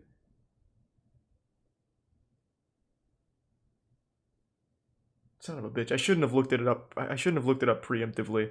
Atrocity Guide is the most thorough video essays of all time. I should have known that she would take this one. God damn it. I hope he's still here. Thanks to the resub Rorik and Wolf Gamer. But arguably the most prominent of the modern gurus are a married couple named Akai and Camilla. Starting out as students of breatharianism in 2008, claiming to have undergone Jasmuheen's 21-day process and haven't required food since, Akai and Camilla are currently spearheading the movement with their retreats, online consultations, books, and other materials. Their 8-day pranic living retreats are about as successful as any breatharian instructor could hope to achieve, packing out secluded meeting locations around the globe, with attendants each paying upwards of $1,000. According to journalist Brina Kerr, who attended one of their retreats in 2017, their students undergo an abridged version of the 21-day process, where they are instructed to complete 3 days without food or water and only juice for the remainder of their stay. 72 hours drive fast, and in this day we are fully experiencing absolute prana, just living on air. Like nearly I just don't know who hears that. Hey, it's Edna. Edna Mode. The participants' well-being. I don't know who hears this shit and buys in. Like, this one's even pushing it for, like, dumb people. It's crazy. One's vital force, energy, and chakra alignment. Akai apparently first encountered the BioWell in 2013, was impressed by his own readings, and began using it to evaluate his students' progress. Declarations on their website of their breatharian method being, quote, scientifically proven, seem to be referring to their BioWell readings and nothing else. But where Akai and Camilla have become truly controversial is the subject of their children. Oh God, Jesus Christ, no. When Camilla alleged to have practiced breatharian pregnancy. I have lived 2 pregnancies now, also in this state. 4 times in my pregnancy with him, I ate something, and this was like in social settings. I knew my son would be nourished enough by my love, and this would allow him to grow healthily in my womb. Oh boy. Despite assurances that their 2 kids are happy and healthy and are fed 3 meals a day, there's lingering concern for the well-being of the children, born and unborn, of Camilla's many devout followers. Akai and Camilla's mentor, Jasmuheen, is still regularly referenced as the authority on breatharianism. Since her 60 Minutes appearance, an experience she cites as humbling. The gift that 60 Minutes gave me was great humility. She claims to eat roughly 300 calories per day, about 15% of the generally recommended daily intake. She continues to publish books on the subject of prana, but no longer advocates the 21-day process, instead recommending a lifestyle of 50% food, 50% pranic nourishment. We can test our pranic nourishment percentage. It's easy to do. And if you're running a pranic nourishment percentage of 50%, that means you're getting it from your lifestyle. How do we measure the prana? Energy currents. Then you can immediately unhook from your dependence on the world's food resources by 50%. Right. So that's fantastic. Wiley Brooks never fully recovered from being exposed. Although rather than continue to deny his penchant for fast food, his strategy in recent years has been to write it into his doctrine. According to his website, the gateway he still to does it? Lifestyle now includes the type of food he was caught eating decades ago. Don't eat anything but the McDonald's double quarter pounder with cheese and a Diet Coke, Wiley warns. No water of any kind, no fruits or vegetables of any kind. McDonald's restaurants are living, breathing, vibrating consciousness buildings of love, abundance. That's probably the exact opposite of love, I'll tell you what. When you walk into McDonald's, just know you are in a vortex of unconditional love. That's what a powerful breatharian wants to get in the 5th dimension. Not, Eats well, double if you, quarter pounder with if you cheese, get in the French 5th dimension through me, you will have to take that. Like Wiley's Yellow Foods diet, reasoning behind this food choice is apparently too I feel so bad for that guy. But there seem to be he lived his about whole 5 life a members fucking currently in his liar. organization. And It can't be operations are easy. likely slow going, as it's doubtful any are attending his $1 million workshops or ordering his $10,000 immortality drink. Pralad Johnny continued to face scrutiny for his claims until his death at the age of 90. What's in the Thanks fridge? for your sub, wildebeest. Yes. What's inside? Can I see? Inside, no. He in only water to wash the mouth. Ah. Independent observers such as Edu Maraku and James Randi, who had asked to sit in on his observation studies, were denied. leaving Dr. Sudhir Shah's questionable experiments the sole testimony of his claims. I can't believe Similar to Jasmuheen, P.A. Straubinger also received a parody award for his contribution to Breatharianism, a German prize called the Golden Blockhead for the category of Most Astonishing Pseudoscientific Nuisance. He continues to promote his film and public speaking events, where he's quick to acknowledge the dangers. He does look like a guy that would just be while also rejecting personal laughed at. responsibility for giving credence to it. Fucking My loser. film, of course, is not dangerous at all. It's just doing Tries to research make a because I said documentary to from get the people beginning, killed. Please don't try this out. Just because you see a film about somebody climbing the Mount Everest, it doesn't mean you should do it the next day in sneakers and shorts. So this can be, of course, very dangerous. Naveena's online presence seems to have disappeared following the end of Living on Light. Thanks In for her Prime's final video, she Swahili alluded to Prince. starting a new channel called Shining a Light, dedicated to other esoteric ideas, although no such channel matching that description seems to exist. She returned to her channel a month later to check in with a portion of her audience who was worried about her. I'm doing really well. I just wanted to update you for those who were concerned that I was not doing so well towards the end of it. I'm eating. I think on July 4th was the first day I had a normal meal, which was quite delicious. She wasn't comfortable conceding that Breatharianism wasn't possible, but admitted that she would never be the one to prove it. As it stands, Naveena Shine's channel isn't the testament of our ability to live without food as she originally intended, nor did it succeed in saving humanity from self-destruction. Instead, Living Is on this Light just chronicles adult something rare for bulimia? You don't know what bulimia is, in a man. movement That's so when you often puke filled after with eating. Deception, injury, and death. This is Naveena Shine scams. provided a much-needed example Very dangerous of scams. the awareness of danger and irresponsibility before following such an idea to its tragic conclusion. The universe is saying, this is what I want because this is what's occurring. I have no argument with that. That was a great video. I had no idea Breatharianism was as popular as it is. I had no clue. Her name is Naveena Shine. I'm not a doctor. So what was the name of the channel of like the modern assholes that are promoting this? Like actual YouTubers promoting this? They showed their channel at some point, didn't they?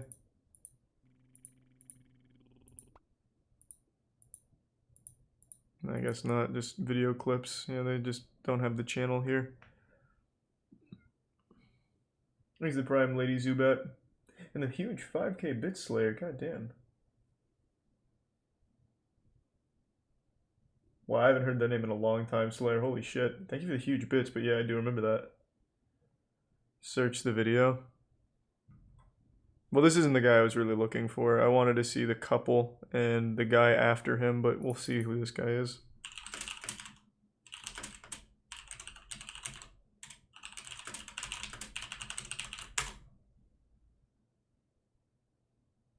That's the same guy? Oh, it is.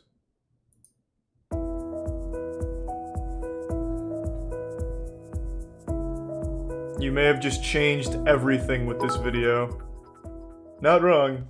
Hi, everyone. He absolutely changed everything for this guy's life if he follows it. About the Breatharian initiation process, why it's necessary, what it does to the body, the different stages, and basically I want to answer all questions that people have about Breatharian. Is he still active? My name is Ray. He is not.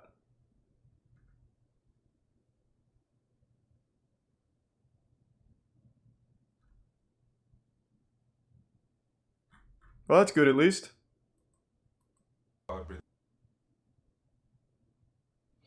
Thanks to the bits, lazy boy. Brutal foods. What does that even mean? Brutal. Oh. People keep recommending Brutal Moose food reviews. I'm sure they're good, but it's not really what I'm looking for.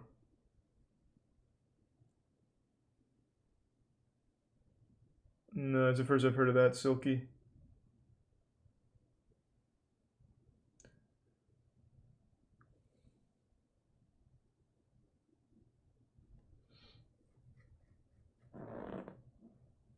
Of course I know LA Beast.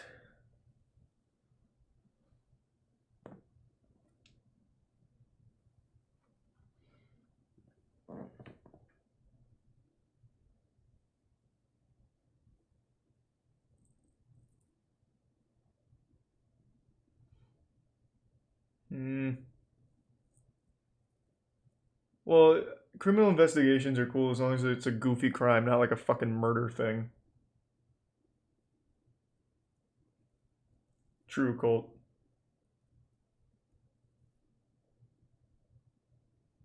More expensive houses and apartments? Maybe. Hold on 1 second, quick text message.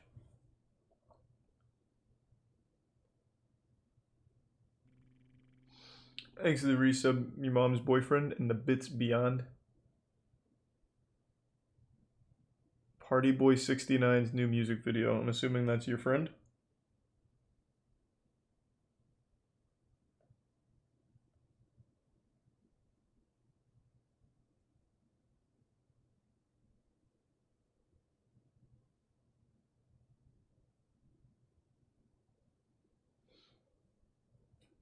Hold on.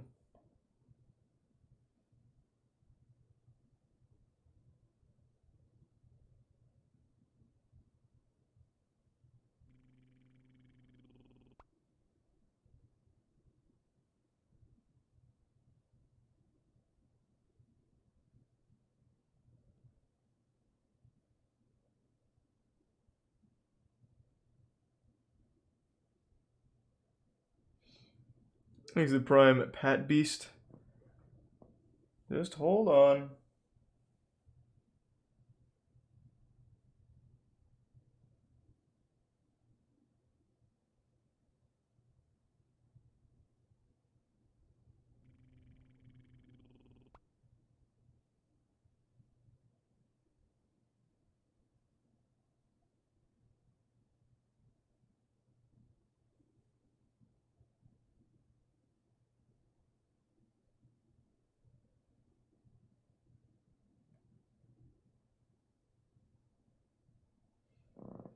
Okay. Thanks to the Tier 1 Bin Dog.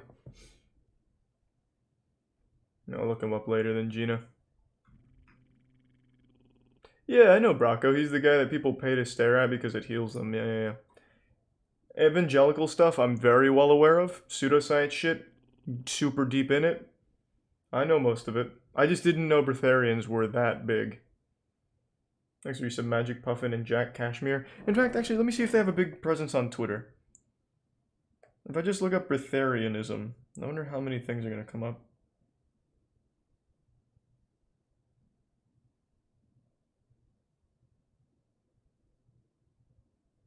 Holy shit.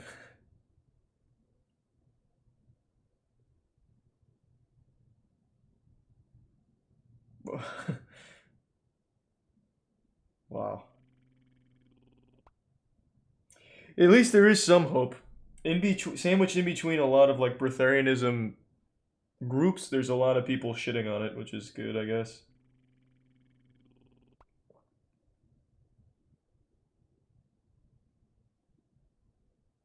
It's not overly popular, to be fair.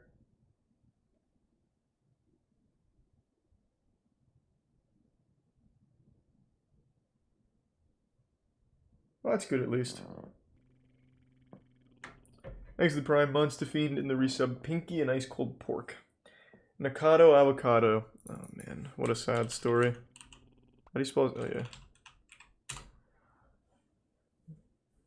This rabbit hole is always just really sad, man. There's nothing fun here. It's just really sad. Thanks to resub Get Smoked and the gift sub Jojo. Obviously a fetish. It's not a fetish. It's a self-destructive cycle. I think it has nothing to do with fetishes. The guy's just trapped in a loop, and it's literally killing him.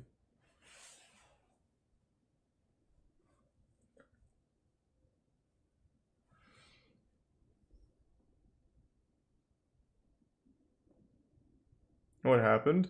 Nakado Avocado was a vegan YouTuber back in I think like 2014. He was a healthy guy. He was also really good at the violin if I remember correctly. He was like a likable, healthy dude, and then he got into mukbangs.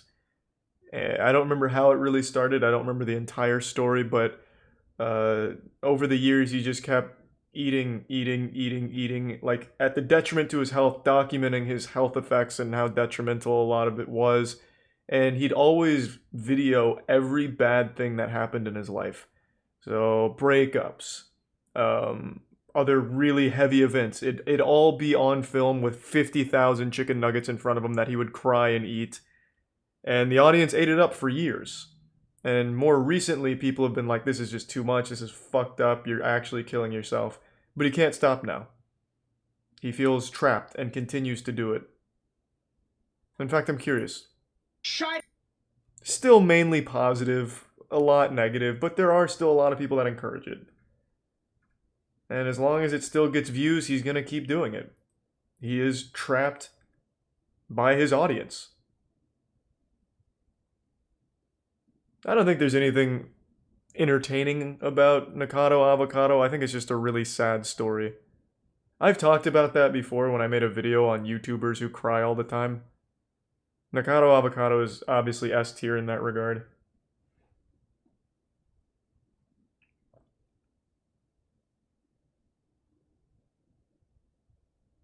His OnlyFans is fucking wild though, yeah.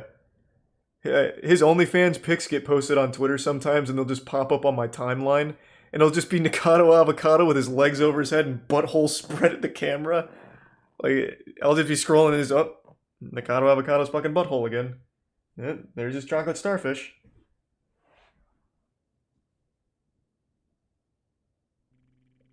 This is the tier 1 Ike. Yep, we watched the fake martial arts video last night.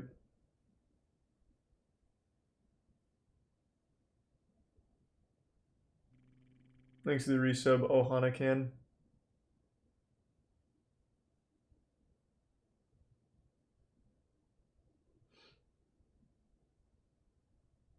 And thank you for the 2 Seaman Demon.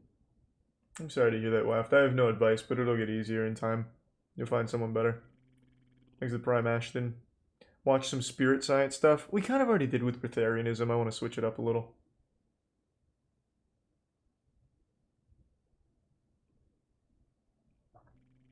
Thanks to the resub Pesta. Fuck yeah.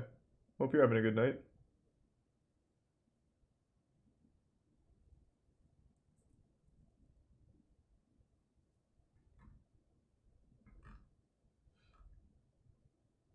I don't know, like I said, I don't think I'm going to stream the Mass Effect remaster. I just don't think it'll be fun for stream. It's mainly going through dialogue. Thanks to the Prime CJ.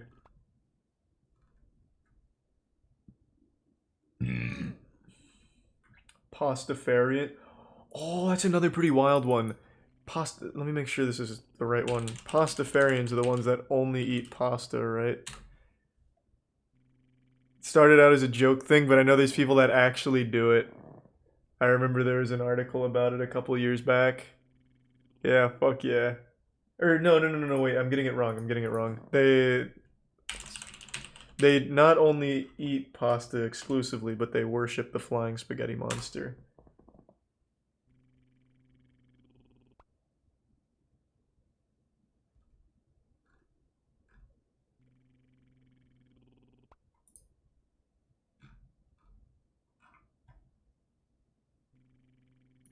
It was a joke thing, like it started as a joke, but I do remember there was an article about people that, well, at least to my understanding, actually believed it. Thanks to 5 gift subs, Pickle Rick. But maybe they're just super committed to it. Couldn't tell you. Still a good joke, though. Thanks to the resub Sama and the Prime Plasma Beast. And thank you for the bit, Skeletor.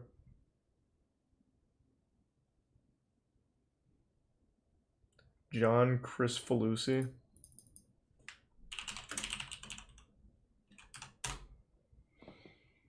An open secret. That of an abuser. That might be a little heavy for Twitch, man. What do you mean the mess of the beauty community? What's happening? Is this something I could watch on Twitch or is it toss? I've never heard of John Crick Falusi. Canadian blogger and illustrator, previously animator and voice actor, best known for creating the Ren and Stimpy show.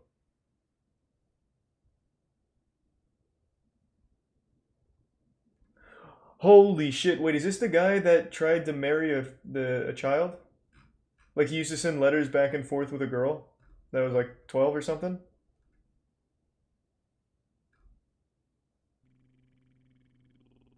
Is this that guy? Oh, yes, it is that guy. Rice said Crick-Falusi had flirted with her and made overtly sexual comments toward her starting when she was 14 and sexually harassing her when she turned 18 and began working at his animation studio.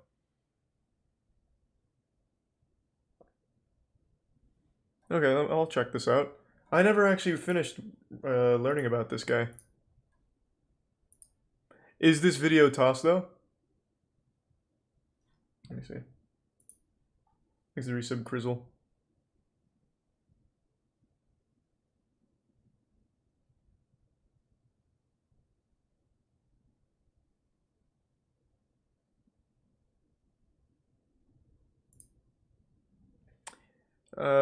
There's one of his drawings that looks like it's definitely toss, but it is just a drawing and it's not nude.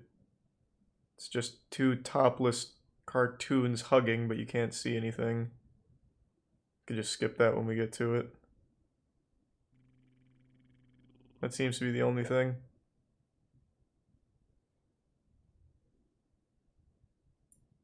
Okay. I can just skip that when we get there. It is at...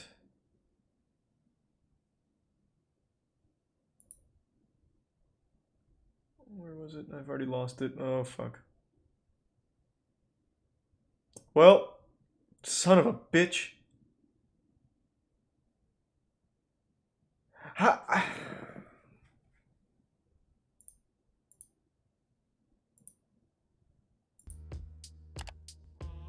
Girls was very evident in his art. Okay. I'm just going to assume it's in this part, because there's quite a few girls like that he drew. Alright, let's run it. Skip that part. Exit Prime burnt juice. Because I was depressed all the time. Like, I felt like shit being like a 16, 17-year-old thrown into this situation. The Prime midget. Hayden. It wasn't exciting. It was just like uncomfortable. I thought it was right because I had wanted to work in animation for so long. I wanted to work at Spumco for so long, since I was like 11 years old or 12 years old. And Resub Arc. so I was like, this is it. I'm here. Like, I have to make a go of it. And it was miserable. It was really miserable. On August 11th, 1991, Nickelodeon aired one of its most iconic shows, Ren and Stimpy. Never liked the John show. Crispolucci, or better known as John K. Well, it at first least I didn't like it premiered that on the much. network as one of the original Nicktoons, accompanied by Rugrats and Doug. The show was admired by many for its use of surreal humor and disturbing imagery, and while the show continues to be celebrated by fans and Nickelodeon alike, its creator is not. Crispolucci was never exactly seen in the best light, even in his early days in the industry. He was rude, difficult to work with, and inappropriate. But behind it all, he was a child predator.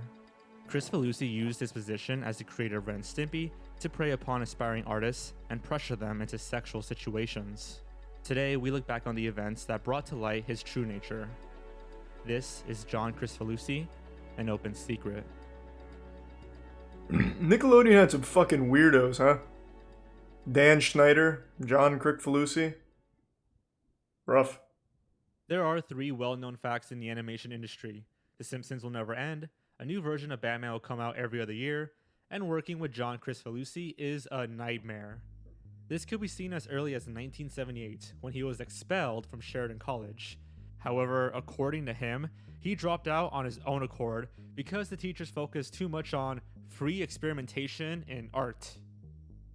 During his early career, he that makes worked sense. for Filmation, Hanna-Barbera, and Deke Entertainment, leaving him with a deep-seated hatred for this style of cartoon animation, which led to the creation of Ren and Stimpy.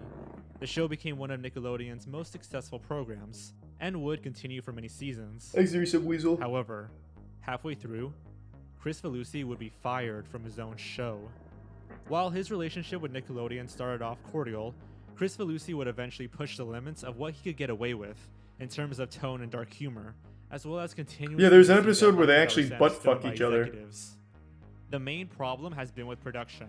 We aren't getting new episodes, so it isn't even a content problem. We are a network. We have a big audience. Well, I mean, okay, I'm exaggerating. I'm exaggerating. Calm down. They don't actually butt fuck each other.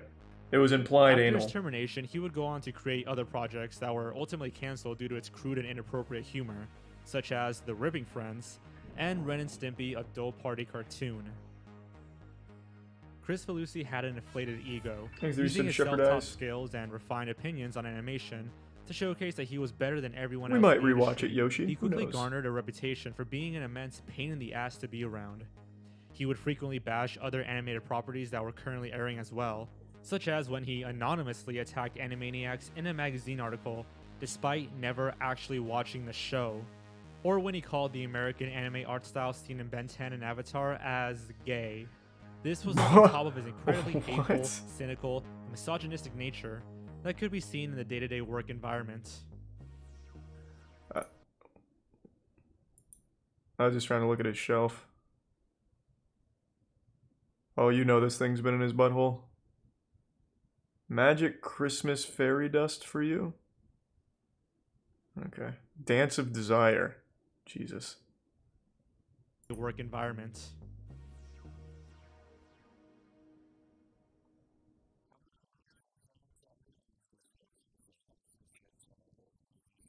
Thanks the bits, Peepa.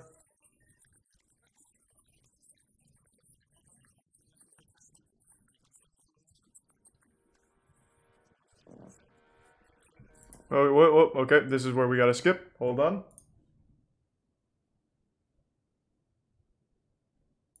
Yeah, he drew a lot of big-tittied women. Okay, hold on.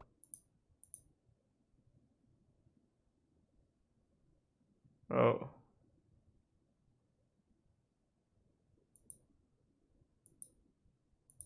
Jesus, wait.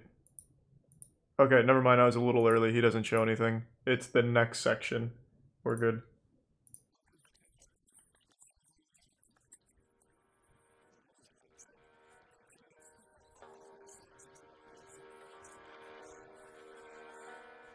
Okay. The secret that Chris Felucci was a child predator was an open secret in the animation industry for years. Damn, John. When scouting talent for Spumco Studios in the 90s, as well as in recent years for his new Florida studio, he would almost always look for young women, and never any men. He would go out of his way to show his fellow animators photos of underage girls performing oral sex on him, asking them what they think of it. What?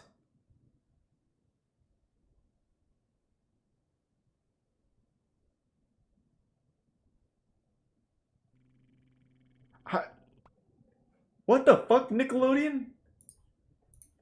I'm gonna have to just immediately spoil the end of this anime. Is he in jail? There's no fucking chance he's not in jail, right?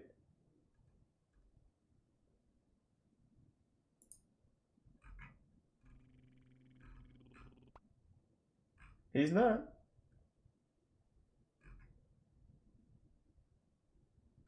Wow.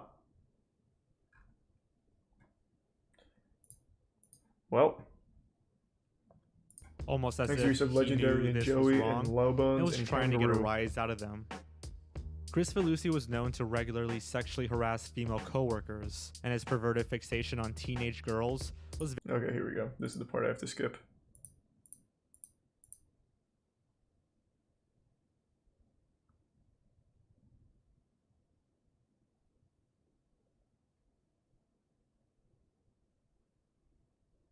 Okay, I think it's just that section. Looks like the rest is fine.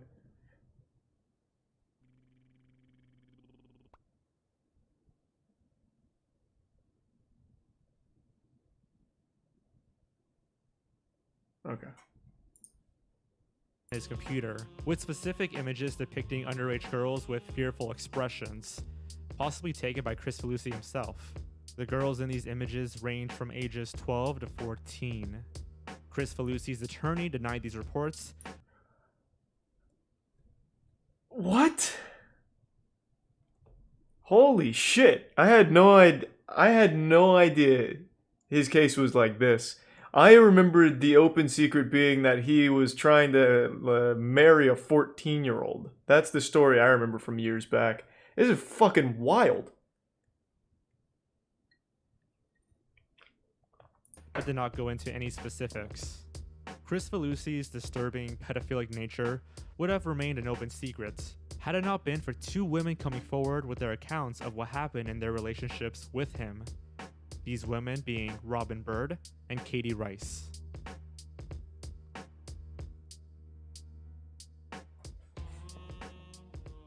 He pursued women all the time. He was always pursuing. He probably underage offered girls. cupcakes. He was always pursuing women who worked for him or near him in the studio. But Katie and I were the ones that he was the most dogged about. He just, we were like the ones that got away, and he just would not let it go for the longest time. Well, I don't know what to tell you, Parks. In 1994, appreciate 13-year-old that, Robin Tuli. Bird sent Chris Felucci a video of herself talking about her dreams of working in animation. Being a huge fan of Ren and Stimpy, she was ecstatic when he responded, offering his help in reaching her dream job and improving her drawing skills. He eventually flew her out to Los Angeles to show her his animation studio. During this trip, he would sexually assault her. Before her senior year of high school, she flew out once more to be his intern Holy shit. and his 16-year-old girlfriend. This became well known around the industry and was outright stated by his attorney in the response to the allegations. After she graduated, she was hired to work full-time in the studio. How does Whenever that our producer, fly? Tony Mora first started his internship at Spumco, he asked himself, "Who's that little girl?" when he would see Bird around the office. And as wrong as it was, the relationship between Bird and Chris Felucci seemed to be accepted around the studio, or rather, people just simply looked the other way. Chris Felucci created an atmosphere. They're at all Spumco to shit where then. taking offense to him having a 16-year-old girlfriend was, in and of itself, offensive. No one, I briefly broke up with him for like 4 months during that time. But it wasn't because of that even. I was just tired of his shit, like, as a human being. But it wasn't like I realized that it was wrong. I mean, it was just so normalized by everyone who was around me. His friends, some of his pervy friends, are just such enablers. And they're into little girls too, and they just made it seem normal. They just made it seem like, oh, it's John and his little girlfriend. They're all pervy, and they were, his enablers. They especially would, convince me to stay with him and Thanks to Prime, Greg. like try to be my friend so that I felt better about the whole situation. So Nickelodeon had their own little, like, Felucci had Epstein's accumulated Island a inside stack their of Polaroids headquarters. over the years of himself and Bird having sex, which he would frequently show to other people. When told about this years later, Bird was completely unaware that he had taken photos of them. The stuff that we found out about him having nude photos and showing them to people was like, I was already his girlfriend. He had already started, Thanks for Subsagi having and sex with me Tekimoto. since I was underage. And then I find out through the course of this investigation that he's also got like pornographic images of me that I didn't even know existed, and he's sharing them with people at the studio. So not only will he rape a person, but he will take pictures of them naked without their knowledge and distribute them to his employees, basically. And all of the guys who saw this were horrified. They were like, "Why are you showing me this?" Like, because I was like little, and not only was I a kid, but like I looked even younger than I was. It was like as if he was like showing naked pictures of a 12-year-old. Maybe Alex Jones is right. Hollywood is full of pedophile vampires. Don't show Like, me goddamn. And yeah, I didn't even learn about that until I talked to the guys that I used to work with. I mean, not They that it's told like, me about we've back talked then. about it on the podcast a lot. They came forward now. And There's so many fucking pedophiles in Hollywood, it's crazy. She reported that her life had become suspended since she was 14, after being wrapped up in Chris Felucci's affairs. Bird left Chris Felucci for good in 2002, after which he sought out another young woman to seemingly replace her. Katie Rice wrote to John Chris Felucci when she was 14. 1 second, I have to look up... Like, there has to be a reason why he's not in jail, right? With, like, actual proof of underage photos of naked girls? Like, how is he not in jail? With so many people confirming that, as well as hard evidence of him having it, how is he not in jail? I need to look that up. I'm typing that in. No one pressed charges? Well, what do you... Okay, that's not exactly how that law works. Jared Fogle went to jail for having an unimaginable amount of child porn. It's not like every kid in those videos pressed charges. Sometimes there's things that you can just be arrested for because it's so highly illegal.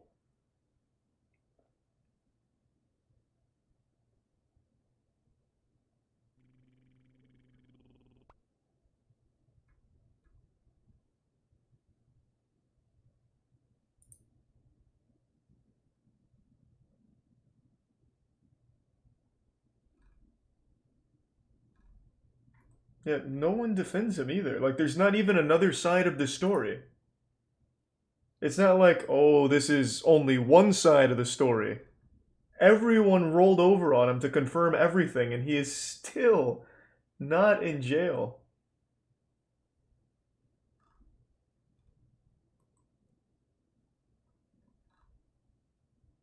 Someone has to press charges. Do you really not understand how, like, laws work?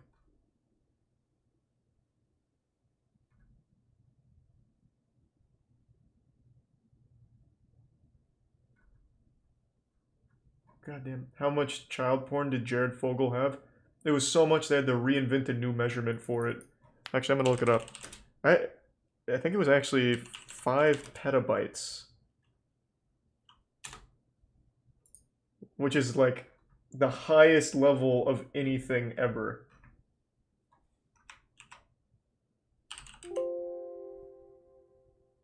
Hold on.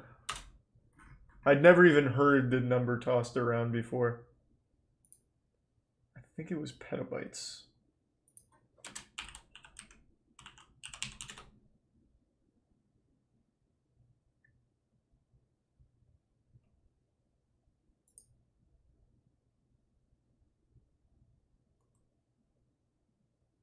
No, I'm wrong.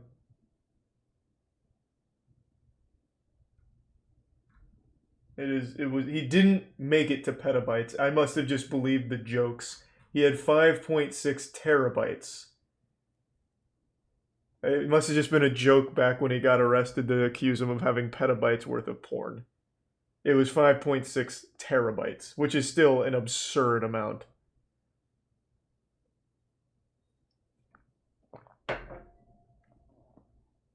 But the next one up from terabyte is a petabyte. Expressing her interest to work in animation someday. The two began chatting on AOL, where John praised her talents, saying she had real potential. The conversations quickly turned sexual on Chris Felucci's part. The then 41-year-old asked her if he ever made her tingle, among other sexual stuff. Over the phone, he requested that she say explicit things while he masturbated on the other line. She refused.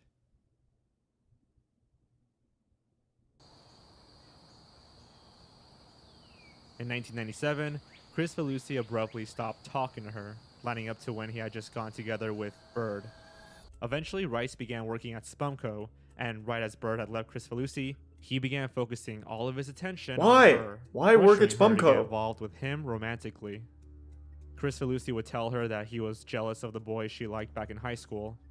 Eventually, she began working in his home office, where the sexual harassment got worse and worse. Like the tier 1 peepa. He would wait for her in his living room completely naked, walk around with his dick hanging out. Oh, the naked man strat. He would rape her someday. Oh.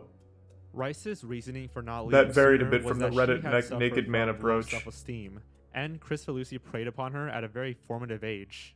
He had told her that she was special, which really affected her.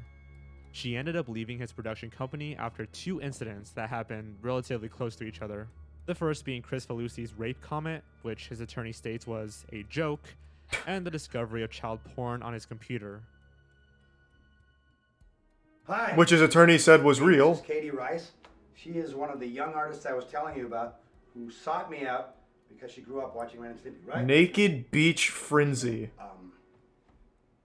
Ren and Stimpy has a lot of specialists on it. Like we have people who draw manly, we have people who draw sensitive, we have people who draw sexy girls. Katie is the princess of sexy girl artists. Now I got to tell you a little history because all through the 80s, when I was working at Hanna-Barbera and Filmation and all these studios, I always wanted to draw sexy girls into the cartoons. But since the networks were all run by dykes, they wouldn't let you because they thought it was offensive to women to draw girls cute, like Katie here. So, holy shit. It frustrated me and all the other artists that like to draw sexy girls. On March 29th, 2018, Robin Bird and Katie Rice came forward with their stories, which were published by BuzzFeed News. Oh, God. Well, that killed the story right then and there, didn't it? The industry's open secret was no longer a secret. Upon the publication of the story, Cartoon Network and Adult Swim both said that they were not aware of any sexual harassment claims against Chris Felucci, but did not plan to work with him again in the future. Nickelodeon declined to comment, but removed Chris Felucci's portrait from the wall. How about just a "we don't like pedophiles"? That would have been good. Done with Dan Schneider. Colleagues of Chris Felucci, such as Tony Mora and Gabe Swar, were regretful upon being interviewed. While they had mixed feelings about the artist, they wished they had done more during the events, as they were aware of the misconduct at play. Bird and Rice, however, have zero mixed feelings regarding Chris Felucci.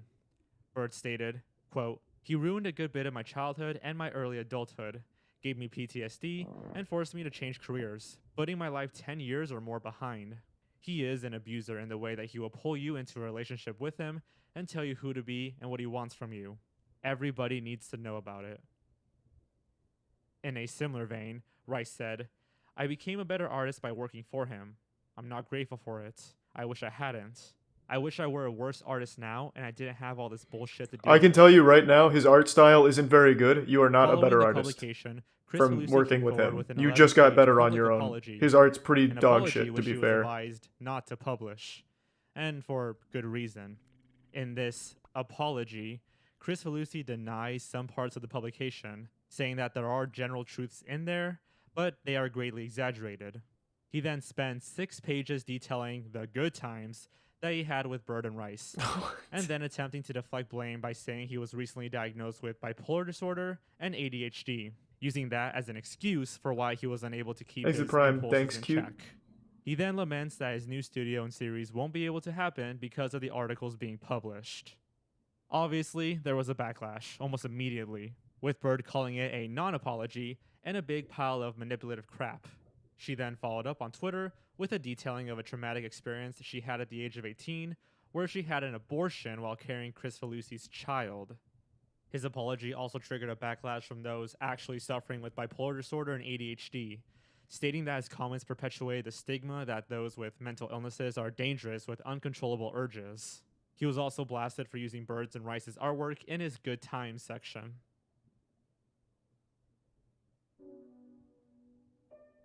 Do you think that, like, this pedophilia thing, is that, like, a serious problem in the entertainment industry? Is that... I think it's an animator problem. I don't know what it is. No, it's it's not just animators. They love cartoons, you know? They're, like, eternally childish. Oh, whoa. Childish sorts of pursuits. Well, let's not go saying that. It has nothing to do with animators. Explain it, but it's all Hollywood. All of the women that I've been hearing about coming out in other industries, you know, they've been adults. Like, they may be too young for the guy to be hitting on, but they're, like, you know, in their 20s or something. But this is like, you know, John Kay constantly talks to 13 and 14-year-olds online. And that Dan Schneider guy, like, he works with, like, 14-year-old girls on TV shows and, like, obsesses over their feet. Like, what the hell is going on? That is true. That is Dan. And that's the story of the fall of John Chris Felucci. Nowadays, he continues to do personal art on his blog, but has not worked on any official animated production in any studio since the publication in 2018. He has finally been exposed for who he really is, an emotionally manipulative child predator. And is still not in jail, so... Yeah, I had no idea it was that deep. I just remember him, like, being in a relationship with a kid. I remembered that from a few years back. Makes the Prime Roach in the resub Reveldus. Could he be innocent? Not a single person has defended him. He doesn't defend himself. Like, not even he is saying that they're wrong or lying. I don't think there's any world where he is innocent. Especially when they have all of that evidence. Thanks to the resub Jones. In response to all of it coming forward, he said, yeah, there's some truth to it, but look at these good times we had, and it's him hugging a 13-year-old alone. And then them working with him, and then them dating when she was still underage. Like, I don't think there's any world where it's not true. Definitely can't watch that on Stream Laser, but it's good to see you again, man. Oh, the adrenochrome rabbit hole. I learned about that a few months ago. Thanks to Prime Walter. I feel like if they really had all that evidence, he'd be in jail by now. I would like to think so, but you could also look at other cases, like, I believe it's Bryan Singer. He used to have... Well, let me make sure it's Bryan Singer before I put this associated with his name.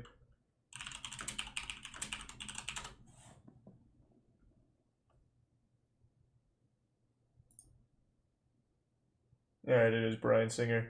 So yeah, like, there's other cases where, like, Bryan Singer would have pool parties with his Hollywood friends and have naked children there. Like, he'd have, like, just kids running around for the guests to have fun. Like, there's a lot of shit, like, with Bryan Singer. He had literal fucking underage sex parties. But he's still making movies. Even though this is all out in the open. And you can read about it from people that have attended his parties and the accusers and the ones that were subject to it. It's all there. And he is still making movies and shows. So even though there is evidence for things, sometimes people are just too powerful to go to jail.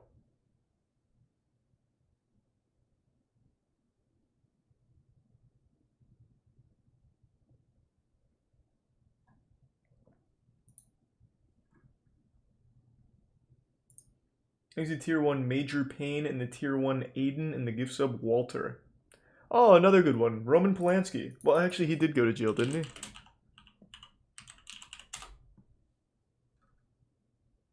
Pretty sure he actually did spend some time in jail.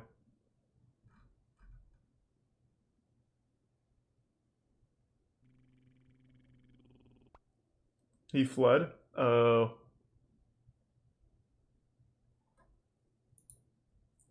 Thanks to the resub mock. And the 5 gift subs, Major Pain. Appreciate it, man.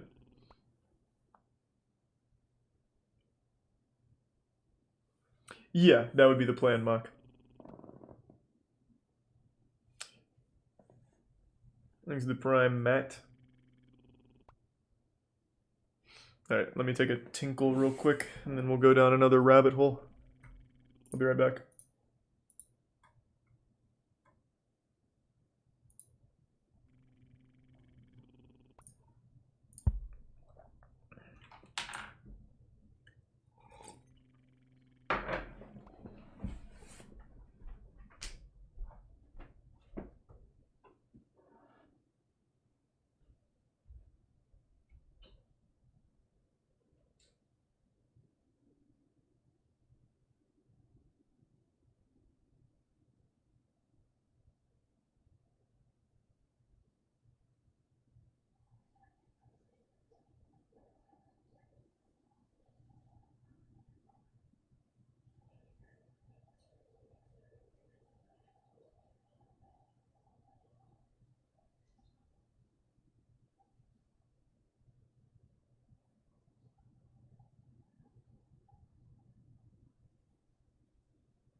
Yo, team, I'm back.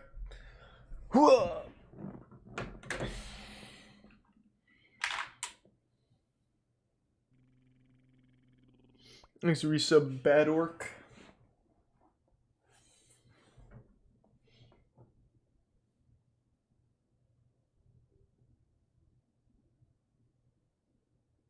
Oh, I totally forgot about that. Yeah, holy shit, the Matthew Broderick thing? What was that whole story again? Matthew Broderick was drunk driving and killed 2 women in a car accident, and he just paid them like $200. Like the family $200. That was it.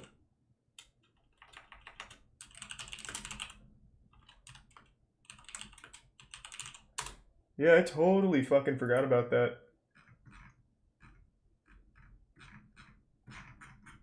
Where's that case at?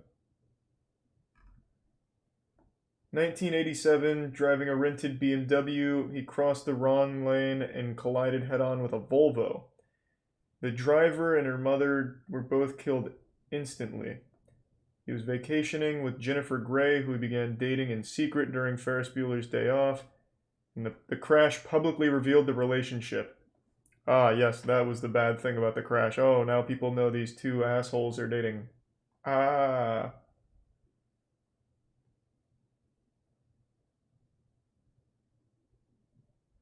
Broderick told the police he had no recollection of the crash and did not know why they had been in the wrong lane. What I first remember is waking up in the hospital with a very strange feeling going on in my leg. He was charged with causing the death by dangerous driving, faced up to 5 years in prison, but was convicted of the lesser charge of careless driving and fined $175. That's what it was. It wasn't drunk driving. He just quite literally killed these 2 people, and when he went to the hospital, he played the I don't remember card. And Matthew Broderick's career never really suffered from it. That was in 1987. I forgot about that. I hadn't heard that in a long time.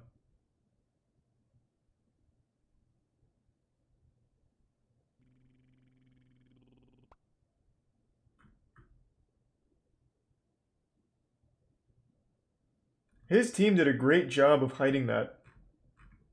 Like, that wasn't even big news when I was a kid. I had only heard of that in passing. I don't remember who told me it. I think it was a teacher. Because Ferris Bueller's Day Off was like one of those movies that like classrooms would play from time to time just like as a little movie thing for students. And I remember one of my teachers didn't like Matthew Broderick. So I guess one of us must have asked about it and they told us.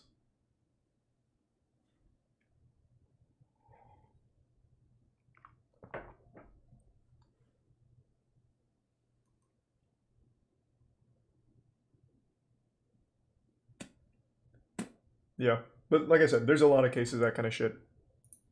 So I guess it's not overly surprising that John K's not in jail when shit like that is also still fine in Hollywood.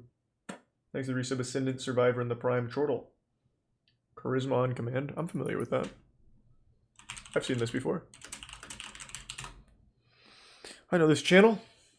Not really what I'm looking for though. Thanks to Bits Matt. It's not goofy enough.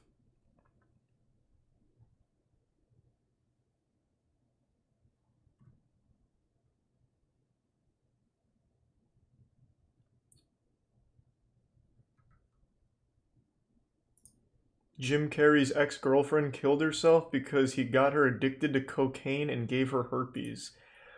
Man, you guys are bringing up all this old shit I haven't heard in so long. I remember that too. Oh, goddamn.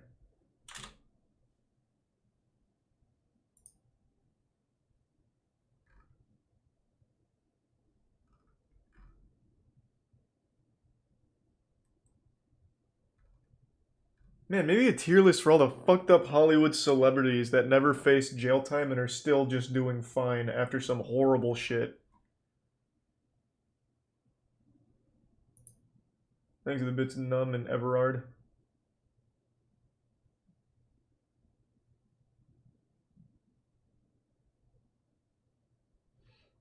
That would be a long list. We'd probably have to do like a cutoff. Fuck, I haven't heard of these in a while. He did fight the lawsuit, and he won, unsurprisingly.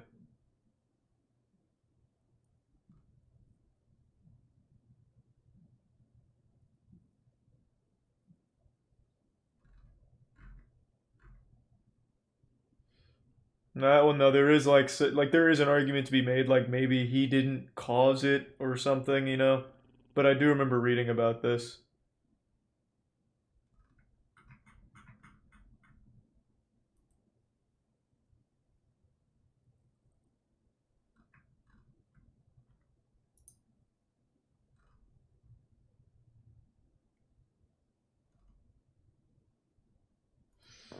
Have you heard of the OJ guy? Yeah, I think I've heard of OJ before. That's a significant argument. Yeah, so the thing, it comes from Jim Carrey's ex-girlfriend accused him of introducing her to cocaine, mental abuse, and disease before her suicide. That's why he was put into the wrongful death lawsuit. And the argument was, of course, wasn't my fault, this would have happened anyway, or something like that. It's been a while since I read it. But yeah, she said that it was him that got her addicted, and that he gave her disease, and she was unhappy, subject to abuse, and then it ultimately ended with her dead. But no one, you know, that could be completely made up. There's really no way of knowing in that case.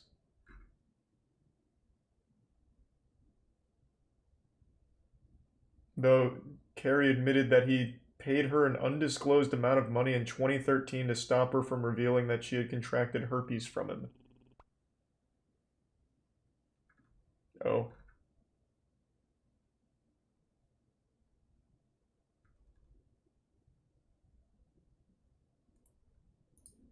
Thanks to the Prime Toxic Simulator in the resub Pletch and Berry Brews in the Tier 1 Nico. The bits Peepa and Kirby.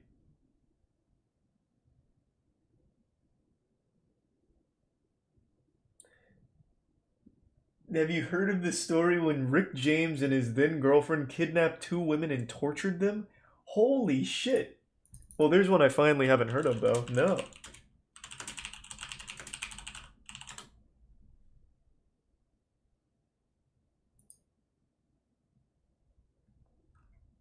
Whoa, this is a long one. From 1991.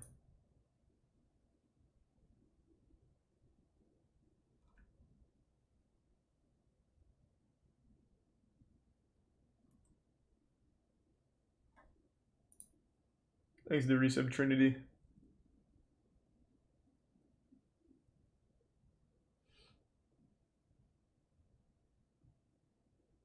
Yeah, chat is definitely caught up with the Hollywood dirt here. Though, I mean, a lot of it's just like straight out there in the public. Literally just all in the public. Because almost 9 times out of 10 there's no repercussions, so they don't even bother hiding shit. Thanks to the Prime Gummy Worms.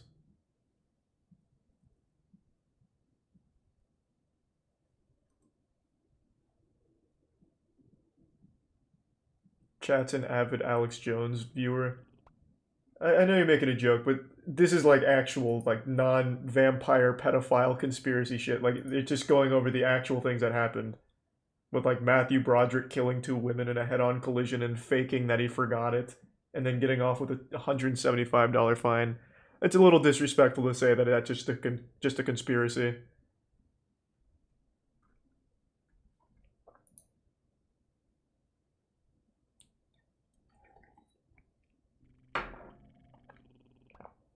Thanks to the Prime, Hadrian.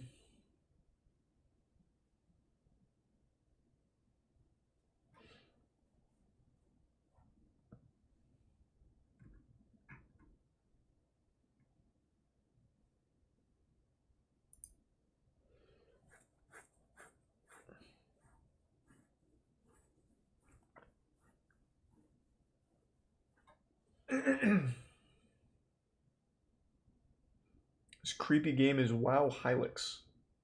4 scary shapeshifters caught changing on TV. Okay.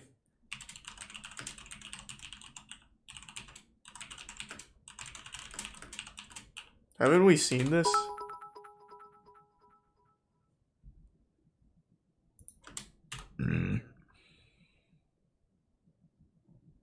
It didn't work. We have seen this.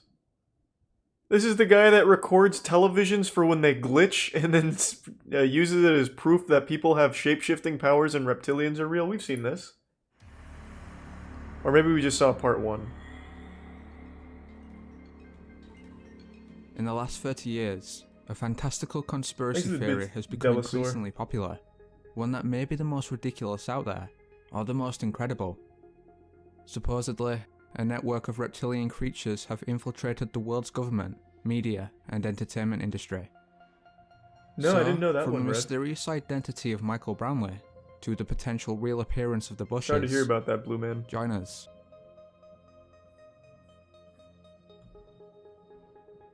Out of all supposed reptilian anomalies, the most popular relate to the eyes. On multiple occasions, news anchors have seemed to accidentally reveal a second set of eyes. In an interview with Wolf Blitzer, CNN correspondent Brian Todd was filmed blinking furiously before viewers noticed a flash of hidden pupils. This is one of my favorite conspiracies, actually. Ryan, is that at all a consideration? It's a big consideration. Just about every former officer I spoke with says the cost of outfitting each combat troop with a tracking device is one of the main reasons they don't have them right now. So when you speak Whoa! with... I saw it! Holy fuck. Well, I'm sold. I came into this video a non-believer, and that was enough to convince me. With the cost and pay for all of this, it is worth it not only to track missing troops.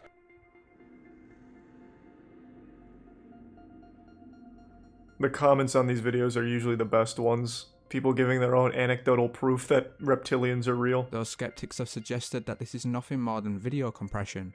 Others have questioned why the error only sticks to the eyes, rather than the entire frame. Bizarrely, the onset of blinking before the reveal of the second eyes appears to be a common occurrence. Both Fox News journalist Sharon Breams and this unidentified Spanish reporter have suffered similar issues. So could the truth be in the eyes? On a standard edition of the Fox-owned KK Well, I know that TV, one, Peter, yeah. an LA-based reporter reads the latest story about celebrities. Thanks, Resub Generator. Yet once more, the anchor starts to transform, until, unheard by the audience, the producers scream at her to stop presenting. The camera then cuts to someone else, and when it returns, the reporter is back to normal. Can I see it? The Globe asked a doctor to assess certain celebrities' risk factors and make her analysis. For example, she says, it appears Britney is suffering from a major psychological disorder, and that it might actually be bipolar. Could be that. The doc then predicts how much longer they'll live. Sick, I know, but I also know you want to hear what she has to say. The doc says if these people don't get help or straighten up fast, I haven't pre-read any of this. Britney won't make it to the age 30. Lindsay won't see Oh my God. 25, and Michael Jackson She's has 10 transmogrifying. left. At the What the other fuck is end, happening? Angelina's going to have a long, Oh my God. life. And She's so turning will into an George anamorph. Bush and Nicole Richie. If you're not already bipolar... I hear yelling in the booth. Are they yelling at me for the way I read that? No, you did great. Okay. But when, if you're not... Excuse me. I could hear Lisa yelling Give from... her a break. She didn't read it earlier. She doesn't know the story. It's okay. Just stop it. She's okay. I could Thanks hear to you. Bit Sweeper.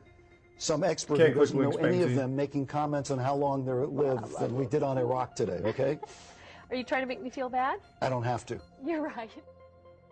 Interestingly, throughout this clip, viewers have claimed to hear the anchor both hiss and make a slight guttural sound off camera. However, skeptics maintain that since the anchor's clothes appear to transform as well, this all but confirms it's a technical error. No! Others, though, dismiss this, arguing that the clothes are part of the disguise. Regardless, she isn't the only Fox News reporter to allegedly transform into That is a good response. No, The no. Atlanta branch of Reptilians the also network, use fake clothes. Fellow news anchor Dale Russell displayed a similar transformation. Exit reset. Now, Hey, we want to Fumetsuhiro, stress fuck from yeah. what we observed and what Hope the you have a sheriff wonderful says, day. a small number of motorcyclists Thanks are for the resub. causing all of the problems. But the problems are serious. Emergency responses are stretched thin. Weekends are spent cleaning up motorcycle Oh my God, wrecks he's by doing the it. sheriff's deputies, and He's some polymorphing. locals say the speeders have taken over. Jesus Now, fucking we Christ! mentioned last night stories go around the mountains about the winner-take-all races. Well, the owner of the website who advertises those races Oh, he's told turning me into Harvey Dent. It's all just a joke. He says it doesn't really What happen. the fuck is that? He says he put them on his website just to annoy the local. Oh, wait, alright, never mind. I actually believe in it now. Basically What are the saying fuck some of the was same that? things over and over hearing, and other people cause problems. The bicyclists, the cars. Like Arnold Schwarzenegger in Total Recall when his eyes are popping out of his skull when he takes his helmet these guys off. are driving really fast, but the ones that are really causing the problems are the inexperienced drivers. He's doing it again! On powerful bikes. That Oh, it's like leaving bubblegum out in the sun. That's kind of the main thing that we're hearing from them. Further, in what is likely just a coincidence, but an odd one nonetheless, Russell shares the Thanks to Prime same Cake name and with Redgate. Gayle Russell, a paleontologist who theorized that if dinosaurs hadn't gone extinct, they would have eventually evolved into this humanoid creature. As seen, this life form has the appearance of a typical reptilian. Is it therefore possible that the name is a knowing joke? What? Far be it from me to fact check the expert, but did anyone ever say that if dinosaurs didn't go extinct, they would have evolved into a reptilian?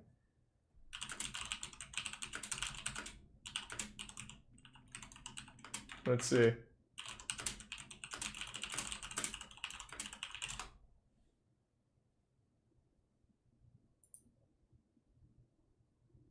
Alright. What if dinosaurs didn't die out? And then it's a picture of a dinosaur in a movie theater. Okay. I like it.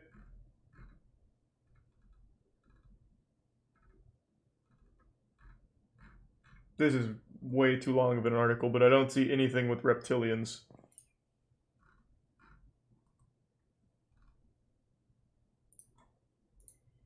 Thanks to resub Kai Boli.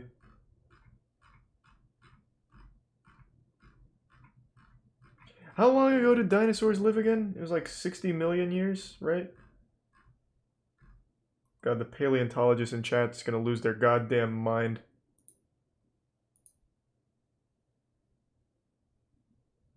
Oh, no one knows. Alright, cool.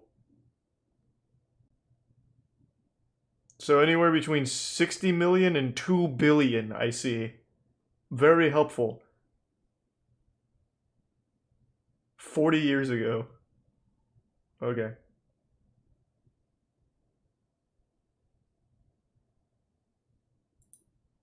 Well, let's work under the assumption that it's 60 million. Would they have been able to evolve that much in 60 million years? I don't think so. I don't think they'd go from, like, tiny-armed, giant fucking skull dinosaurs into a proper businessman reptilian. That feels like it just wouldn't work. That'd be huge.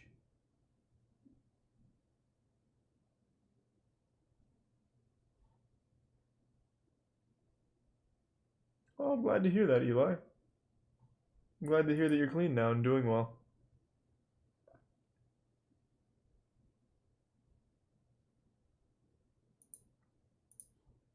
Alright. Joke. Bizarrely, it seems that many fox anchors are alleged to be reptilians. One in particular, Michael Brownlee, a former reporter for the LA branch, has a history of potentially transforming, a point that seemingly rejects the theory it's due to compression issues. However, the most infamous transformation came when the cameraman, apparently aware of Brownlee's emerging real form, turned the camera away for no reason. Oh my god. Now, how deep does it go? But the mother says that her 16-year-old daughter, the victim in this case, was also arrested here back on September 18th. Now, keep in mind, this is the family story, their account of what they see happened here on campus earlier this month. Unfortunately, we weren't able to reach the school district for comment, but keep in mind, a mother and daughter baffled over how a celebration with cake... Now, wait, what? He didn't turn the camera away.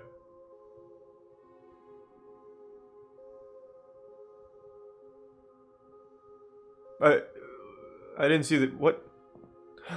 Never mind, I shouldn't Whilst question promoting it. her book, Jenna Bush, daughter of former US President George W. Bush, appeared to constantly shapeshift. Further, viewers noted that the anchors interviewing Jenna attempted to let her know of this mistake, repeatedly discussing how she'd changed. Maybe Cthulhu. And thank you, with Oni. Teenagers and students about Appreciate it, Anna Oni. and the other kids I met in Latin America, and so far it's been really inspiring. And not She's... unpleasant. I mean, oh my God! Change all that. No, we're not going to change that. Don't change it, please. We will not change it. We will not. She obviously hasn't seen the show. People have been nice, and they're not attacking your dad or his policies to you. Well, I met with my job. I worked for UNICEF, which is an amazing organization that works in over 150 countries. She's she's doing it again. With teenagers. She's fucking freestyling, transforming willy-nilly. Living in extreme poverty or living with HIV. What the fuck is? Oh my God! Listen to their stories and write them for UNICEF. And so, I mean, I obviously learned so much from these kids. I learned from Anna in particular, who has lived in. Oh, it's a video game glitch in the real world. To live each day to its fullest. Doing any kind of missionary work. I think She's turned into a beehive. And you and your sister had a little bit, I mean, you guys weren't Paris Hilton, but you had a little bit of a reputation as party girls. Exit 5 gift subs posties, Beer Pong. So it didn't change Thank my you, Beer Pong. personality necessarily. Appreciate it. But I taught for 2 years after the University of Texas after graduating, and then went on. Not again, I can't handle it. The truth is overwhelming. It's been 7 years. It's too much. Had that image of me. Oh, her face is morphing into an actual butthole. It was incredible. Oh God! When you see this, when you not only listen to their stories, but you get involved and you write about it as well, does it change how you look? You're thinking about how government should run. Exit Tier 1 DNAB. Still, Jenna isn't the only alleged reptilian in the Bush family. In one interview, her grandfather and fellow President George Bush Sr. seemed to transform for a split second. As noted, his pupil briefly became slit, whilst his eye itself looked green. He's a Prime Stanley. In Colombo in Sri Lanka. It's full. You literally, I don't know how they're going to get all the crates. Whoa, no. Wait just a minute there. You can't disprove that. Finally, some cold hard evidence. Been saying it for years. Could this prove that the Bushes are reptilians? Fuck yeah. And if so, does this mean that similar creatures have been running the US government? What do you think? Thanks to resub back, Needle. Good to see you again, Needle. Thanks to Prime Darman fam. Good name. Now let's see what the real experts have to say in the comments. Oh, actually, most people are calling it out. This is uncommon.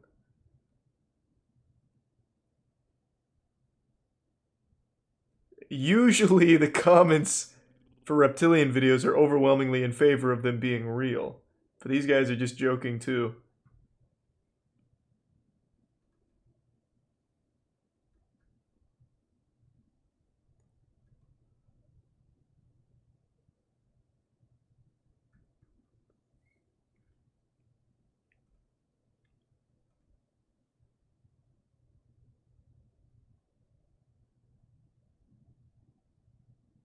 Oh, actually, here we go. Here's someone. The Bush one I saw as it was happening live on Christmas 2001. Both Bush and Clinton were shifting during that Christmas special address right after 9/11.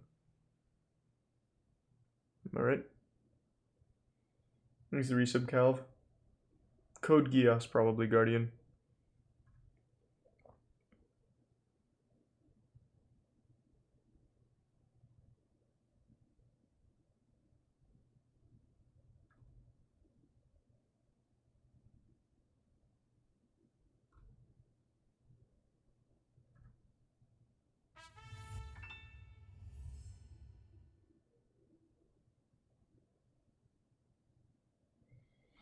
Alright. That was cool. I always love reptilian shit, to be honest. I think it's great. This guy hasn't posted in quite a while.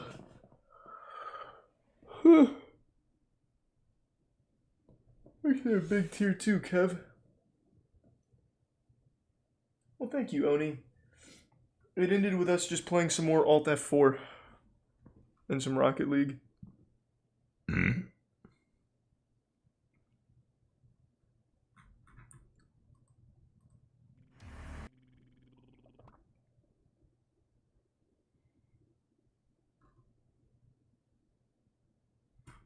Actually, I want to watch some more reptilian shifting.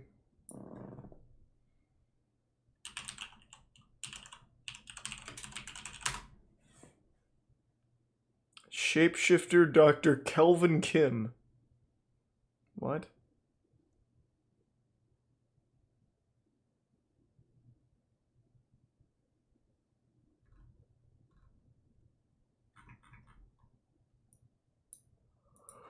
What if I put scary in front of it?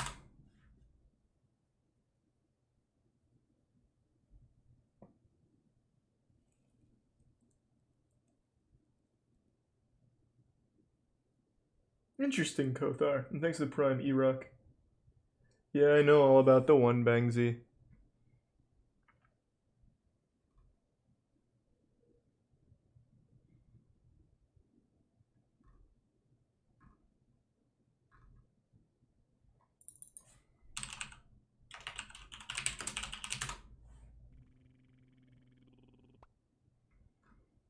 It's all fucking major network shit. I hate how they do that now. I want to see the conspiracies. Son of a bitch. Thanks to resub King Gold. Planet Nibiru? No, I haven't seen that channel. I know what Nibiru is. That's the giant asteroid thing, right? Or the rogue planet that they think is going to collide with Earth.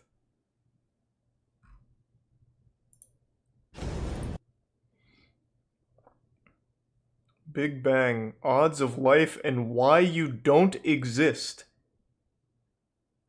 With a title like that, I can't not click it. So I was reading an article about Carl Sagan, the Big Bang, the actual Big Bang, not the TV show, and life on other planets the other day, and I ran across some rather interesting facts. Well, I hope you're kidding about that, Oni. Dig into some other things, and as one thing led to another, I Thank you ended for the up with the generosity, main but I hope you're idea just of this kidding. video. In the nutshell, it boils down to the odds of our even being here are astronomically against us. That's right, when you do the math, it's almost impossible for us to exist. But before we get into that, let me explain how I got there, and maybe we can figure out how we all got here. Whoa, holy shit, we're coming in hot.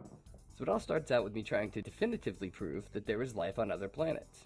Now, I do not know for sure that there is life on other planets, but I do believe there is. It would be a rather dull existence if we were to believe that we were the only intelligent life I got in fourth all yesterday, of existence. Tricky.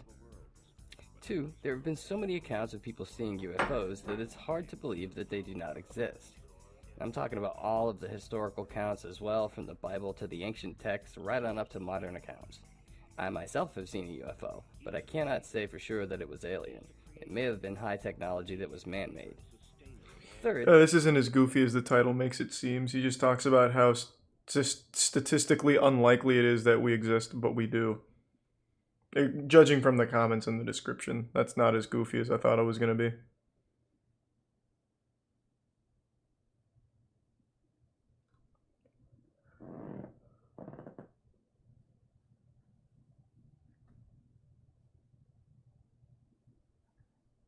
Alright. I want more reptilian shit, god damn it. But YouTube has made it hard to find it.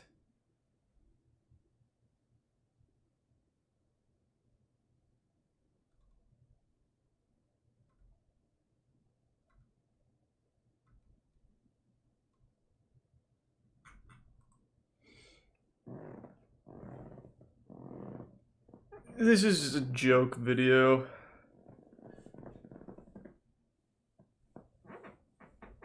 Yeah, I've got it right now. I'm just, YouTube made an effort to get rid of a lot of conspiracy videos in lieu of the whole 5G coronavirus thing, and in doing so, they've taken off most of the goofy ones too. Which is a little sad, but I get it. Thanks for resub latitude.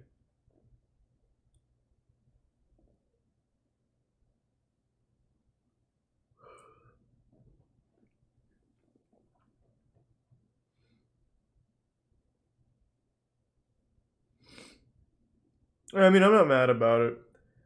The less dog shit 5G coronavirus videos that float around and circulate, the better.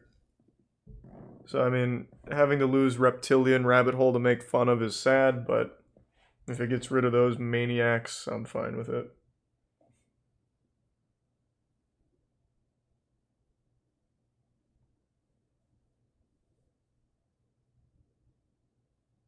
I did a video with most of them at the time, Submissive. I don't have very many sex toys anymore. I've like blown them all up.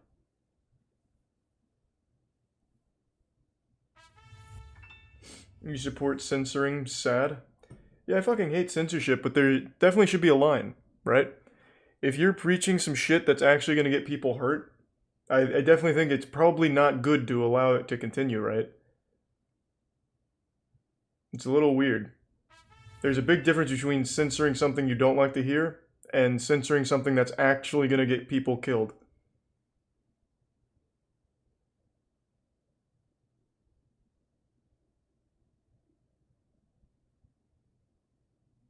No. Oh, God. Whatever, I guess. Let them. You also pay the price for that, though. The more people burning down 5G towers because they watched a YouTube video explaining that 5G is blasting them with gamma radiation and coronavirus hurts you as well, and the people around you. It's not just them. And anti-vaxxers that watch like the Facebook videos and previously the YouTube videos on it are also hurting you as well. It's not just them killing themselves.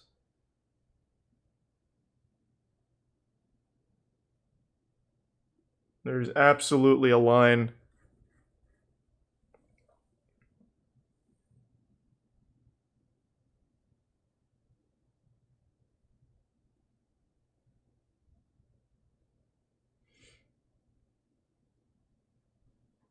Thanks for the 5, Oni.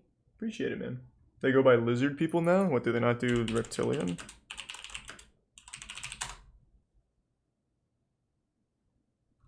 No, they don't go by lizard people. It's still reptilian. It just doesn't really exist on here anymore.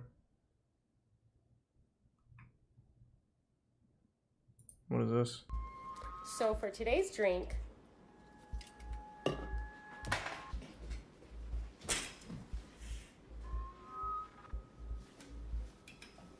holy fuck!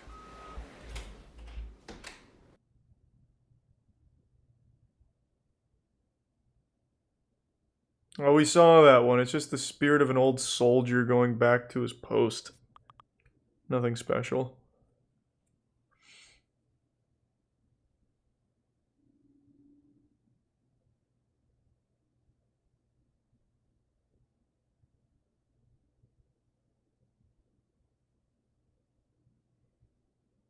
Classic red circle. Now I see it.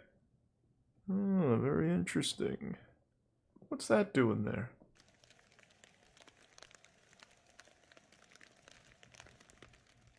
You're not going to want to miss any of this video because there are parts throughout the entire video that show visuals of I can't explain, he can't explain. Thanks for your sub, Gary. There's audio of noises from something.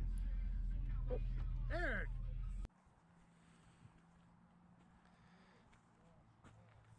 Wait, was that the video? What is that? Wait, is this the same video? Wait, what? Eric!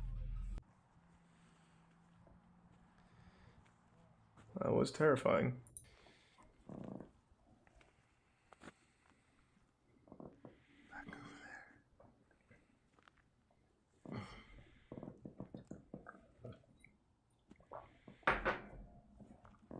Oh, I would love to go cryptid hunting. I want to try and track down Goat Man. That used to be the trail right there. That's the trail that you're supposed to take.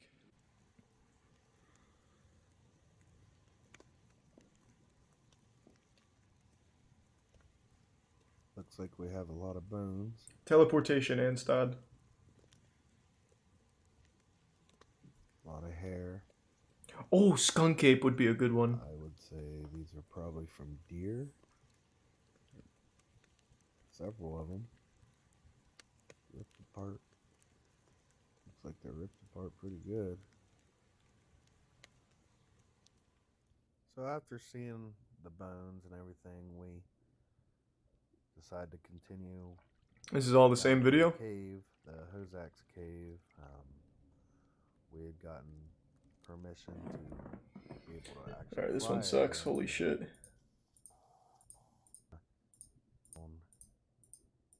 So we're gonna have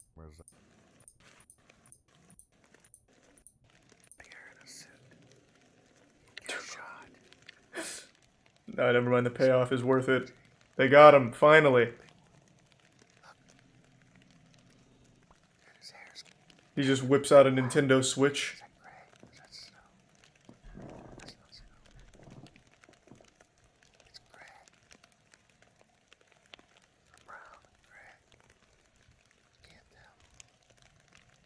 I've seen that one as well, Kev. That was pretty cool.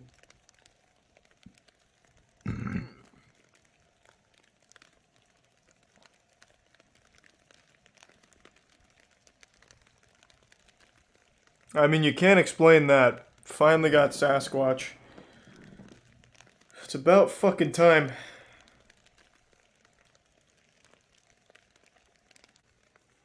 I wish they had threw a Pokeball at it or something, capture it. That way we can bring it in and study it. Instead of just fucking filming.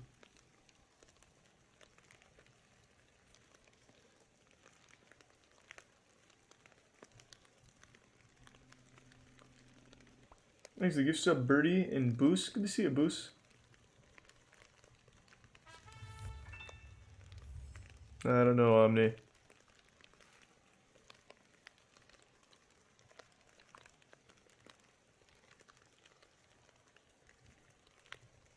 I feel bad for the guy that they dressed up to do this. He just has to walk around aimlessly in the snow, doing nothing. 10 more laps.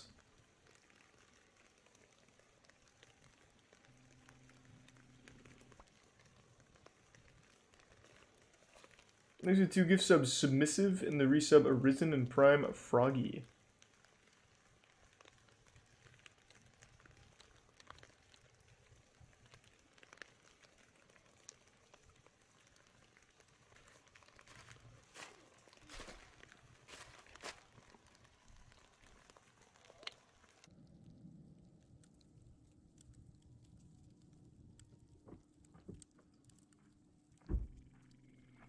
Thanks the Prime Yoko.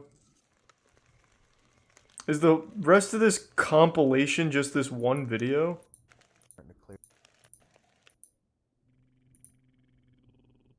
Wow.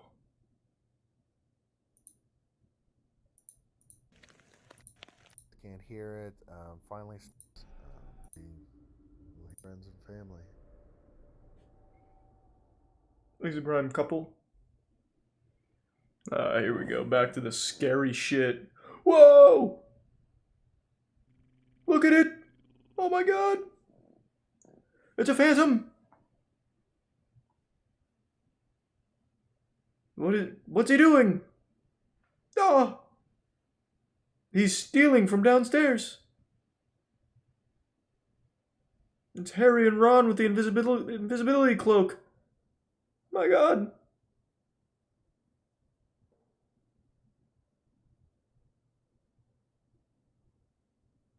Thanks to Tier 1 Echoing. And the gift sub Kev.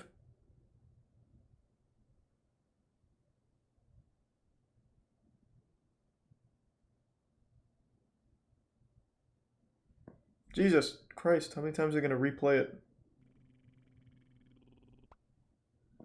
Thanks the Prime Sun Guy.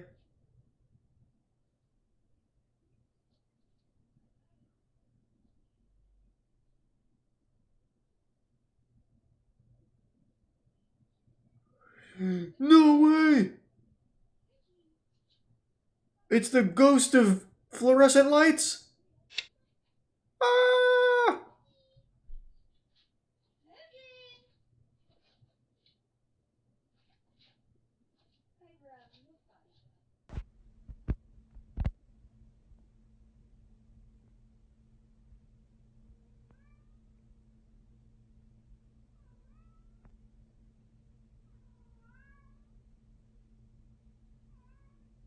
What the fuck is happening?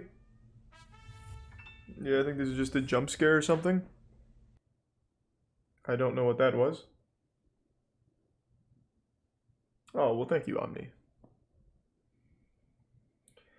Well, that... You can't explain those. 2 Komodo dragons fight on Indonesian island?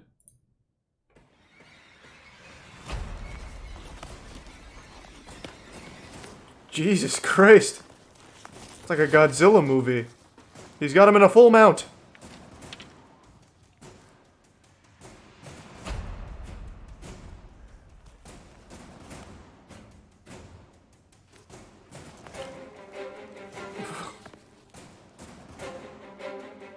Thank you the 5 gift subs, Faulty, and the resub Cumgar. Appreciate it, Faulty. Is that the whole fight?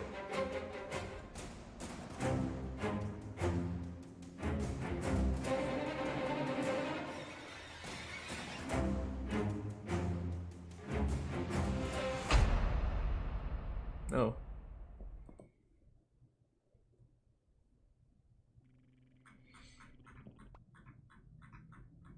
That was wholesome, Sun Guy. Well, thank you for the kind words. It was a penalty? Oh, okay, so they had to call it off.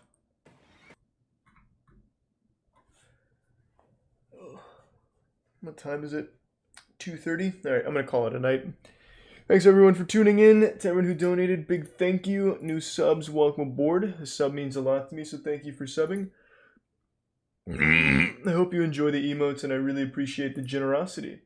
I will see you all tomorrow, and I'll toss you to...